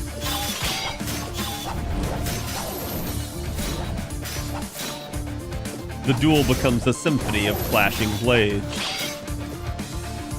Two steel instruments play a resounding chorus, the sparks of their conflict rising to a never-ending crescendo.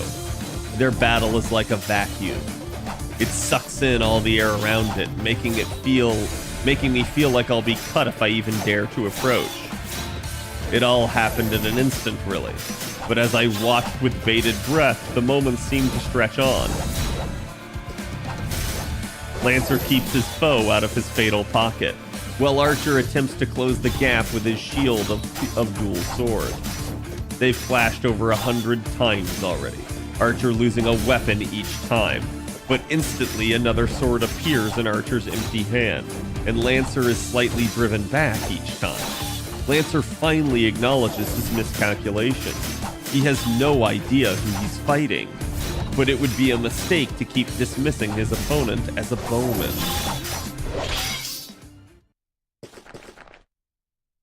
A space opens up between them. Lancer puts significant distance between them. Maybe he intends to start over. That agility isn't normal. Archer's charge defies human ability, but he's sluggish next to Lancer. The swiftness of Lancer's retreat had the speed and grace of a leopard. 27それだけ弾き飛ばしてもまだあるとはな Lancer sounds irritated. Actually, he sounds more confused than upset. I feel the same way. Who the hell is this? According to my father, servants typically only have one weapon. They're supposed to be singular relics of unimaginable power, not expendable items to be drawn over and over like Archer's doing. Servants are heroes whose spiritual rank are elevated to the magnitude of elementals or divine spirits after death. In a way, they're not unlike angels or demons.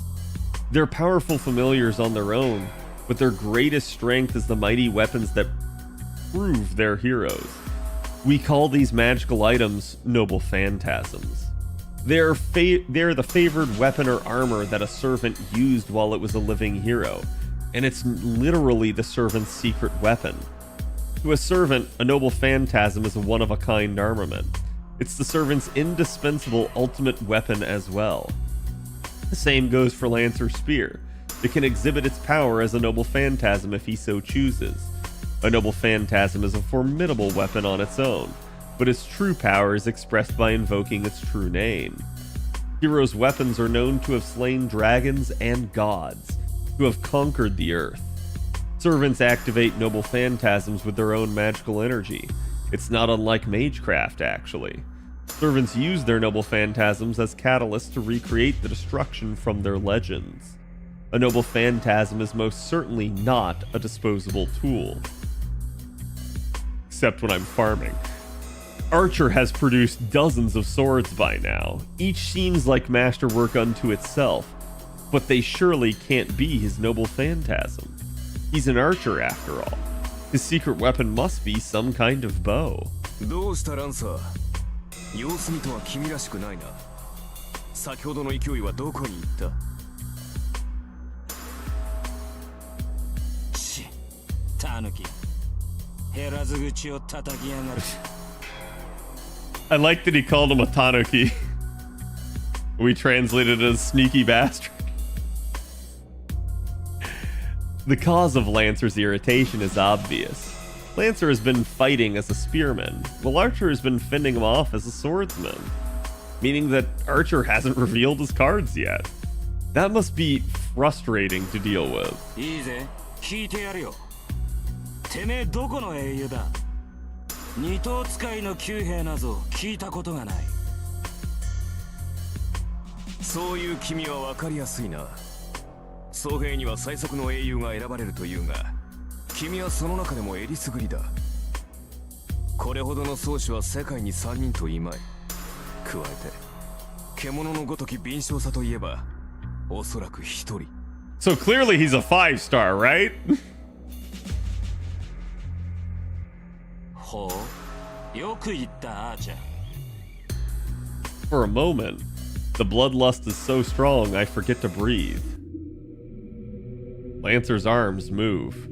It's a deliberate stance without any of the nonchalance he's shown just thus far. His spear tip dips as if to puncture the ground, but Lancer's eyes bore straight through Archer. ならば食らうか。我が必殺の一撃を。止めはしない。いずれ越えねばならぬ敵だ。 Lancer lowers his stance. Simultaneously, a thorny, bitter cold overtakes the schoolyard. The air freezes. I don't mean that metaphorically. It's literally ice cold. All of the mana in the atmosphere freezes solid. Only the warrior Lancer is allowed to breathe in this space. The spear in Lancer's hands is undoubtedly magical, its true form eager to burst forth. Oh no. He's going to die. I don't know what kind of noble phantasm that is, but Archer is finished. Alright, chat. Case number 2 of Nasu writing with absolutism. You heard it here first. Archer is going to die. It's the first time I've had this kind of premonition, and hard as it is to believe, I don't doubt it for a second. If Lancer unleashes his spear, Archer will die. That's absolutely certain. Is it? Is it absolutely certain? As Lancer says, his spear means death. Archer will lose. Lancer will stab him through the heart and he'll die. Despite that, despite these premonitions, despite this insight, I can't even help Archer. I feel like if I so much as lift a finger, it'll signal the beginning of the end. If there's a way to prevent Archer's defeat, then it can only be to call in a third party. The sudden appearance of a third party whom we've all overlooked. Huh? Lancer's ferocity disappears. I hear the sound of someone running away. From behind, I can clearly make out a school uniform. まだ学校に残ってたの？そのようだな。おかげで命拾いしたが。 Archer answers coolly.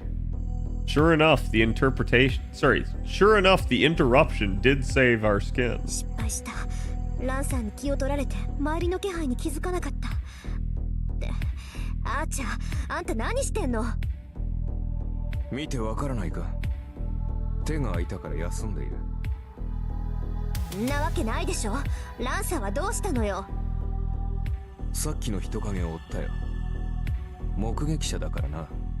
おそらく消しに行ったのだろう。 For a moment, my thoughts grind to a halt. 追ってアーチャー。私もすぐに追いつくから。Archer pursues Lancer immediately. なんて間抜け。 I curse my own negligence. It's standard mage policy to eliminate witnesses. Until now, I've been careful not to allow anyone to see me as a mage to avoid that scenario. Why did it have to happen today, of all days? The night feels oppressive, not letting even the moonlight through. I find Archer standing over the body of a student collapsed on the floor of a terribly cold hallway. He looks wordlessly down at the student. An odor reaches my nose. The sight of slowly pooling blood makes me realize it's the smell of 追 death. ってアーチャー。ランサーはマスターのところに戻るはず。せめて相手の顔ぐらい把握しないと割が合わない。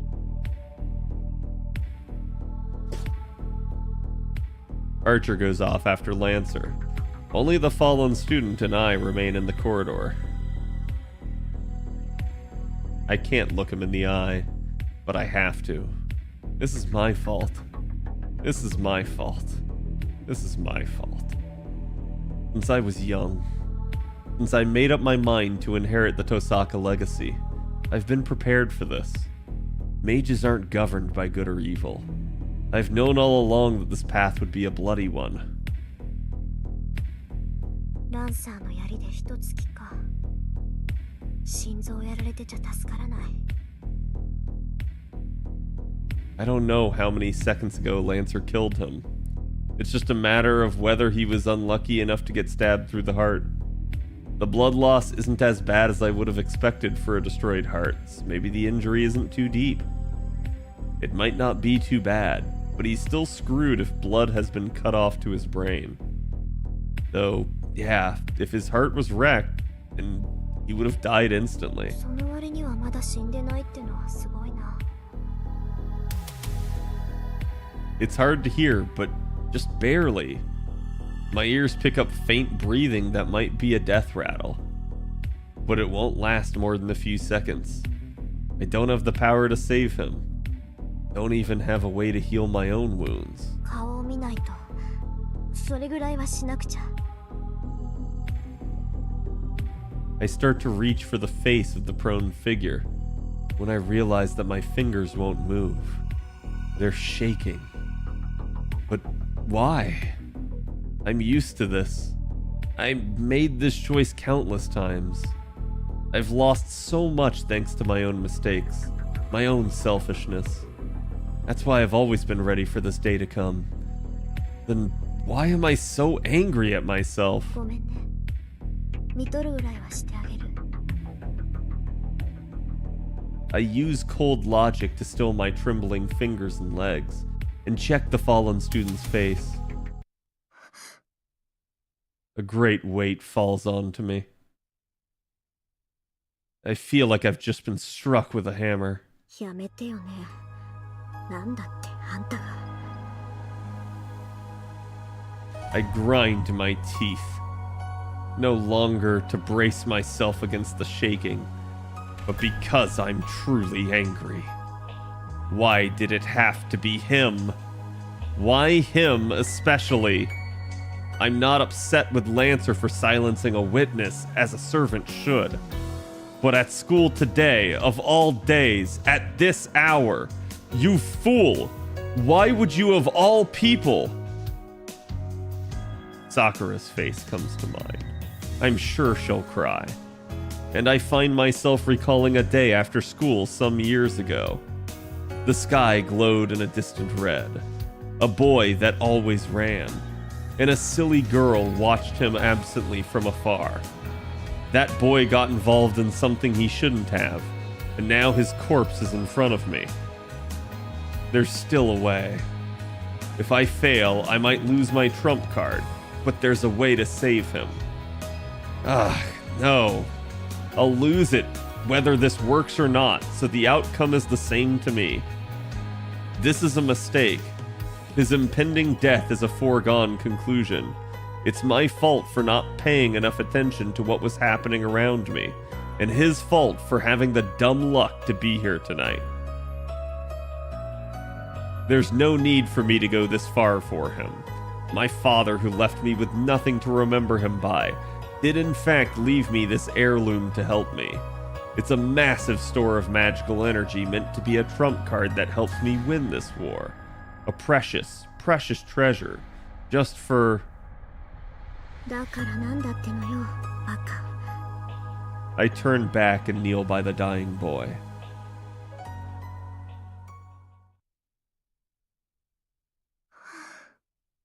やっちゃった。The pendant in my hand gets lighter.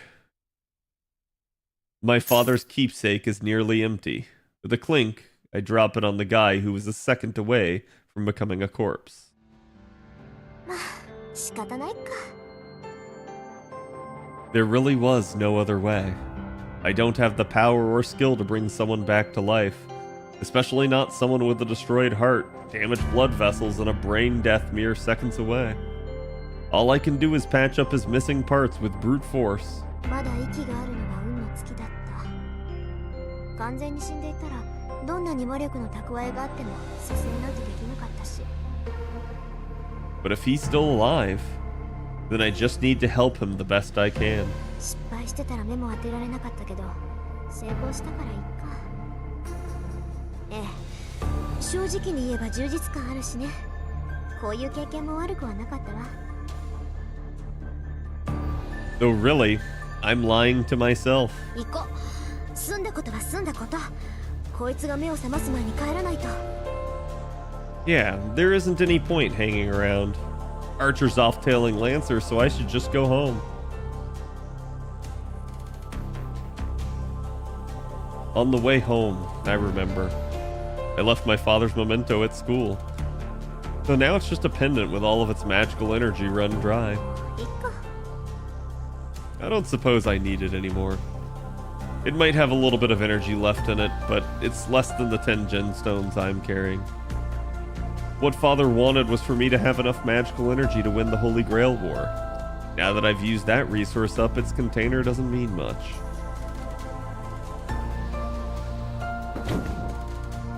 I arrive home without announcing my return and plop down on the sofa. Archer still isn't back yet. I heave a tired sigh and listen to the clock tick for a few minutes. いい加減頭を切り替えなくちゃ。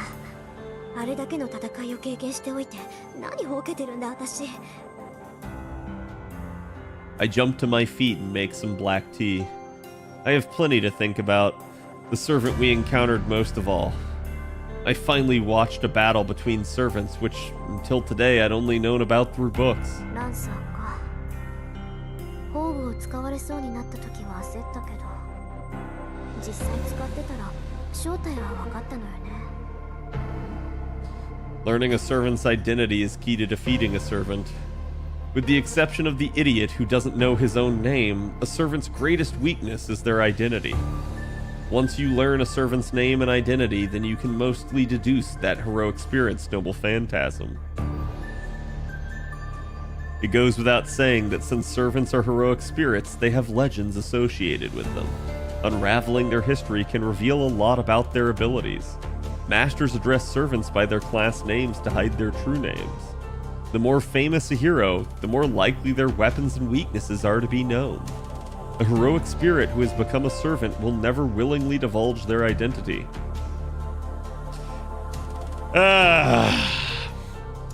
That knowledge is reserved only for their master. There's a tacit understanding that a master conceals their own servant's identity while trying to figure out the identities of other servants. Including this one, there have been 5 Holy Grail Wars thus far. Each servant's quality depends on the caliber of the summoned heroic spirit. Naturally, a famous hero, or one with a legendary weapon, is powerful. Accordingly, it's difficult to summon such heroic spirits. For that, a summoner needs a connection to the heroic spirit they're summoning, such as a weapon the hero wielded during their lifetime.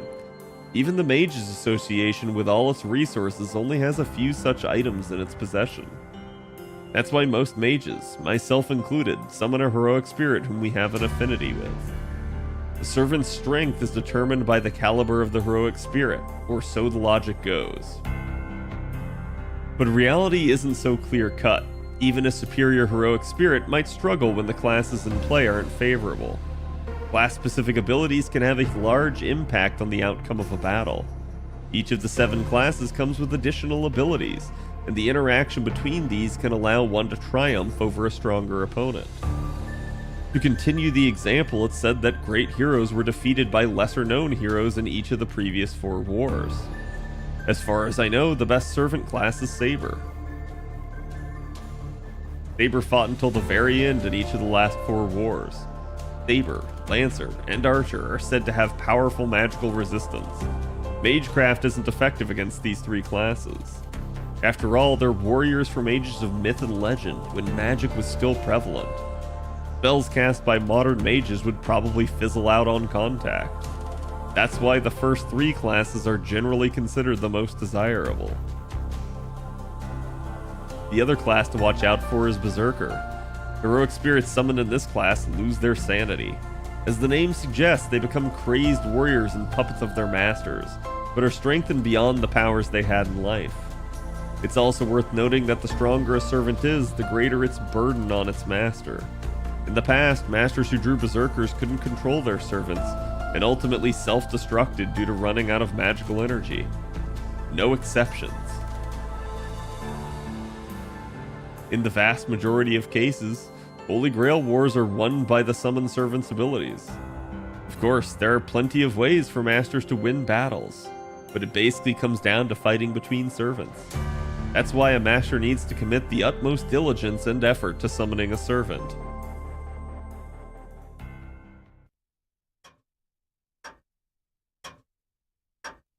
Discontented, I decide to come up with projections for the battles to come. Before long, it's 11 p.m. Yes, I fixed the clocks already. Archer comes home. おかえりなさい。成果はどう？すまない。失敗した。よほど用心深いマスターだったのだろう。少なくとも、こちら側の町にはランサーのマスターはいなかった。Figures. Lancer was all alone and his master didn't seem like the type to show themselves. そう。まあ、簡単にはいかないわよね。Everything can't go according to plan. So there's no use worrying over it. I'll just give up and treat tonight as a learning experience. 覇気がないな、マスター。いつもの威勢はどうした？まさか、先の一戦でおじけづいた。というのはなしだぞ。君が命じるのなら、今すぐにでもランサーとの再戦に赴いてもいい。Archer doesn't say it, but I can tell he thinks that's the right course of action. Oh, I must look pretty depressed right now, huh? そんなわけないでしょ。私が打って出ないのはね、単に無駄手間をしたくないだけなんだから。無駄手間をしたくない？だってまだマスターの数が揃ってないでしょ。今夜のはやむなしだったけど、対戦の合図があるまで戦わないわ。それが聖杯戦争のルールだって父さんは言ってたし。Yeah. Rule of the Holy Grail War.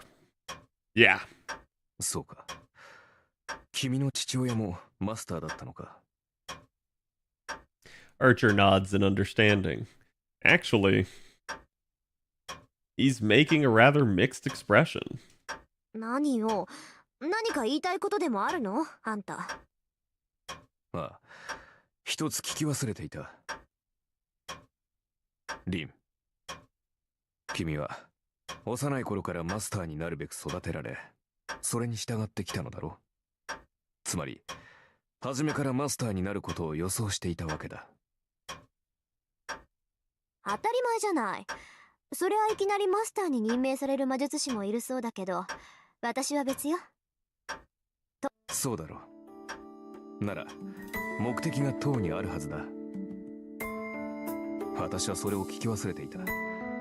主の望みを知らなければ、私も剣を預けられない。リン、それで、君の願いは何だ？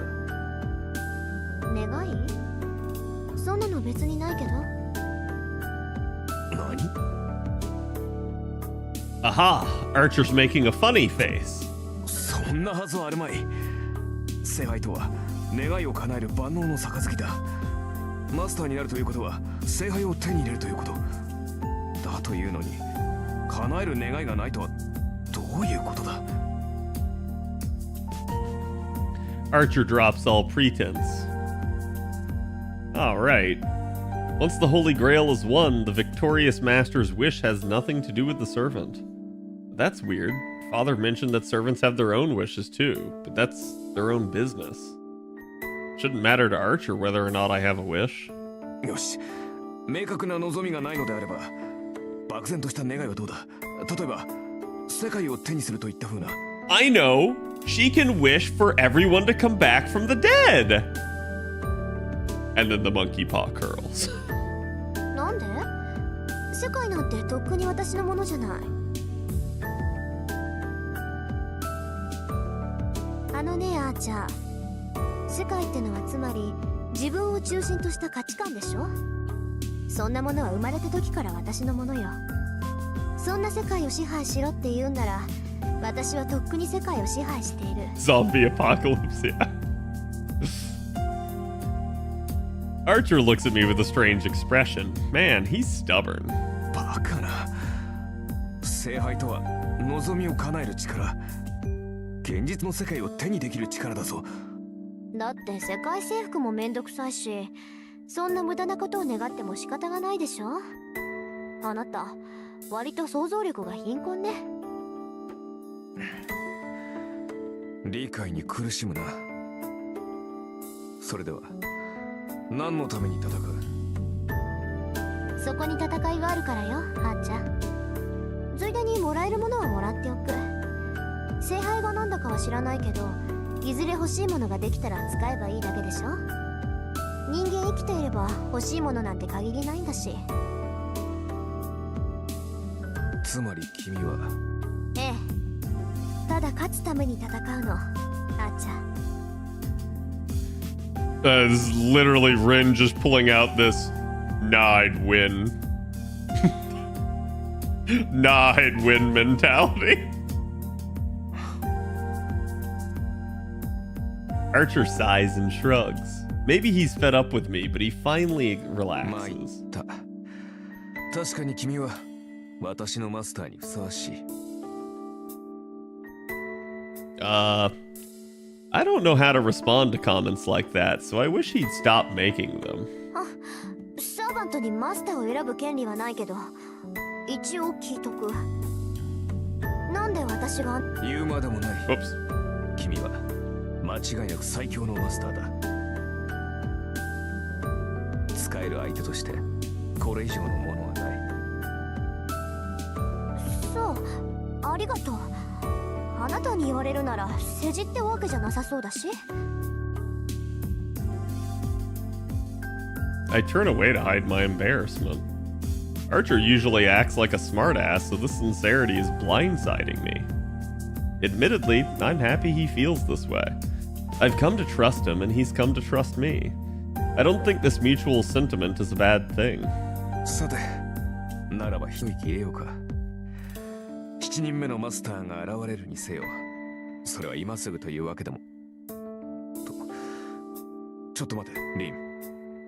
君、あの飾りはどうした？飾りってペンダントのこと？ああ、あれなら忘れてきちゃった。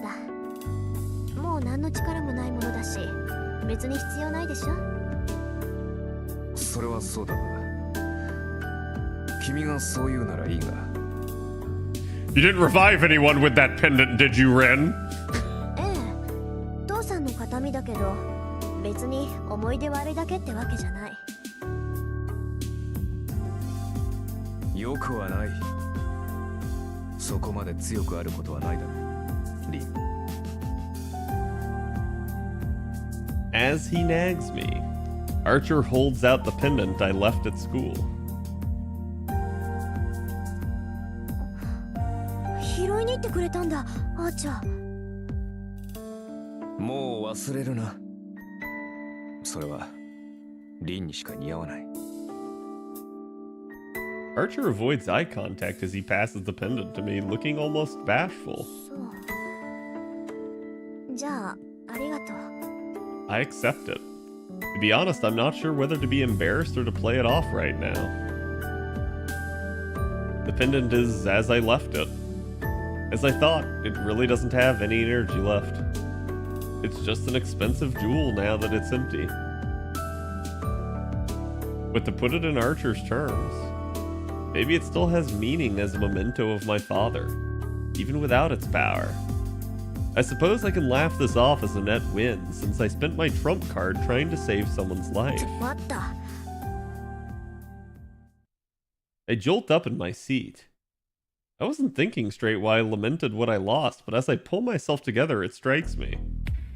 He saw us, so I ought to alter his memories. Meanwhile, Lancer prioritized eliminating witnesses over fighting us. Lancer's thinking should reflect that of his master.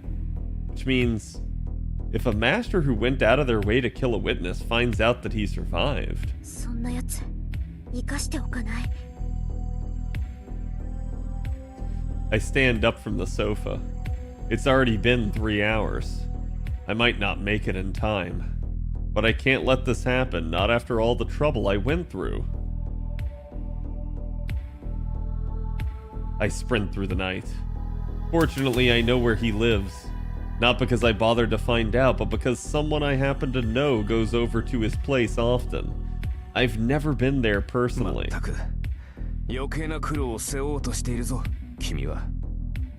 Archer gripes unenthusiastically. It's gonna be as much of a struggle to rescue the guy now as it was to save him earlier. It's midnight. The sky is shrouded in clouds. I arrive at an old samurai estate. The building closest to the outside shows no signs of life. There aren't many neighboring houses, so it's unlikely anyone would come even if they noticed something was amiss. My breath mists white. The wind picks up. It must be pretty strong because the clouds are starting to move. I find myself trembling despite the temperate Fuyuki weather, and a chill runs down my spine.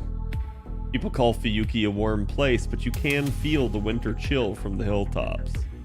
The air is bitingly cold. The chill presses in and makes it hard to hear. In the midst of this air that seems conquered by the cold, I keenly sense the enemy. さっきのサーバント。 I bite my lip. Something's on the other side of the outer wall. Lancer must have already infiltrated the house, waiting for its witless owner to come home to his death. 飛び越えて倒すしかない。その後のことはその時に考える。 Just as I'm about to order Archer to go in,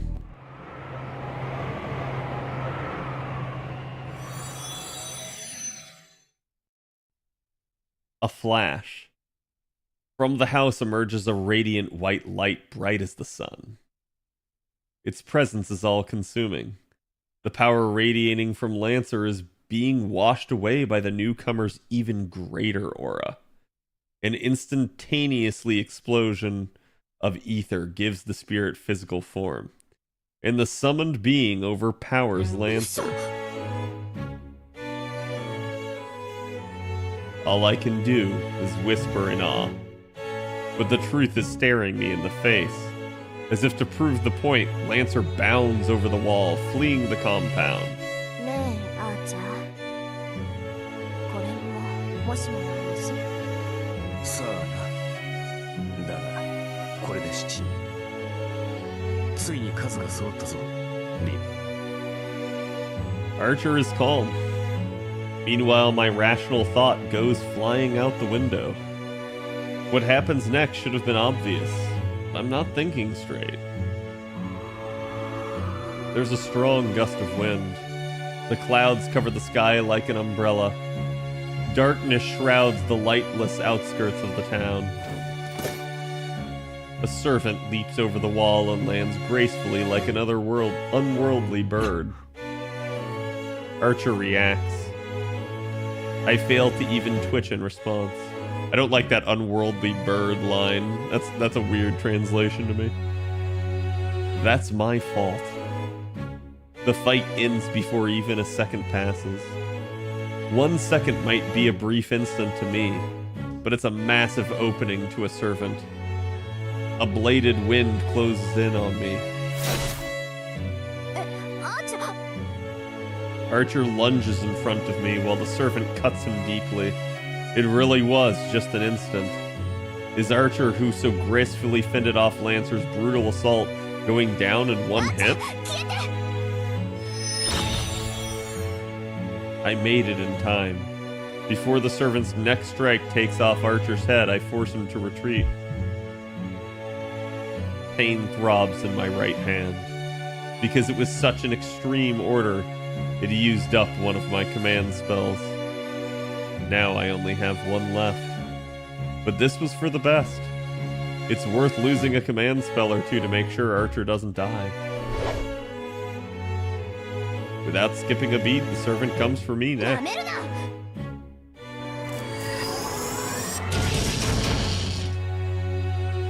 I pull out a wind-imbued topaz and feed magical energy directly into it without any extra steps.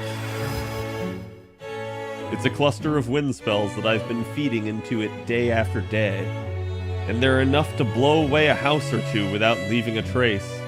This is one of 10 jewels I've been building up for the last 17 years without skipping a single day. Even if I can't beat this thing with it, it should be enough to slow... Or not. It didn't work at all. The moment it touches the servant, what ought to have been a tempest that would hew apart anything in its path disappears like a simple stage magic trick. What terrifying magic resistance. Yeah, if only that was true in game. Are you telling me that a mage doesn't have enough magical energy to hurt this servant? Oh no. My magecraft doesn't work, and I've lost Archer's protection. I have no way to stop this servant. Even if I barely manage to dodge the first attack, I'm finished. I look up at the night sky. In it, I imagine a ruthless reaper coming for me, sprawled pitifully on the ground.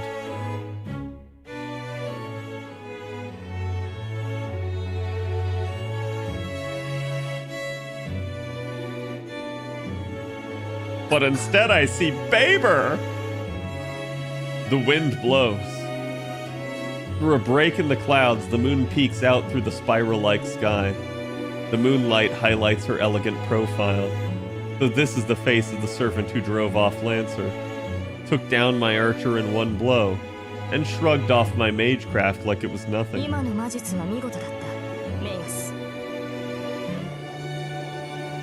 The girl's voice rings clear like a bell. Yet her voice is the stuff of nightmares at this moment.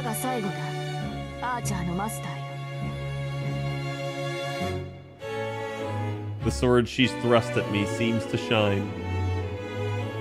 I know that this is my dying moment. One glance is enough to figure that out. This is the card I wish to draw. The sword-wielding hero said to be the most powerful servant. I look up at the moon, prepared to die. There's no room to beg for my life, no time to escape. With my death, Rin Tosaka's Holy Grail War will have ended on the third day. You'd think I'd go out hating my foe, feeling nothing but shame and regret. But I don't feel that way at all. Something's seriously wrong with me. I'm one moment away from certain death, and here I am, entranced by my killer. Yeah, it's frustrating to be sure, but there's nothing I can do about it now. The strongest servant is going to kill me. She looks all at once heartless, utterly noble, and so very beautiful.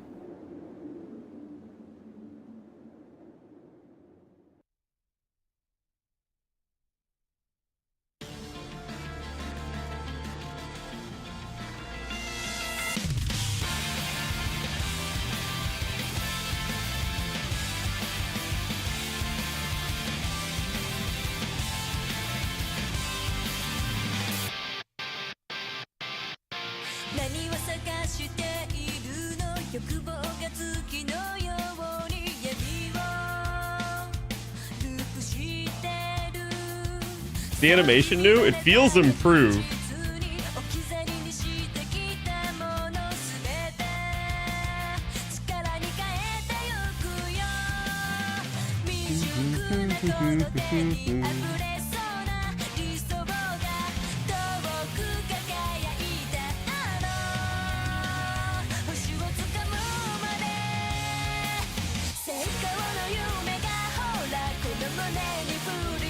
To be fair, UFO Table did the original, so...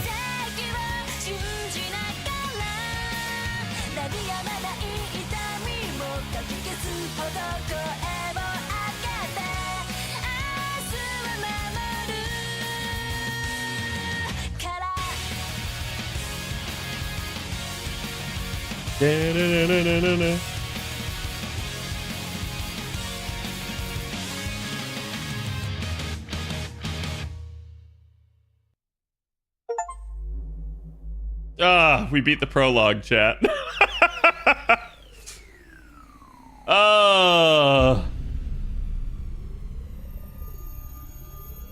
Rialto New is done by UFO Table, yeah. The only thing I didn't like right there is the actual newer translation compared to the Rialta Nua fan translation. The new translation butchered that. They did not use nearly as flowery words to describe Saber. So they kind of downplayed that. I didn't get the same feel as like Rin being totally mesmerized by the entire gravity of the situation. So that one really felt like they scaled that one down.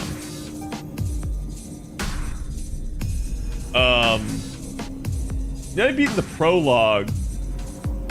Chat, will it remember if I like come back to this? Like if we stop here for the night, will it remember? Do I need to like start it and then save it?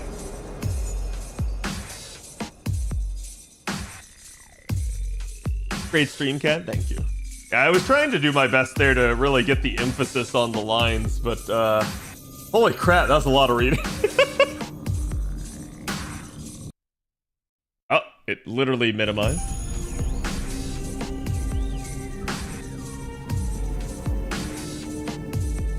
I'll just, we'll go ahead and start, and I'll just save it just to make sure. Because, like I said, I don't know if it actually will preserve that point or if it'll just go, hey, you have to totally go through everything again since you didn't save it right at the end. I am the bone of my sword. Steel is my body, and fire is my blood. I have created over 1,000 blades, unknown to death nor known to life, have withstood pain to create many weapons. Yet those hands will never hold anything. So as I pray, unlimited blade works.